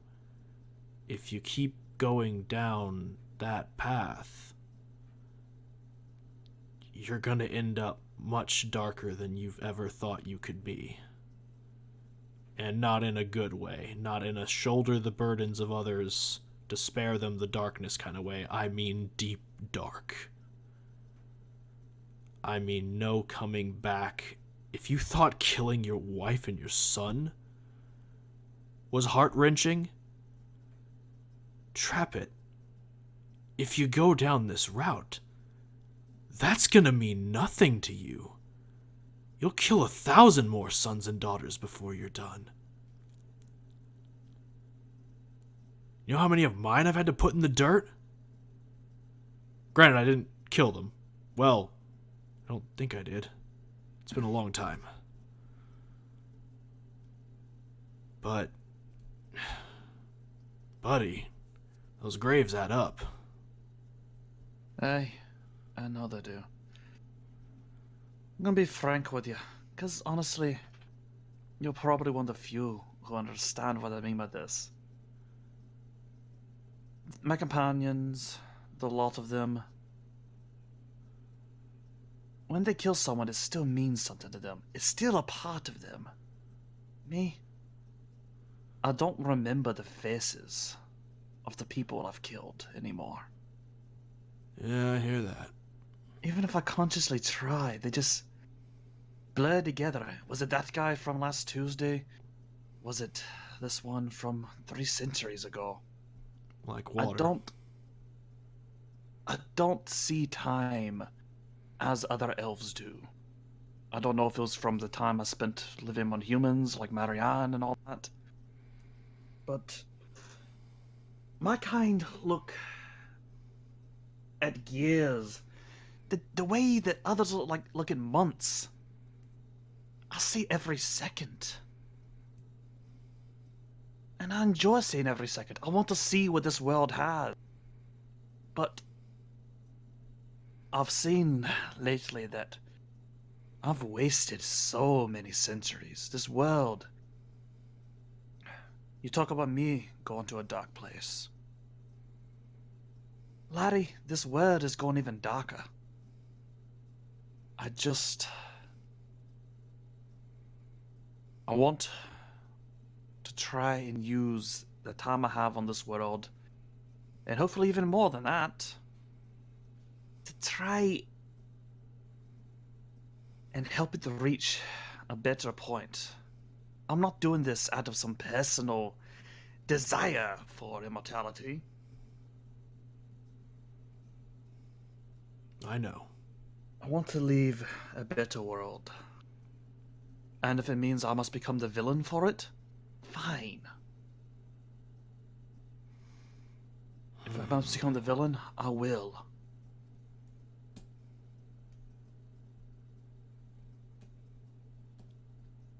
The marionette cut out.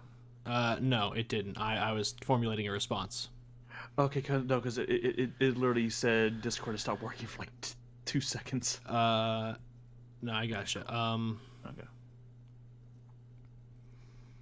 He ponders what you said, and he looks at you and he goes, then, honestly, you say you want to make a better world, or at least leave it better than you found it. You don't care if you have to become the villain to do so. You know, I used to think like that once. I did. Granted, I'm no mage, so I can't build my tower and hoard my minions and be a fucking cackling madman in a bog. I did have a pointed hat, though. Very nice. You also said you never bring up my bog period again. Look, man. You lived in a bog. Like, no judgment, but a little bit of judgment. Anyway, taking on that many sins, like, what's the point of it then?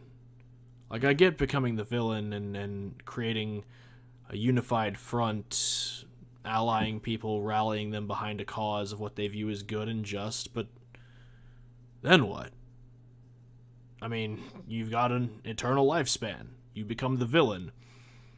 They kill you. Or do they? Who knows? Well, if it comes to that, then I'll retire to a very nice little island on a pile of money. And enjoy my leisure years. Until the world starts, going a little bit askew again, and then out comes big bad demon trap. Oh, whatever they call me. I mean, there's an alternative. And what would that be? Well, not all immortals became immortal by delving deep into the life of their victims, or stuck with some curse, or purged, whatever. I already have the curse. I don't want that to feed off of others like my wife did. No, I'm not saying that. That's what I'm actually here to prevent. We've got enough beat. The point is, if you want immortality, there's other ways of going about doing it. With your specific brand, yes, there are some drawbacks, but why not just purge it and cash in for a better model? You see, now you're talking some sense to me. And exactly how do I do that? Well, this may be the ramblings of a very old man, but the initial thing that they were trying to do is summon their dark god, yeah? Well, doesn't really help if the dark god is in pieces. So, they throw those pieces into some people hoping to resurrect said dark god, and in the process create something much angrier and much darker. So, if you want to get rid of all that darkness, you gotta put the pieces back together. Now, if you want to purge that, that means you're not gonna like this. You're really not gonna like this. I can tell you're not gonna like this.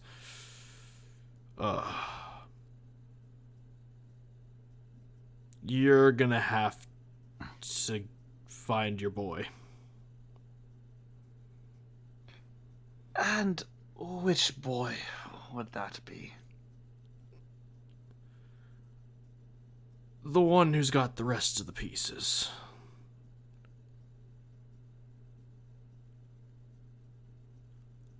Kino? If he's dead, where do souls go?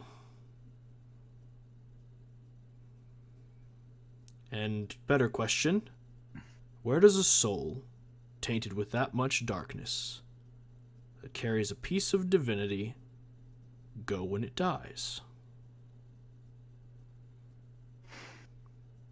Back to Pandemonium? Unfortunately, yes. Ah, lovely. But, leveling with you, that's a rough place to be. You may want to take some time before you go cracking at the doors, but if we're talking end goals here, Trap, if you want to get rid of that darkness and find a better cache for your immortality, you're going to have to give your son exactly what he's always wanted. And what would that be? The part of me and Marion that he's been wanting? Unfortunately, yeah. And here's the part that I said you're not going to like. That means you're going to have to die. At his hand. Now, forgive me, but I feel like dying at my son's hand defeats the whole immortality thing. Well, I mean, death is finite, but I mean, you've got what, like a relative amount of ways to resurrect yourself. Just look at it this way. He kills you. He completes the darkness. He ascends to what he thinks is going to be a good thing. It isn't. You pop back. And then, if you're smart, you spend your time, instead of researching your immortality, research, say... Have you met a guy called Lucky?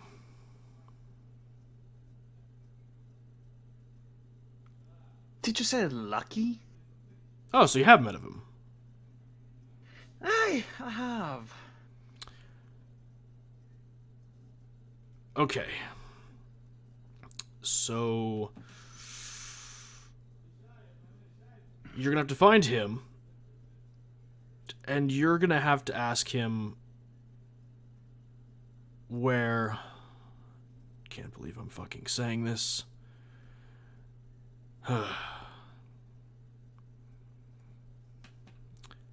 Ask him where to find Dope. Sorry, you find Dope? Yep. Just ask him where to find it. He'll know what it means, and he's gonna hate me for it. But if you're looking for immortality that doesn't involve being a cursed being for all eternity, you need to find Dope.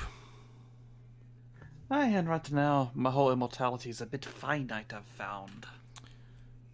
Trust me, when you find this place, it won't be. Just tell Lucky. He'll point you in the direction. When you get there, tell him Ilum sits you.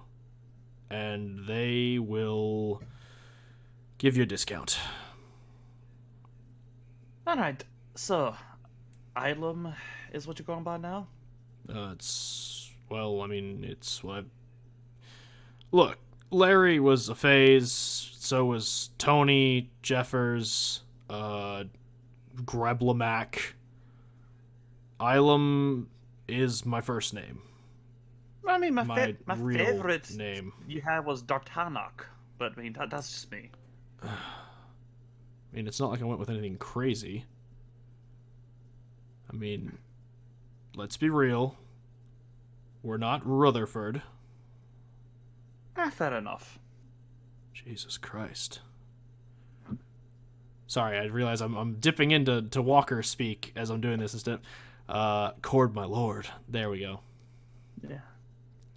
And when you said Christmas, the Ghost of Christmas Past, my first thought was like, okay, Ghost of Palor Past. Yeah, the ghost of some Christmas deity past.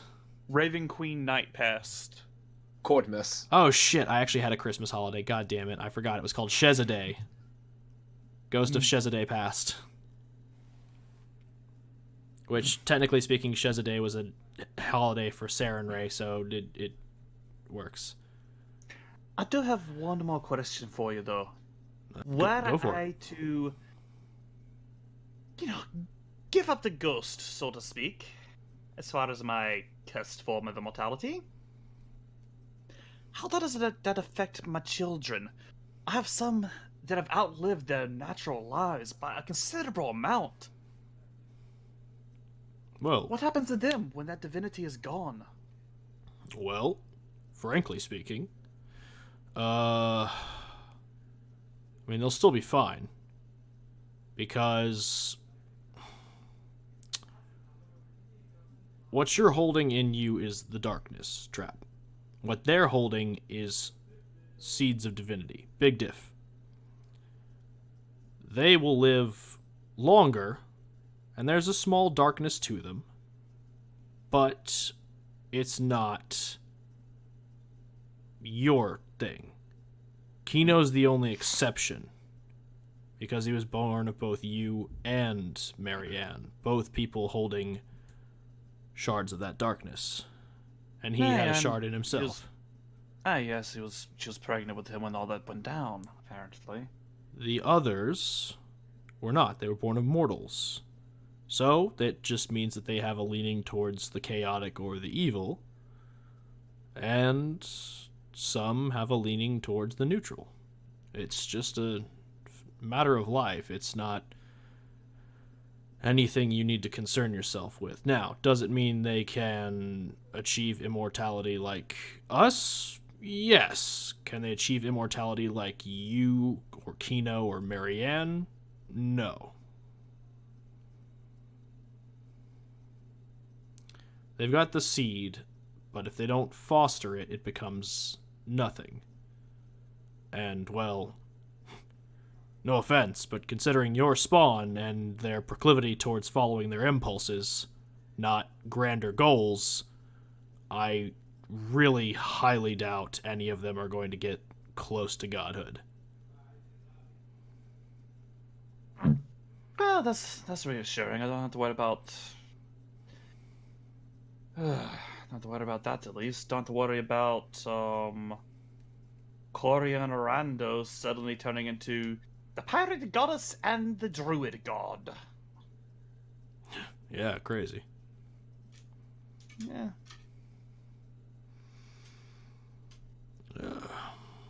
Well, I guess I'll be on my way. You take care. Well, this is good to see you again, and at least this time we're not fighting each other. That's very rare for us. Well, there's always next time. Besides, I'm not going to fight you. So long as you keep looking out. Yeah. No, seriously, keep looking out. Like, you never know. I appreciate it. Oh, also, I feel like I'm forgetting something. Right. Trap. Heard y'all met with Paulus recently. Aye. Be careful. I'm not saying that he's a bad guy, but the organization he serves fights Eclipse, and Eclipse is just straight up scary. And this is coming from a guy who can essentially die indefinitely. Aye, he's actually asked me to do some a task that I feel like would greatly backfire for me if I did follow through. He kind of gets really hesitant. What's the task? Let me put a good way for it. Seed informants into Eclipse. He wants you to put people inside the belly of the beast. I'm gonna roll insight, by the way, to see if this sets off a reaction to maybe he might be in Eclipse or not. Oh yeah, go for it. Just kind of low-key lying over here. This guy's old as fuck too. Insight, right? Yeah. 24. He is not lying. He is legitimately concerned about Eclipse, which for this guy means something. Because this, in the time that you've known Ilum or Larry, however you wish to address him, he has not been one to not rush into a fight. Because he knows that it's very hard for him to die, he kind of just rushes in. But when you bring up Eclipse and getting people inside of it, he gets cautious. But I don't get the... Do I get the sense that he might be part of Eclipse or affiliated? You don't sense that he's affiliated with Eclipse. You don't really sense any kind of motive towards that work from him. Okay.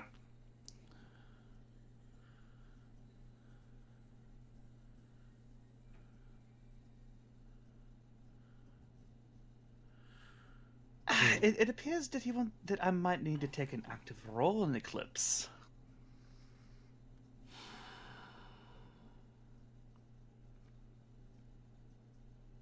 Just don't catch anyone's eye. When you say you've been trying to keep a low profile, I mean if you go into this, keep a low profile.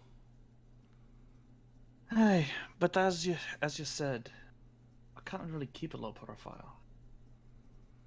I'll do what I can, but it's me.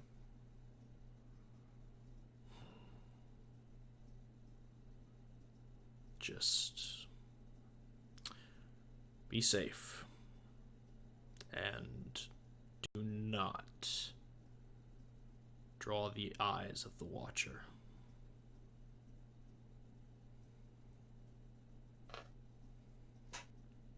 That's all I'm going to say on that. And he pulls the dagger out of the book and then takes the book and is like, it's already been stabbed. I'm going to keep it. Why would you want to keep a book that you said is boring? Well, I mean, if I could put it back on the shelf, but do you really want to pay the library fines? I'll just buy the book from the library. All right. He tosses you the book. All right.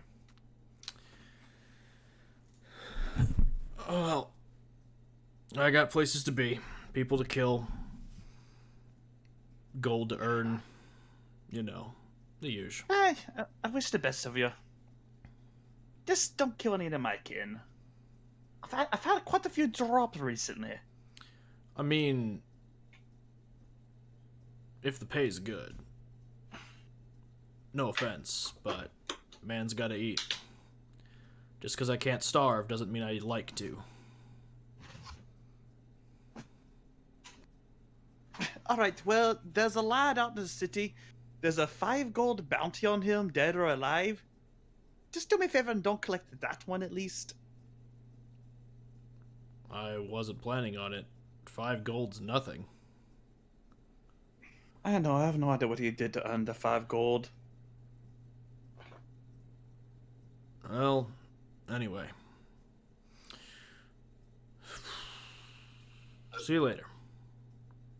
And, just as a question.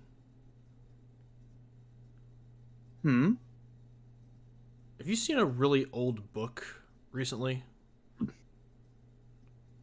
Like, I mean really, really old. Walker, have I seen the one he might be referring to? Because I've seen a lot of old books in this game.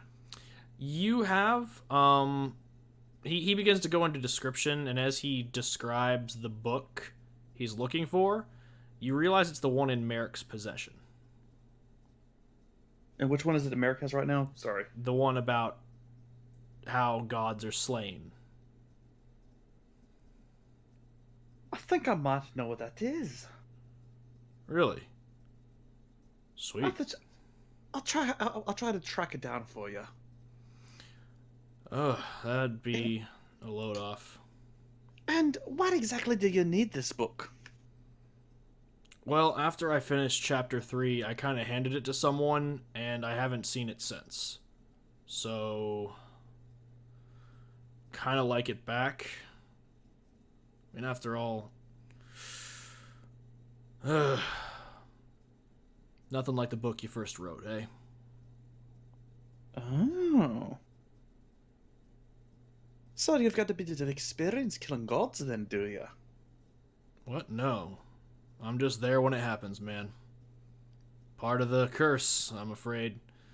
Can I roll insight real quick? Yeah. 18. He is absolutely telling the truth. He wrote the book and he watched these things happen. Okay, then. That's good to know. Yeah. Fun part of the curse. Got the worst luck in history. If lucky's the opposite of me, pretty much. If I've got the worst luck, man, that guy's got the best hand in the game.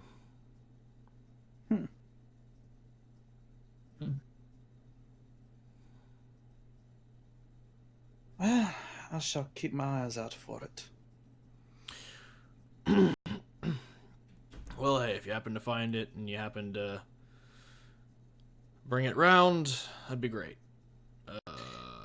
I suppose I'll hang on to it for the next century until I see you again. I mean, or you could just contact me. I have an address. Oh, then you moved to the city. No, I just have an address here. But then again, who doesn't these days? Oh, that seems to be the case. Yeah, I live out in the Deluge, so if you happen to find the book, he pulls out a card and hastily scribbles an address on it. He's like, just stop by. I'll be there for a while. And take care of yourself. Try not to die anytime soon. I mean, no promises. Besides, I've got... And he stops and, like, actually begins to count for a moment. He goes, yeah, about 3,576,682 to go.